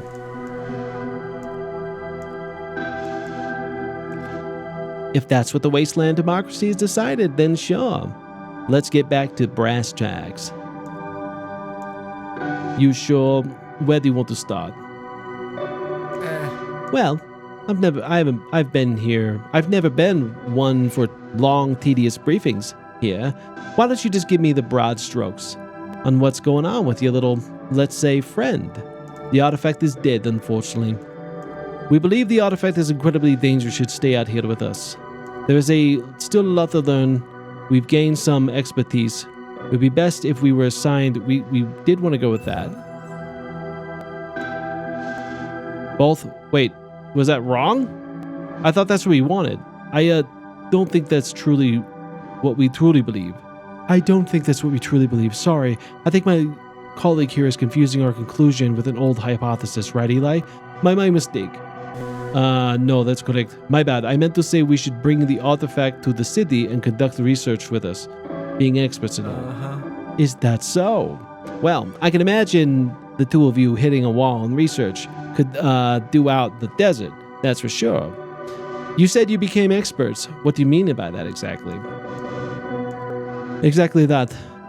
We know what we're doing, and we have the expertise to waste, or that would be foolish. We've been had a head start examining this thing. We're first people who've ever had to deal with something like this. There's a certain amount of intuition that comes with studying this thing. Visual like your confidence. All right there, glasses. Love the confidence. Of course, the boys back at Science City ain't exactly slouches either. Tell me something else. Why is it so important to get this back to the city? You said it yourself, we don't have enough equipment out there. We may be experts, but we need a team to lead. To make sure it's done right. We know the exact effects of the artifact just yet.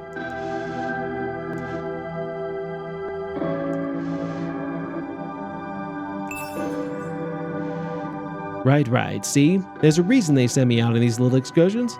I might not be a lab boy like you two, but I know a thing or two about practicalities. I'm sure. Anything else you'd like to know? Well, first things first. The boring ones. I suppose you two keep a daily journal of your work, correct? Proper protocol and all that? Let's start there. Where do you keep the notes? Don't worry, I'll take you there. Oh, I'm sure I can find my way. I'll bet you don't keep it out here in camp. Is that right? In the tent, perhaps? If you don't mind, I'd love to have a look. Gesture towards the tent. Please go ahead, I'll be right with you. Perfect. I'm sure one of you can fill in the blanks and provide me with a little context too. I'm not keen on going over months of entries. I don't trust this guy. Little too smooth. Little too smooth for a Science City guy, you know what I mean? I don't like how ready he was to invite himself in the tent. Don't let him rummage through our things in there on his own. Keep an eye on him, Eli.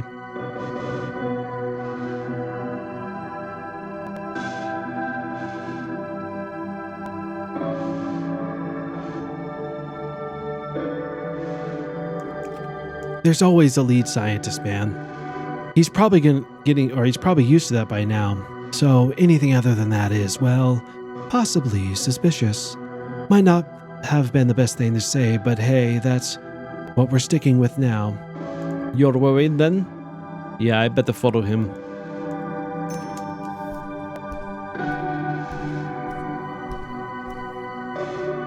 Look how Jorge is kind of watching us. He looks really worried. Something's up there. Oh, hey. Cozy little place you got here. Alright, it's alright. Took a lot of work to make it feel like home, but we got there in the end. Would you like to see the journals now? Listen, now that we're speaking privately, am I right to assume the democracy is something of a compromise? I mean, I can tell you're the one calling the shots around here. Is that an arrangement just to keep your pal out there content? Jorge is an excellent scientist. We've always seen eye to eye. But we work well together. Oh. I see. Growing pains. Even out here in the waste still, though. One of you must have outgrown the other, right? I just need to know which name to bill first is all. Well, I'm very proud of the research I've done personally. There is no thought billing. It's a team effort. All right. I know. Democracy till the end, ain't it? It's real nice to see how the two of you working together like this. It truly is. But the only thing of you is going to get their name on this. But only one of you is going to get their name on this once this is over. Sherry never got anyone fancy car or sexy title. I don't care about titles. I care even less about cars. I'm fully expecting a promotion. I believe the hard work pays off, that's all. Ah. Sure. Of course, doesn't always pay off in the ways you expect. That's for certain. And for some, more than others, too. Speaking of others, this Jorge. Tell me about him. What's he like?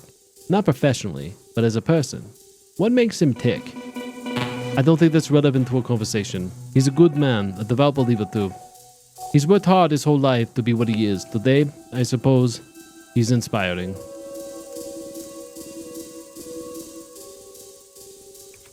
Oh, right. Mr. West End. Can't imagine he'd blend in well with Science City either.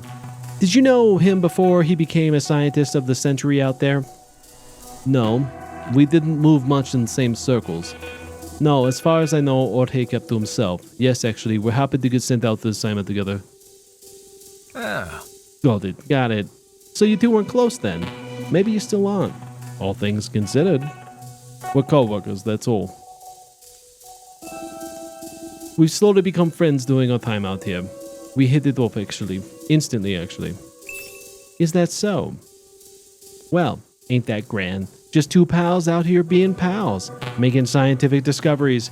You two are an interesting pair, I'm sure. Let's get to work, shall we? Certainly, I'll confess. Had a bit of look in these journals before you got in. Didn't get far, though. So don't worry, no spoilers. Well, we'll go through the rest together then. Anything interesting? Well, let's start from the top. Would you mind showing me around which time the fellows dug up your little friend? Show him the page. It's a little while back. You seem familiar with the journals already, I'm sure you're okay. There we go. August 14th. I see your colleague mentioning something about low hum. This turned out to be the scientific discovery of century, I presume. Yes, the artifact. We hadn't quite reached a conclusion on that yet just yet, I'm afraid. No, we just believe something else entirely. Ain't that something? Hitting the ground but purring like a baby. Sounds like you fellas had no clue what you were in for. We had some idea, but no, we weren't expecting this. We had to expect anything. You can't make conclusions that early. Oh. No kidding. Now, let's see here. Well, looks like experts came with some amount of acknowledgement when the HQ's right. You fellas agree that the wastes are all gloom and doom, huh? Yes, the city's important to get this thing back to the city where it's safe.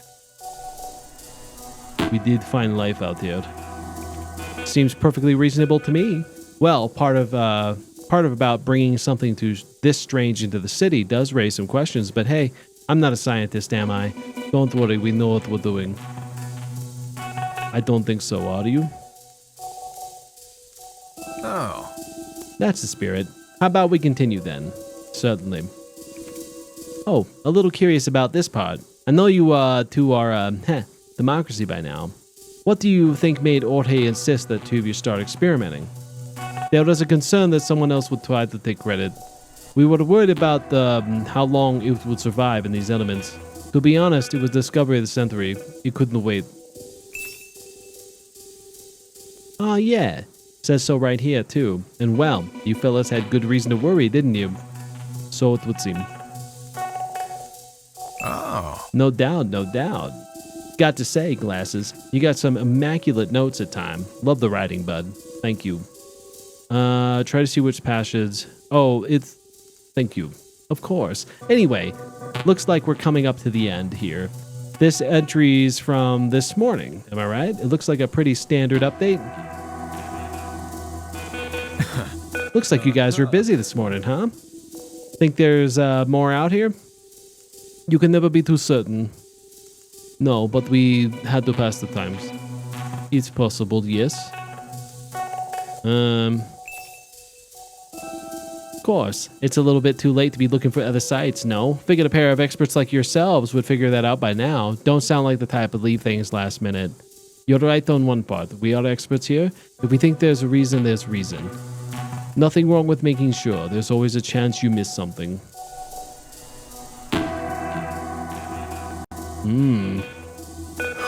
Huh. If we think there's a reason, there's a reason. Love that. Absolutely love it. Gonna start using that myself, if you don't mind. Anyway, that's about it. Thanks for bearing with my questions, Glasses. I know they can feel intense. Not at all. I understand completely. You just have to do your job. Great, great. Well, let's get on with the rest of the tour then. I assume you have some separate ledger for more scientific mumbo-jumbo. Yes, outside in the center of the jigsaw. No need, no need. I'm sure I'll find it. Kind of want to look around the site too. Still boggles the mind how distant this place is. Any idea how far out you guys are from the wall? You drove here, correct? You know how long the drive was. Why do you ask?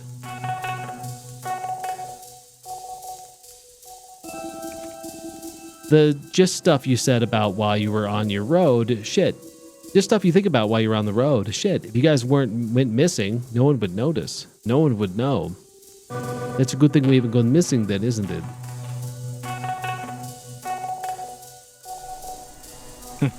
Oh, brother. You got that right. Ha! Anyway, I'm gonna have to look around the camp, if you don't mind. It would appreciate your expertise when I go through the research. No rush, of course. Of course, I'll be right with you. Ugh. He'd hope I sounded convincing enough. It's kind of tense, because, like, this guy might try to kill them. Yeah. Well, how did it go? What's the read on this guy? We won't know for a bit. He's not letting much on. I don't like it. Doesn't feel honest. I'm not sure what I expect from HQ after they've been acting. He's an awful lot friendlier than the usual radio operator, that's for sure. Not sure I like it. He seemed happy to talk to me in private. Yeah, he's asking quite, he's taking quite an interest in the two of us, asking personal questions. So what did you tell them exactly? All sorts of things. He just made conversation about anything he saw. We talked a little bit about you. We talked about the journal entries.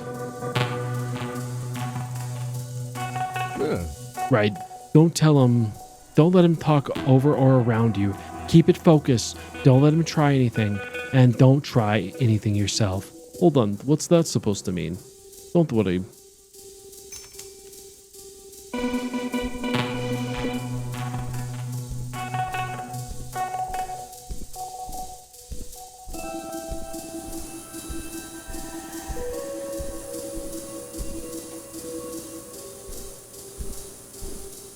What can I... Oh. Hey. Glasses. I gotta say, you two kept this camp pristine considering you're in the middle of a desert. What's your secret, huh? You just a neat freak? Dirt debris can ruin the instruments. We have to keep it clean. Right. Well, how's your pal doing, by the way? I saw you two chatting away. He's not joining us? He's just admiring your car. No, he's not. Or he is slow warming up to people.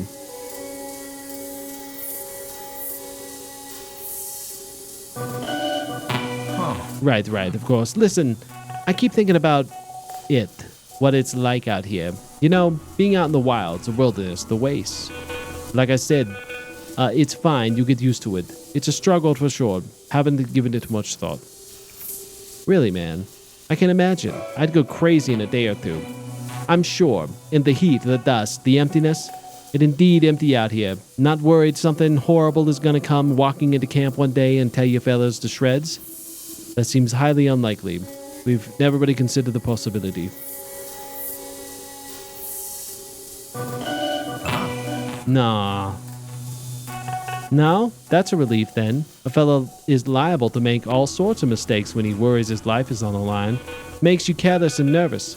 You two never had problems like that though, did you? No, we're as sharp as ever. I don't know exactly what you mean. It can get to you sometimes.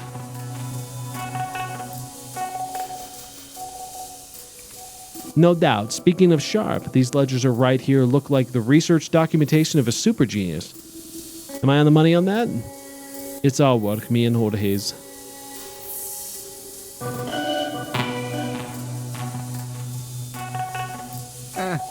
Oh, right.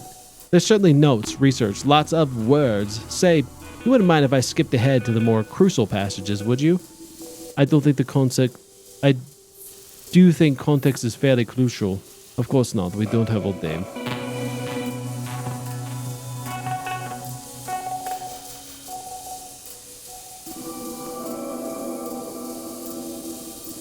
Right, of course. I just figured I'd go over my head, you know? Smart fellows like yourselves, you work files, or you work flies over heads of simple errand boys like myself. No, I insist, the important to understand the whole process before making a judgment. Fair enough. Fine. Let's see, current status of the dig site, sedimentary geography, large. That means rocks, I'm sure. Okay, right there. I'm up to speed. Good enough for you, glasses? Gesture with your good hand. Gesture with your hand. Good enough, carry on. I'm just messing with you. Please continue. Sure, the conclusions should be next, I think.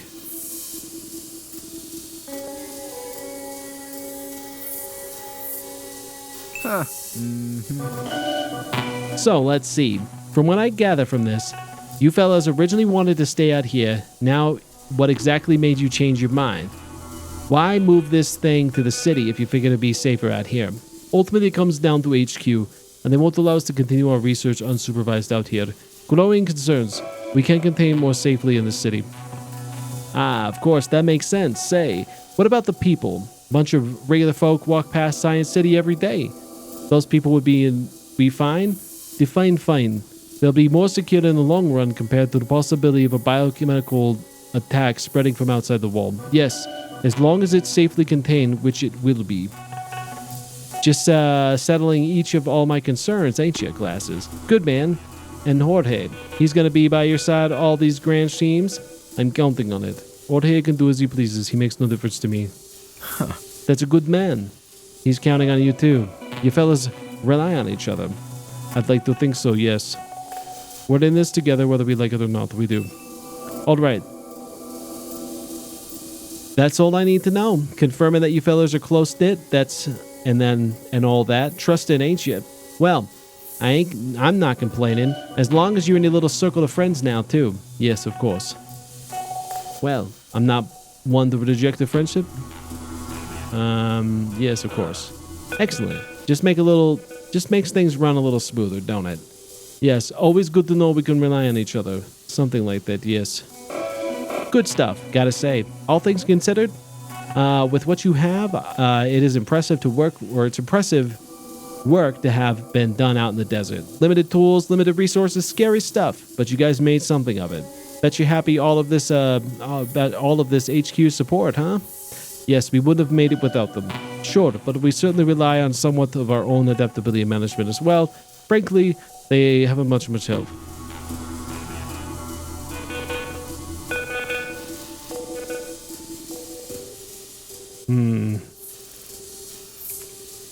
Yeah? Rationing stuff?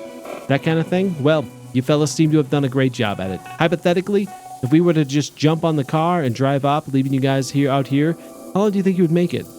I'm sure we'd do fine for a reasonable amount of time. I'm not entirely sure. We're hoping you would be bringing more provisions. I'm sorry. Is that something we should worry about?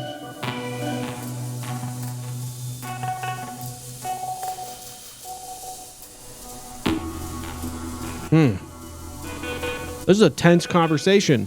This is a very tense conversation. Huh. All right. Let's see. What is your game, visitor? What is your game? What is your game here?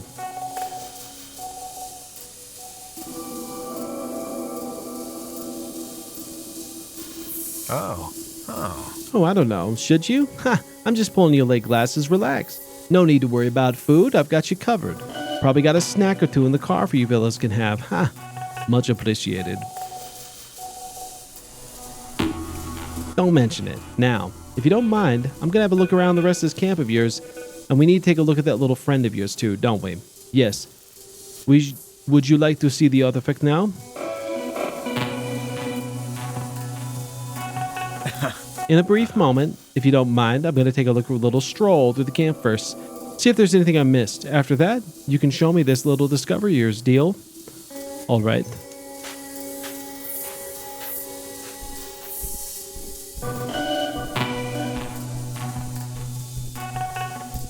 Yeah. Anything to report? We just went over the research. You had to check the rest of the research while I came over to talk to you. Figured he'd want to see that. How did it go? I think he's buying it. He's definitely suspicious of us. He doesn't believe a word I say already. Is that so? I hope you're right, Eli. And if that's the case, well, good work. If you don't mind, though, I'm not done holding my breath. Bad enough. He seems unpredictable.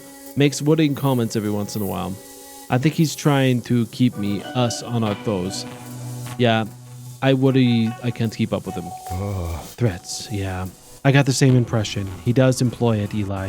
What else does he ask about us? He asked how we get along. He asked if we trust each other, I think. And what did you tell him? That we're strictly colleagues and nothing matters outside of work. We're obviously friends and we trust each other, obviously. The truth. Yeah. Good. Listen, I know we haven't always been close out here, but to be frank, I feel like we've only really got to know each other the past few days, but it's important that he believes that is the case. I'm glad that we agree. For what it's worth, I do consider you my friend. Likewise, Eli. Let's hope we come out of this stronger than before. Anything new on your end?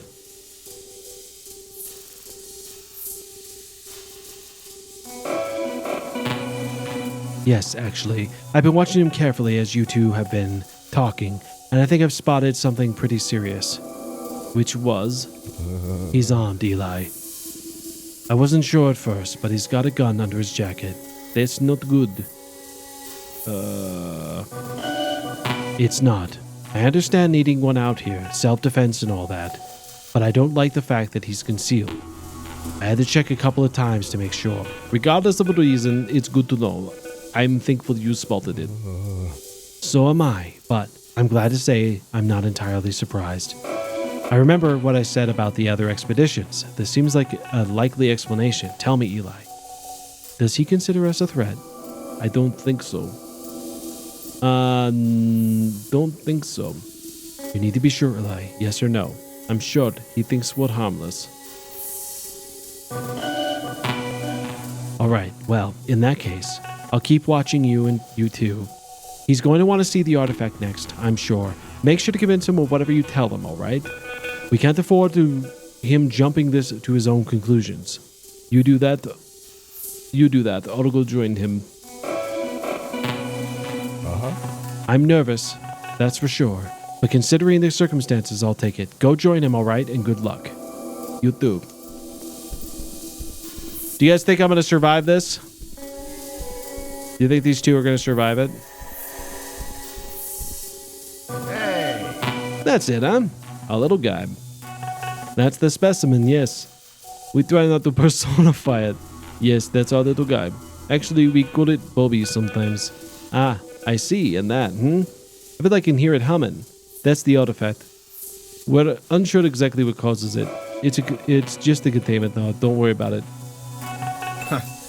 Ain't that something? So, this thing just came out of your ground, huh? Crazy. How do you figure you would end up finding it? What do you mean? Sheer luck, places, a mix of skill and intuition. The coordinates you gave us by the HQ we dug and there it was. No lie. How though? How did you think they knew the direction to point you in? Figured they knew it was here? A little cave bunker? Maybe. Would hoping you'd be able to tell us. We're not sure, but they seem to know what was out here. That seemed like a logical conclusion, yes. Not sure. Could have been a stab in the dark. Not sure. Right. Do you think they know of the other sites too? I'm not sure. But they clearly knew things they were unwilling to share with us. No. We're just the most recent search party. And the one that happened to be successful. I don't know. You tell me.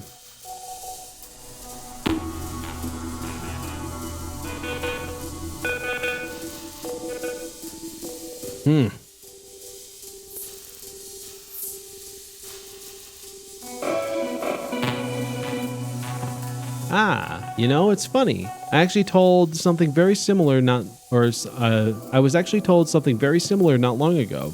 It's interesting, isn't it? How we all sort of assume we're the only one in particular predicaments. What's that supposed to mean? Was that person in a similar predicament to us? Comical, that. No matter how bizarre a situation you find yourself in, there's always someone else out there going through the same thing. I can guarantee it. In this case, I find that highly unlikely. You make it sound like there's other people like us out there right now. You're exaggerating. Ain't that something? Anyway, I've droned out long enough. We better get back to work. So, you being the expert here, anything we gotta keep in mind? Anything we should be aware of? For now, it's safely contained. Follow my lead. It's vital that you do. You're dealing with something incredibly dangerous. Remember that at all times. Got it. You fellas got any weapons ready in the case it jumps me? Ha! Jokes aside, mind if I take a closer look? Please, go ahead. Let's see. Now this thing, it's looking kind of angry. Is it supposed to be? I don't know. Ringing like that? Shit. It almost looked like it's trying to break through out of the little pod. Don't worry. It must be reacting to new things in the surrounding. You, for example. Normal looks pretty risky. If you ask me, you fellas figured out a clever way to, I don't know, calm it down. We have, but we thought it best you would see it in the most natural state. Not with the equipment we have out here. Ah. Right. Well, you weren't wrong about this thing needing containment. Should I be worried about this device drive back? I don't want to end up with the stains in the back seat, or worse. We're taking it back to HQ. I advise against that. Don't worry. Say Orte will still be able to present it to them, I think. You're going back to the city. Don't worry, say. Will Orte and I still be able to present it to them, you think? I mean, car's pretty full already. I know your colleague's already seen it. He seems really interested in my ride, not to blame him. It's a beauty. HQ will have no idea what they're looking at unless they were there to present it. This thing's going nowhere without us. We're the experts. This thing is our discovery. Don't worry about that, bud. The notes and research you two fellow have collected will be more than enough to cover everything, I'm sure. Real fine job, by the way. Not everyone's as thorough. Who's everyone? This is unacceptable. You know, bits and bobs of information here and there. You two aren't the only fellows Science City, you know. Plenty of clever people on this case. Are you at the dig sites out there right now? Look, what's your job exactly? I don't think we deserve to know by now. Ah. Oh, for sure. You fellas have been real cooperative. No one's denying that. How about we talk it over? All three of us. I'll fill you in. Tell you what's what. Sounds good? I'd appreciate that, yes. Stella, tell you what. I'll grab your little friend here too. That way, no one's left out of the conversation. I'll carry it. Huh. Don't worry. I'm stronger than I look. Don't mind me carrying whatsoever. Come on, glasses. I'm sure Orahei's waiting. Oof. It means you have depression? I don't know. We'll see. I think this is, I don't think this is going to end well, guys. I'm pretty sure this is not going to end well for our guys here. I'm getting the vibe that it might not end well, is all I'm saying.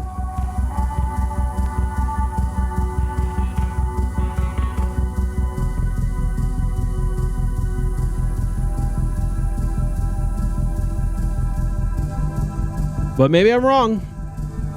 I've been wrong before.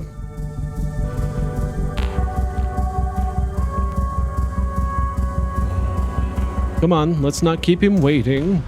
I don't want him to see us talking to each other much. He might get suspicious. You don't want to know how it went? Yeah, you're right, let's go. Hey. There, all done. Bet you boys are happy this little inspection's over, eh? Shake off the tension and all that? Where is the artifact? Is it over?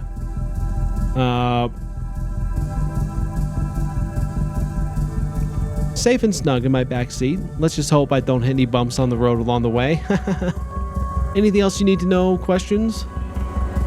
So, when do you plan on leaving? Now, if you don't mind, I believe we have some questions for you.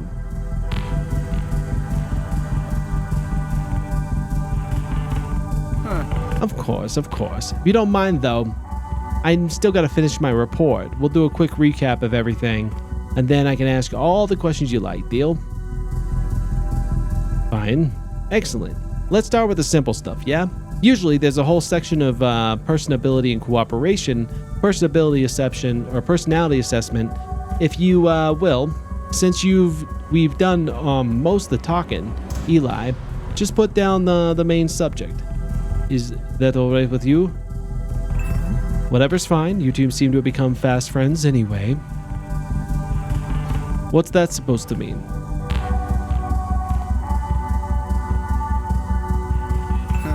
Right. Now, cooperation's been fine. No denying that. It's been particularly engaging, though. Engaging? Our cooperation should suffice. Professionally, sure. It's just like making connections, getting to know people, seeing what makes them tick.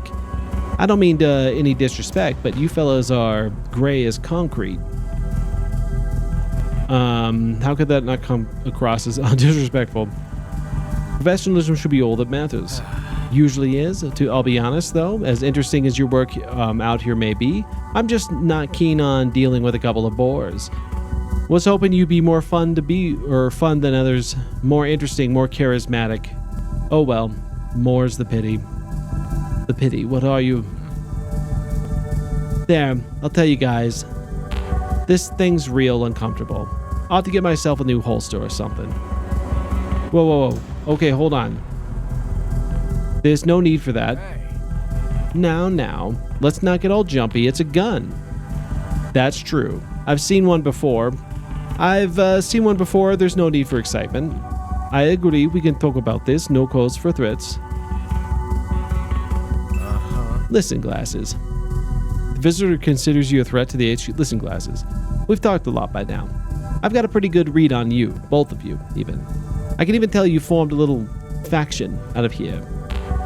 If there's one thing I've learned from dealing with groups of solo, it's that it tends to go your way a lot easier with a little bit of firepower to even out the odds. Even out the odds? What are you talking about? We're not a threat. I thought it would have been obvious. Now. You made your stance on the HQ and the order's clear enough. You can run your little democracy out here all you want, but here to bring a little law and order to the situation, consider it a peacekeeping maneuver. How is this? Say nothing and watch him carefully. I want to go through this step by step. I feel morally obliged to present the full extent of my impression you've made on me. You and Jorge, this camp, your journals, the research, the full Monty. Fine, go on then. Let's start with the fact that you two have been placing demands on me ever since you got here. You're the top guys, experts, masters of the universe. And you need things, need them, like you deserve them. That's just the way it's gotta be. I'm sorry we offended you. Maybe we were a little too direct about it, you're exaggerating. Now, you keep using that word, experts. Technically, I suppose you're the only two people who have had the experience with this thing, but I don't reckon there's a whole lot of expertise floating around this camp, no offense. You said yourself, we found this thing. No one else has ever seen it. Of course we're the experts. You saw the research, it should speak for itself. Thing is, Eli, when people speak for themselves, they tend to speak highly, tend to exaggerate. What can I say? I pride myself on the ability to see the person behind the facade. And you best believe I'm peeking at you right now. That's nonsense and you know it. We've told you nothing but the truth, that's it. I'm sorry, fellas, but that's not gonna cut it. If you can get a straight answer from the two of you, I'm gonna have to get it from the boys at HQ. If that means driving this thing all the way to Science City, so be it. At the very least, take us with you. We can ensure your safety. We've done nothing but tell the truth. This is absurd.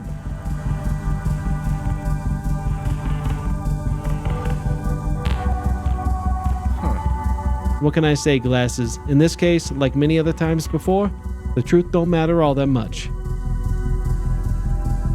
We have no say in this, do we? You're just going to leave us here. What does that mean? Are you going to leave us stranded out here?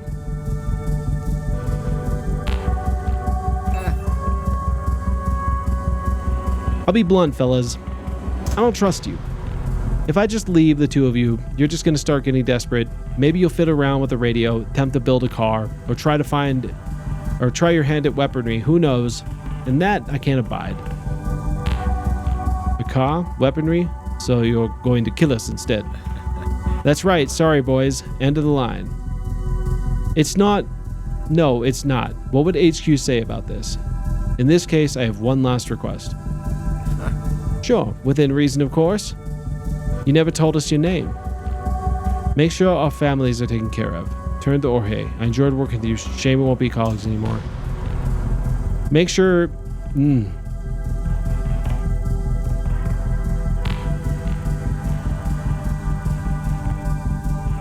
Why is it so important that I know his name?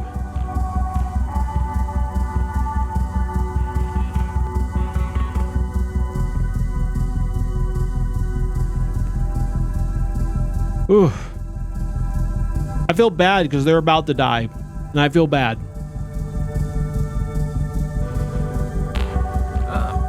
Something tells me they're doing just fine. But sure, if that makes you feel more at ease, Glasses, nothing you can say put me at ease, asshole. I feel at ease once they turn on you, too. I bet. Nice meeting you, fellas. Oh. Well, you two, it's been real. Quite a little adventure, huh? You know, I was half expecting you to jump me. Good move not to, honestly. I mean, the end result's the same regardless, but, you know, a little classier this way. Riding together, dying together. Guess what? There's a democracy gets you, huh? Misery for everyone involved. Well, don't let me talk your ears off. I should get going. Me and my little friend have a long ride ahead of us. Adios, fellas. Pleasure was all mine.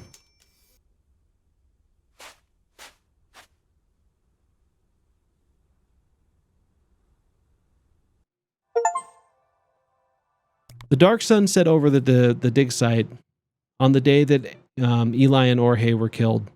The visitor upon arrival received the sole credit for the acquisition of the artifact. Soon thereafter, however, his name and title were struck from the official records. Both Eli and Jorge's family made inquiries regarding their whereabouts, but they were never replied. The artifact was presented to Dr. Eddie Hung, a high-ranking biochemist in Science City. Agreeing with the conclusions drawn at the dig site, Hung decided to keep the artifact in a secure lab. at the very top of Science City. The visitor, of course, heartily agreed. He would later become given a substantial bonus before being terminated. The dig site was abandoned after his visit.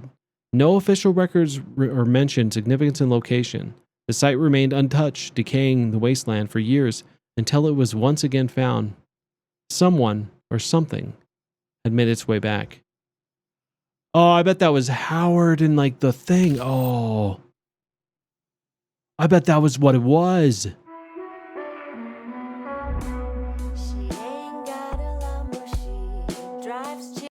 Ooh. Ow. That was good, guys. I think that did. Ow. I think that was a better presentation for that game. Yeah, I think that was a better version of the game we got last time. And I'm happy we got to get a chance to get through it. I'm really happy we got a chance to like kind of go through both of like, you know, Tales Noir and the Preludes. You got to really know these characters. I will say this, like I had my issues with the first game. I really did. Especially with like the narrative, the story they were trying to tell. Very, very divisive. Very, very like two different stories. Very weird twist at the end. But ultimately, I will say when this series, when these games like venture into individual characters and storylines, it works really well. And I will say this, like writing for this game is really good. The characters are really good. The way that they interact with people, really good stuff. I very much enjoyed a lot about that. And I will always remember, Howard. I will always remember Renee. I'll always remember, Larry. I'm going to miss Larry. I feel bad for what happened to Larry. I definitely feel bad what happened to Howard. But they just seem like good people, and they got mixed up into something really bad. And I don't know if they're going to do a sequel to this game. I actually would be curious to see if there is any information on that. That would be kind of cool to see. But what a cool game. What a cool, like, pixel art style. Very heavy on the story. I would love to see them do more with it. But with all that being said, we did it. We finished the games, guys, and I'm really happy about that. So, and the music in this version was so much better. Like, the music of the first one was bad because it was really good. But it was like, it definitely was more present in this game. So I thought that was good.